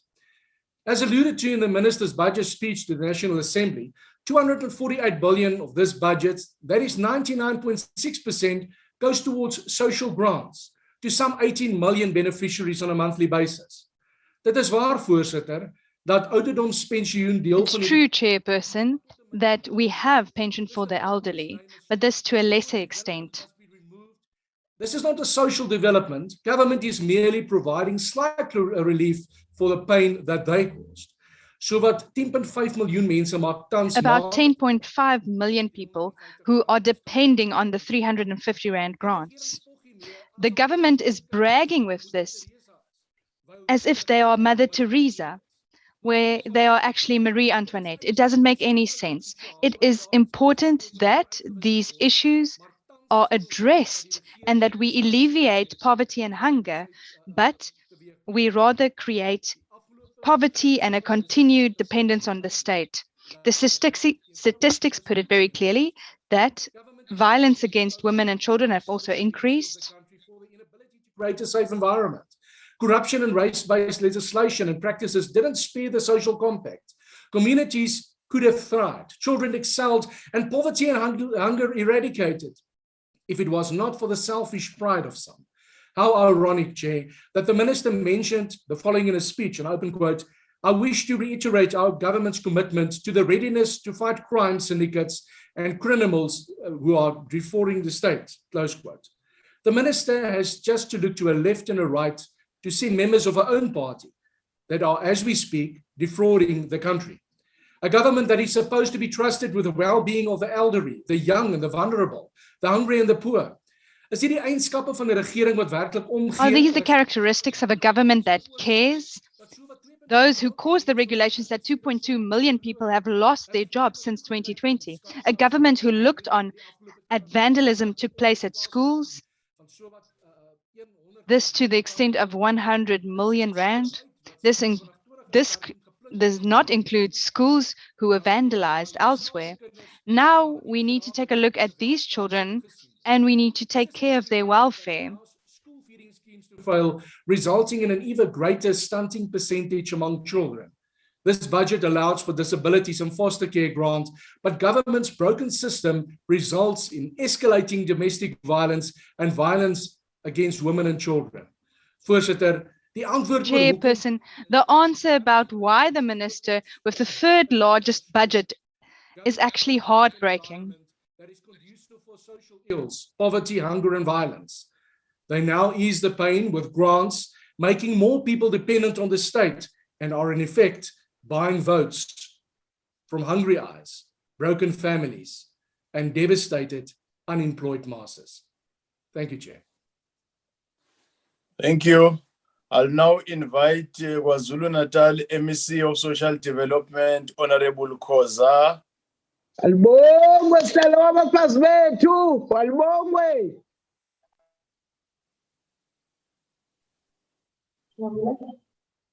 Greetings, Honorable Chairperson. Greetings to the Honorable Minister, Mamlindiwe Zulu. Greetings to the Honorable members here. Ladies and gentlemen, it is a great pleasure for me to be participating in this debate, budget speech of 2022-2023, year vote 19. We rise in this August House during the important month of June. This year marks 46 years since the 1976 student uprising. As we commemorate Youth Month, it is important to continue protecting our youth from social ills. And I'm pleased, Chair, that the minister's budget talks to the drug abuse, which is allocated a bigger chunk, which is the thing which affects most of our youth. So, as well as addressing unemployment. Chairperson, for the past years, we have been facing serious challenges with the COVID-19 outbreak. July 2021 unrest and floods that hit the province of KwaZulu-Natal. In all these disasters, Chair, we faced the department has been at the forefront to protect the livelihood of the citizens. On that note, we would like to give thanks to all donors and NGOs, unions, different provinces, churches, and the private sector, including global communities, who came on board to support us as a province during this time. The National Department of Social Development has stood with the province during this difficult time, and the minister channeled all the donations to the province to help the flood victims. Equally, we are more than grateful to SASSA for their efforts in ensuring that the people have food and stretching their normal intervention, SRD, to provide a once-off grant of over 1,980 for SRD to the victims of floods. Thanks for grants, donations received from all provinces such as Gauteng, Free State, and Limpopo, from private donors, while others were brought directly to the government. The intervention of the different departments, including SAPS and SANDF, Western Cape and Mpumalanga, which were tasked with the rescue mission, also performed exceptionally well to find the bodies of the deceased from debris. Sadly, we recorded over 435 people who lost their lives, and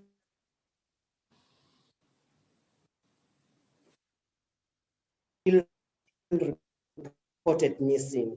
A total of 928,740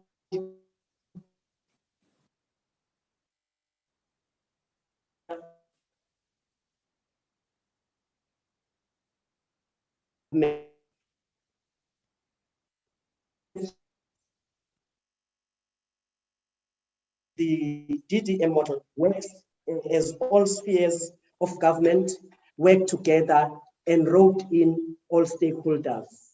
In all temporary shelters for displaced people, we have ensured that every person gets 3 meals a day.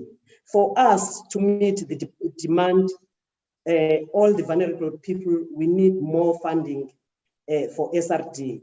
as well as shelters. And the disasters exposed us and exposed our vulnerability as KZN, especially when it comes to social workers. We had to look for social workers from less affected districts. The department is currently moving away from its welfarist approach. We all need to understand that the department has a responsibility to respond correctly to the plight of the people at all times. Hence, the importance to move towards the developmental approach. The department has been doing very well in extending help to those engulfed in poverty. A big portion of the department's budget is channeled towards disbursement of social grants because we are a caring government. We are grateful that there has been an extension of the special COVID-19 SRD grant for 1 year, distributed over 10.5 million eligible persons monthly. As we know, COVID-19 brought more challenges to our people and created a lot of unemployment. The provision of different grants to our vulnerable people continues to contribute meaningfully towards poverty reduction and ensure that no person sleeps on an empty stomach. We have seen fast-growing trends of crime syndicates and criminals who were defrauding grants, but it was pleasing to learn from the Honorable Minister that systems are one in of those place. syndicates are sitting in Lutuli House. No, Honorable MEC, we are protected. Honorable Lord, no. Continue, Honorable MEC. It was pleasing to learn from the Honorable Minister that systems are in place to ensure we fight any form of corruption. Equally, we are pleased that the department has also set a clear programs and allocated a budget to fight against illicit drugs and substance abuse in our society. Illicit drugs have destroyed a number of our youth and families. The number of cases of gender-based violence and femicide are linked to the use of drugs. We are pleased the department continues to play an important role in the implementation of strategies to end EGBV. It must be stated that the success to end the scourge of gender-based violence and femicide is the responsibility of us all as members of the society. We welcome and appreciate the path of reconstruction and recovery taken by the ANC government to ensure the economy performs better following the disasters we had to endure. We want to thank the Honorable Minister for delivering a comprehensive budget vote 19 of the Department of Social Development for the 2022-2023 financial years. The ANC mandated us to respond with a solution to better the lives of the people. During this difficult time, we need to work together as South Africans to build this overarching country's identity. Honorable Chairperson, we need not be ambiguous about the challenges we face, including teenage pregnancy, gender-based violence cases, and other social ills that need the department to employ more social workers. We have a lot of graduate social workers who are still at home unemployed. We also need to see our sister departments coming on board by recruiting social workers, departments like education and community safety. We have seen social development employees showing an undisputable dedication to serving our people, and the achievement in the 7th National Batupile Excellence Award speaks volumes about the jobs done by social development in communities. Renowned American philosopher Albert Green Hubbard said, and I quote, "A little more persistence, a little more effort, and what seemed hopeless failure may turn to glorious success. This is befitting of close quotes, and this is befitting of this situation faced by social development with this little budget we are debating today, which is too little. It is really too little. when you look at what is a responsibility for social development. Through social development, this government remains the hope of hopeless. We have no doubt that something good out of the budget will restore hope to the hopeless.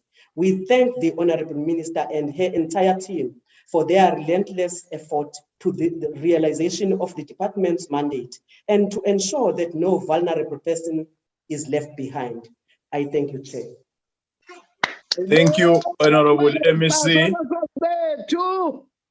Thank you, Mama. I now invite Honorable Hatebe. Honorable Chairperson, Honorable Minister, Honorable MECs. In an ideal world, the Department of Social Development should play a central role in uplifting and improving the lives of South Africa's citizens, especially the most vulnerable.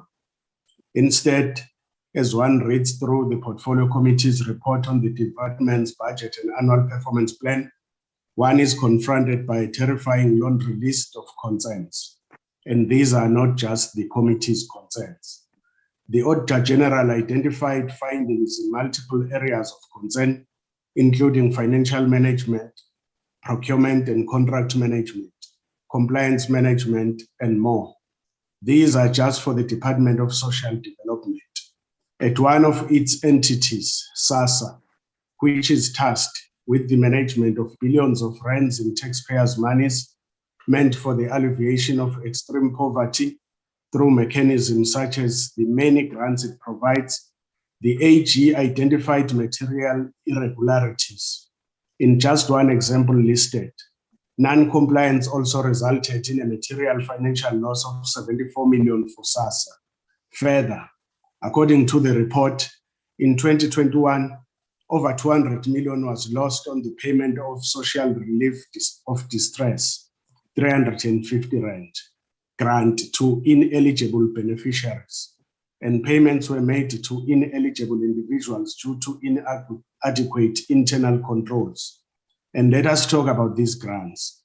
In South Africa, a country with the highest unemployment rate in the world, grants are a necessity, not an accomplishment. For the government to boast about a welfare state where 50% of South Africans survive on a grant alone is nothing more than an attempt by the ruling party to create a success story out of what is essentially the management of the poverty of our people. The IFP reiterates our desperate plea to the minister to table an urgent plan of action to address her department's weaknesses, the AG's findings, a plan to enforce a culture of consequence management, and a plan to intensify the fight against fraud and corruption. The department cannot afford to fail. The lives of too many people rely on it. It is for this reason, Honorable Chairperson, but with great reluctance, that the IFP accepts the budget vote. I thank you. Thank you, Honorable Hatebe. Northwest MEC Social Development, Honorable Moilwa.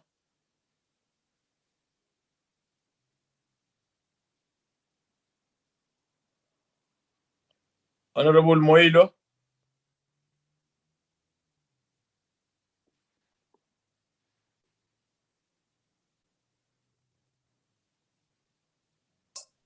As Chairperson, I'm advised Honorable Moilo is not in the House.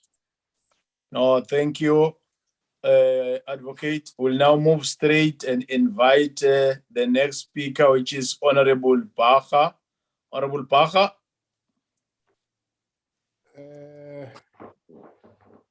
Masbulele Chairperson.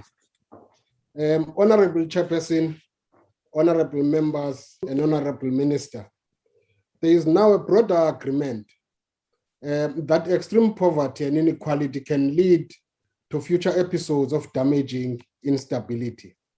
The debate around additional financial support is moving on from whether it needs to be implemented to how the country and the government will do it.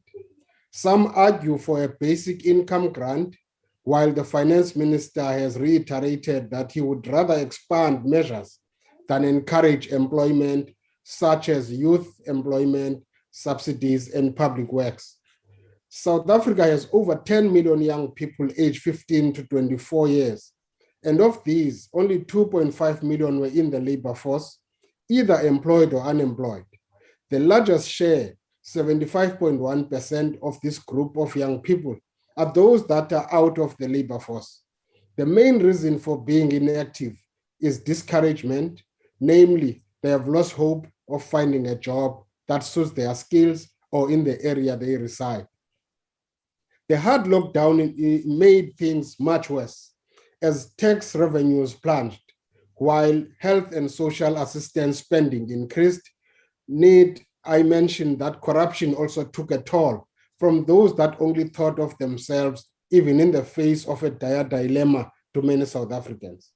In 21-22, we have seen our country go through a shocking time in history with COVID-19, the unrest in some of the provinces, and the recent floods in KwaZulu-Natal, Eastern Cape, and Northwest Province. These have certainly had a huge and negative impact on social well-being of South Africans as it affected lives and livelihoods and destroyed many business entities. Minister, this department is the heart and soul of stability to the poorest of the poor. Therefore, there can be no room for errors, as that will go down in history harshly.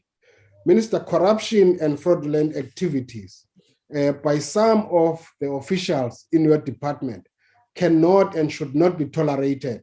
We are dealing with people in people's lives here, and therefore you should uproot every ounce of corruption as it causes a severe burden to the poor and needy that depends on these grants for a living.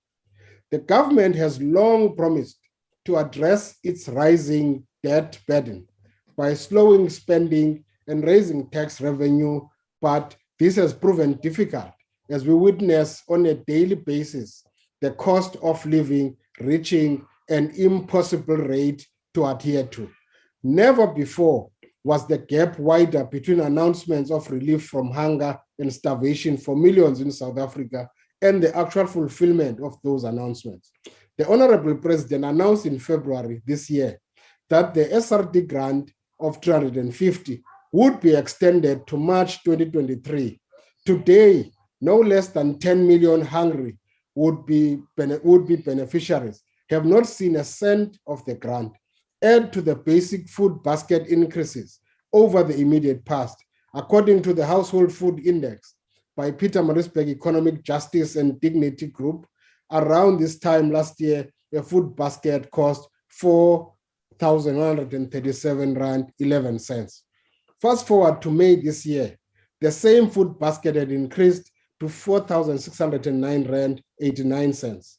The lack of caring for the people by this government is outstanding, given the hardships they experience daily. First, it was the appeals that date back to August 2021 that have not been paid. Then it was the closure of post offices that led to beneficiaries traveling long distance to receive their grants, and then the delay in paying the inadequate 350 Rand. While these gaps continue to widen, heart-wrenching reports pop up every day of children dying of acute malnutrition. It is for this reason, Honorable Chairperson, that the Democratic Alliance is calling for clarity on the actual date the grant will be paid and the back pay for the month that have lapsed. A caring government would do all it takes to ensure that so many people, at the very least, are able to keep hunger and starvation at bay. If it cannot restore their dignity and protect their lives and livelihoods, the current ANC government certainly does not care. Every month, vulnerable South Africans struggle to access their grants due to a technical glitch, system crashes, and changes in grant qualifications requirements. Millions of South Africans rely on these grants to support their families. And every month, there's uncertainty on whether their grants will be disbursed and accessed on time. Reports have highlighted that the technical errors on SASSA's side resulted in dates changing from the 3rd to the 2nd of June. As a result, funds are unavailable. This has left many pensioners waiting for their disbursements. Minister, this department is the integral part of our society during and post-COVID-19, as we have seen the trauma caused by the pandemic. The department has a burden to mother the orphans and vulnerable children. Due to COVID-19, it has the responsibility to provide hope to the hopeless with mental support and forging a stable pathway through all the darkness we have endured. This department has an obligation to lessen the burden by all means possible. Therefore, Honorable Minister, it is time to deliver a service that will give South Africans hope, as enshrined in the Constitution of our beautiful country. The right to dignity, right to security and identity is preserved in a stable social environment. Let us deliver. In conclusion, Chairperson, Minister, this department is what South Africans rely on to gain a glimpse of hope through everything we have been through. Monitoring and evaluation is crucial to make sure that we provide South Africans the democracy they fought and died for. I thank you, Chairperson. Thank you, Honorable Baha. The next speaker is Honorable Nchabeleng.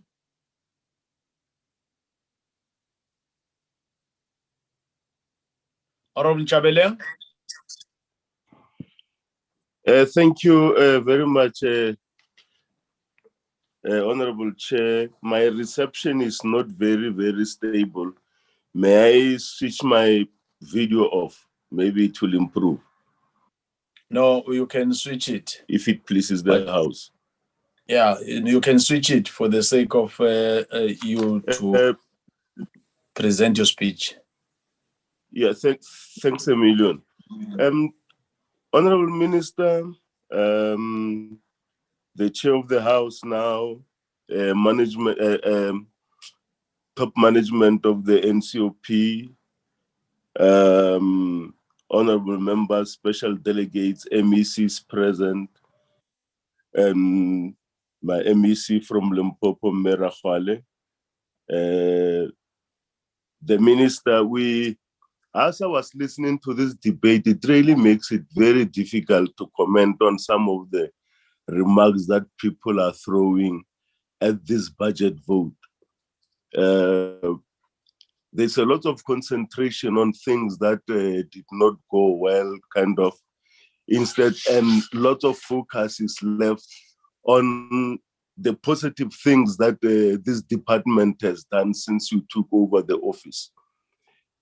Since you came into this office, Honorable Minister and members, we all know, as we engaged with this committee, with the department, that there'd been improvement in management and even in the performance at the audit levels compared to the past years.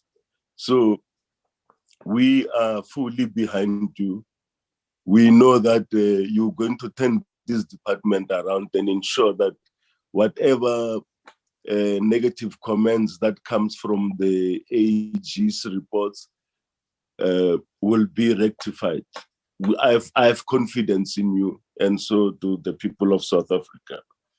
Honorable Chairperson, the African National Congress rises to express its support for the budget vote 19 on social development that has been presented by the Honorable Minister Lindiwe Zulu. In our view, the proposed budget is outlined is reflective of the aspirations that the ANC has for social transformation in South Africa. These are aspirations that are anchored on our commitment to address the injustices of the past, specifically as it relates to the development of the people of South Africa. The African National Congress remains committed to the vision of building a national democratic society that is democratic, non-sexist, non-racial, and prosperous. This envisaged society is one that carries the aspirations of social and economic freedoms for all South Africans. The future that we want to see in the country is one that is significantly different from that of previous regimes that sought to deliberately isolate Africans and was disparaging towards women, youth, and other marginalized groups. In this regard, the budget vote 19 as presented cuts across a number of issues that are critical for the developmental agenda of the country. Some of these issues include, but are not limited to, strengthening partnerships and the social compact, expanding the district development model, improving governance, and addressing the scourge of gender-based violence and femicide. Building a capable developmental state means that we need to ensure that our government institutions have the adequate human capacity and the resource capacity to efficiently and effectively deliver on its mandate within the parameters of the law in an ethical manner. The question of our moral fiber and the importance of the moral regeneration program demonstrate that our government systems and the services provided by our government will always be impacted by different vested interests, which can be legal or illegal. It is therefore critical that the department responds to all findings which the Auditor General has made. Consequence management on findings which warrant decisive action should be a norm in the state in order to ensure our people get value for their money. We must ensure that government expenditure is optimal. Looking at social compact, the National Development Agency Chair has been allocated 219 million rand that is targeted at alleviating poverty and addressing food insecurity in communities, more especially given the context of the COVID-19 pandemic. This has displaced many families and left millions of people in economically compromised positions where they are unable to afford and sustain their livelihoods. The particular area of opportunity for partnerships and building a social compact in this regard lies in the department's capacity to empower civil society organizations with both financial and educational capacity to serve communities in collaboration with the government. This proposed budget commits to strengthening governance and accountability of community of CSOs through providing financial and management skills, sound and ethical management of community organizations that are funded by the government are important for improving governance, and the budget allocation towards this end that are provided in the budget board 19 is notable. The budget creates a platform for the department to leverage other social partners in the private sector and academia, thus creating a platform for robust and multidisciplinary approaches to implementing the mandate of the department. The district development model, as spearheaded from the presidency, is aimed at strengthening the coordination and integration of the planning and budgeting of government programs at a district-based level. As this relates to the delivery of the social services, it is necessary that low-hanging fruits be identified in implementation of the pilot areas and efforts be strategically channeled towards the success of these pilots in order to establish a baseline that can be used for the expansion of the program. Within the department, there are various areas of intersection with strategic goals in other departments, such as basic education and the ministry in the presidency for women, youth, and persons with abilities that should be looked at to better enhance the case for the broad implementation of this model. Honorable Chairperson, it should also be noticed that the improvement of governance system is not an operation that occurs in silos, spearheaded by specific units and subunits in departments. It is critical that there exists an appreciation of how improving governance calls for the introduction of a knowledge sharing system approach to be adopted and implemented by the departments across all spheres of governance and other relevant stakeholders. It is significant that the department has allocated 125 million rands towards strengthening the operations of the South African Council for Social Services Professions in order to enhance its capacity to carry out its mandate. The budget allocation shows that the department is serious about maintaining professionalism in the social services profession sector. This is important in this broader developmental discourse and the transformation agenda of the nation. The social services professionals are the anchor of the work that the department undertakes. This being so, however, we acknowledge that within the profession, there exist multiple barriers of opportunity, especially for young professionals from historically Black institutions, as it refers to them being channeled into the profession. The department's role is that critical to ensure that the required support for social services professionals is provided. It is certainly unfortunate that the scourge of violence against women and children remains one of the most persistent challenges that have plagued this country over the years. The report of the Presidential Summit Against Gender-Based Violence is a useful tool in shaping interventions aimed at curbing this. The department's role through the National Development Agency is one that aims to provide the required social support for victims of gender-based violence across the length and breadth of the country. It is important that as a nation, we root out this scourge that has destroyed and taken the lives of many women and children. The department's continued support of the services provided through the commitment to working with the Department of Public Works in order to repurpose state-owned facilities into Kuseleka one-stop centers is commendable.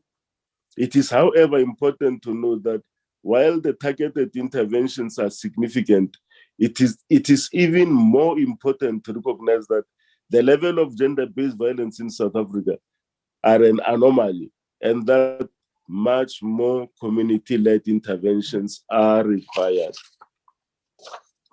In conclusion, Honorable Chairperson, allow me to conclude my contribution by making acknowledgement of the historic relevance of the month of June to our beloved nation.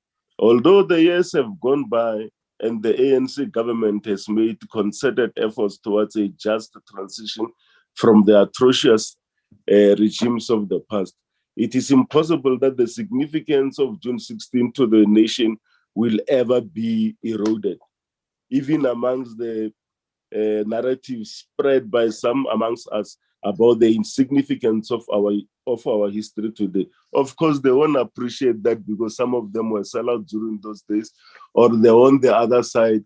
We were at the wrong side of the gun. The gun was in their hands. Truly, the journey we have traveled as a nation is long.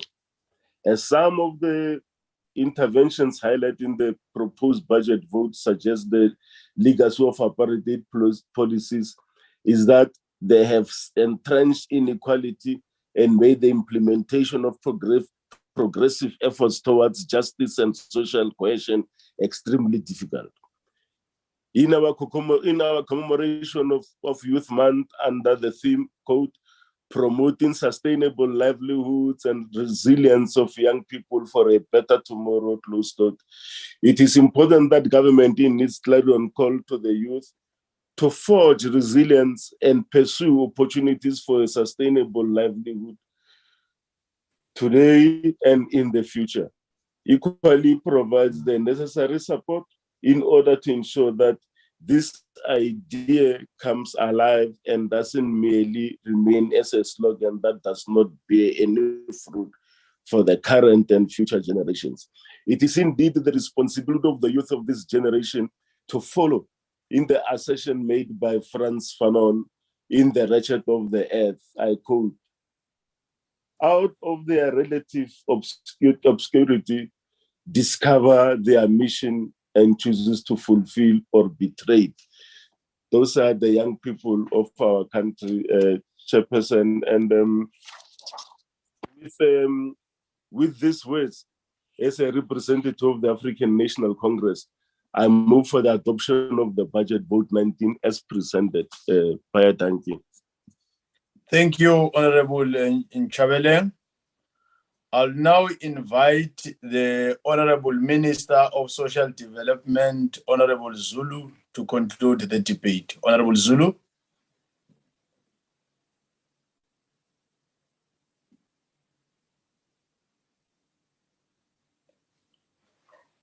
Honorable Minister.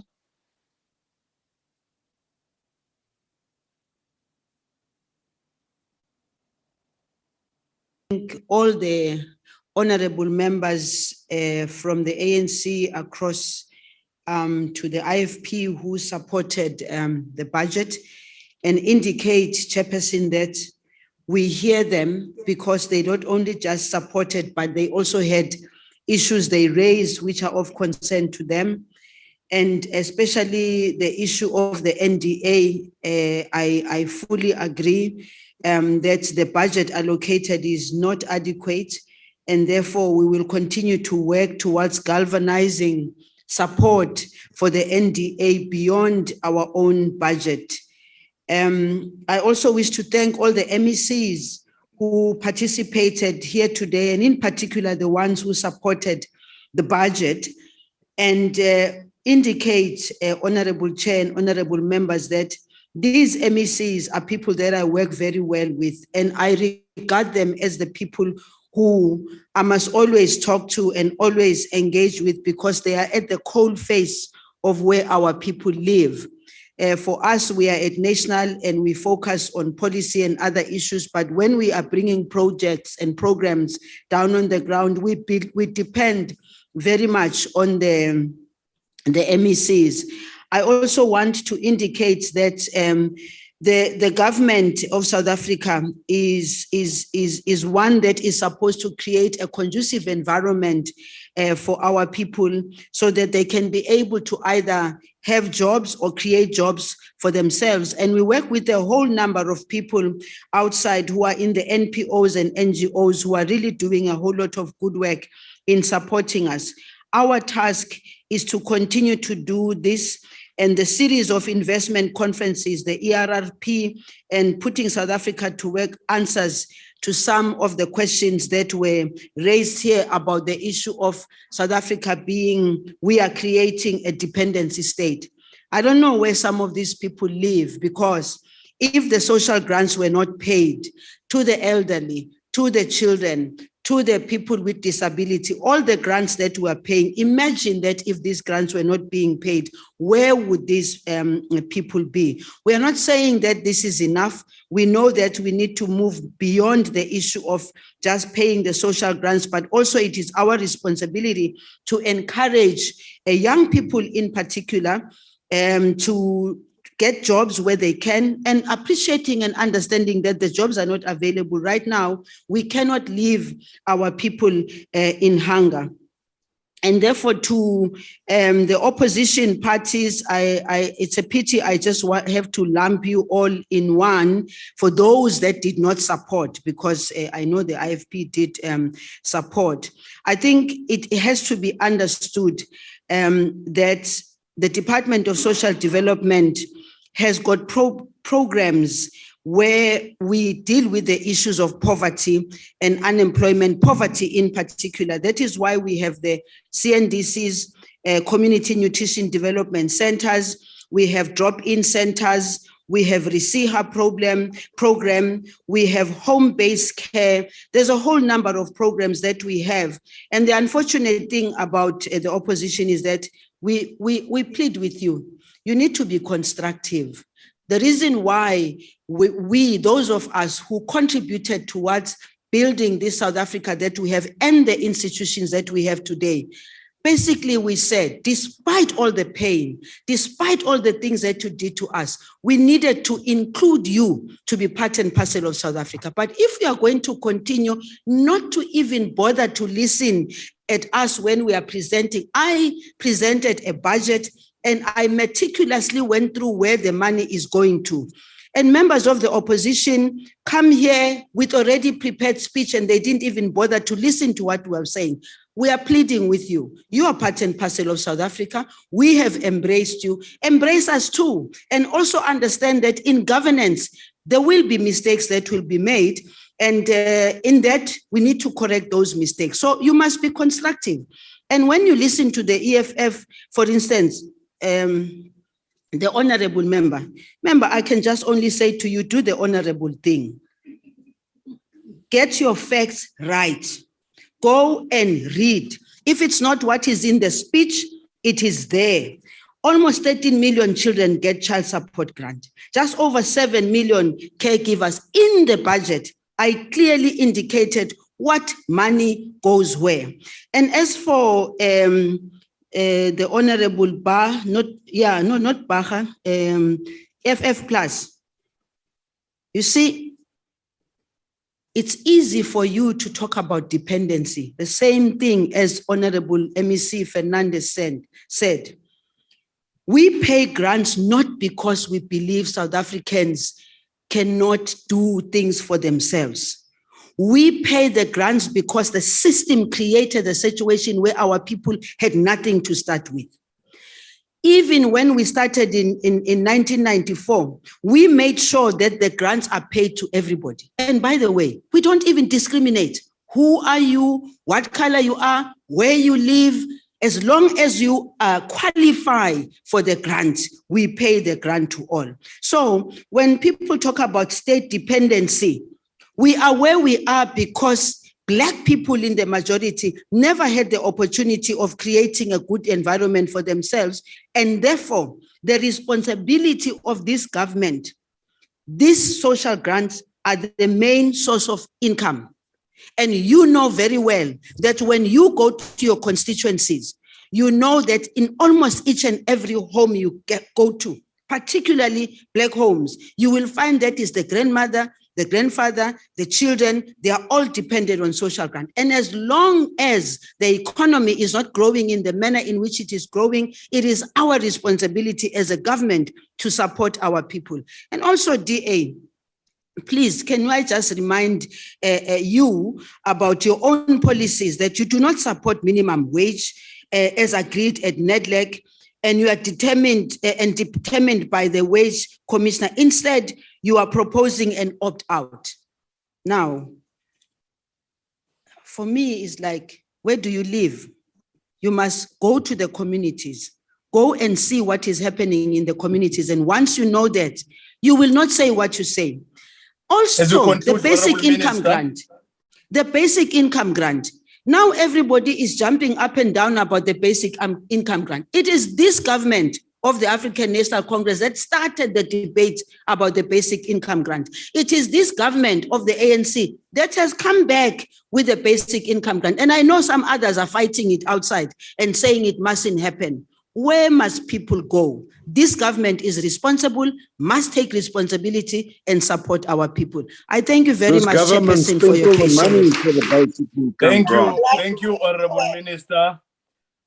That concludes the debate. Honorable members, allow me to take this opportunity to thank the Minister of Social Development, Honorable Zulu, Deputy Minister, all MEC, all members who participated in this very important debate. With that, honorable members, that concludes the business of the day. The House is adjourned. Thank you very much. Thank you, Chair. Thank you. Thank you. Chair. Thank you, Chair. Thank you, Minister. Thank you, Chief Whip. Long live the chair, long live. Mama.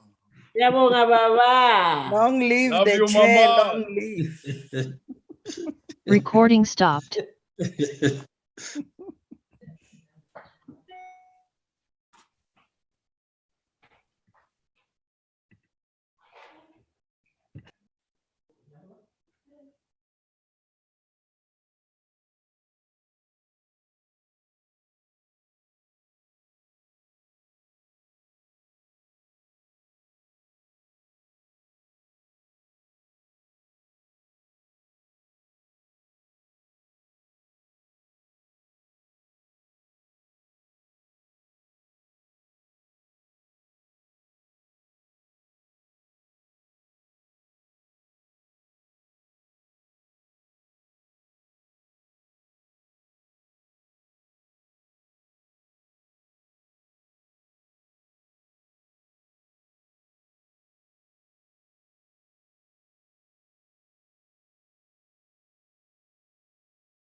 Ms. Powers.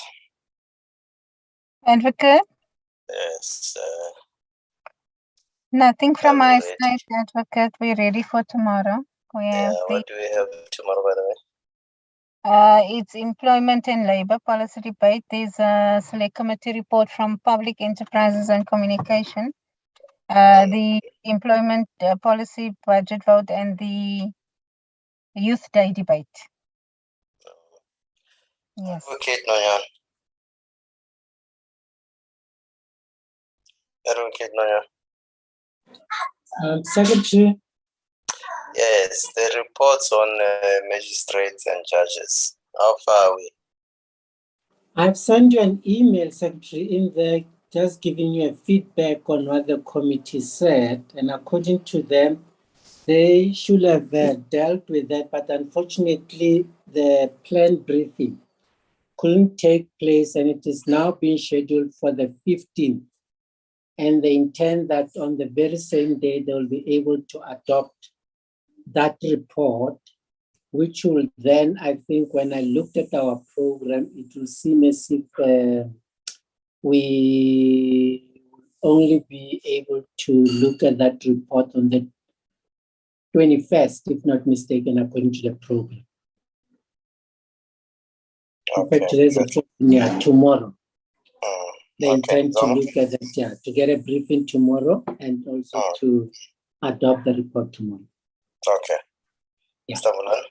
Advocate, there was also a request that particularly, I think you can assist from your side. I'm told that there's a determination made by the president that's sitting with the two POs sitting with the executive authority.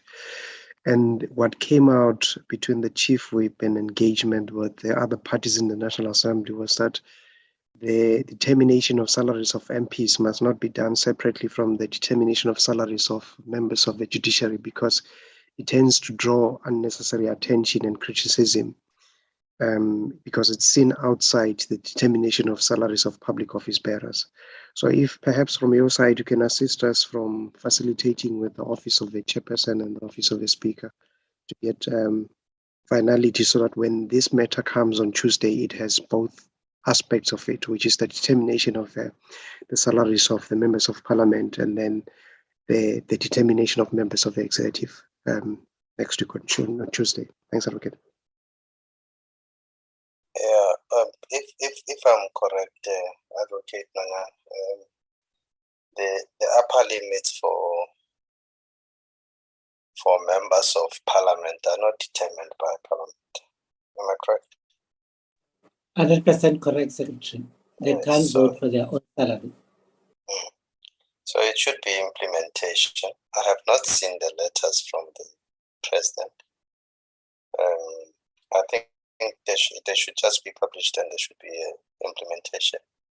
They don't go through the houses because members cannot determine their own salaries or their own benefits. That's why there's a commission. Yes, Advocate. I think the request was that they must be done on the same day, on Tuesday. So when we take the houses past the issue of judges, the publication from the office, from the executive authority, they must publish the determination of salaries of MPs, because that letter, I'm informed that it was done by the president two or 3 weeks ago.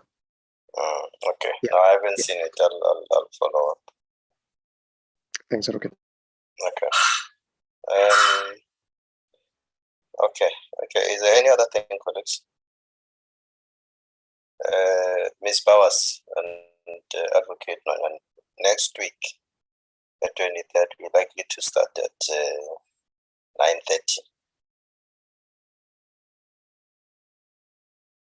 Yeah, not at 10. Yeah, not at 10.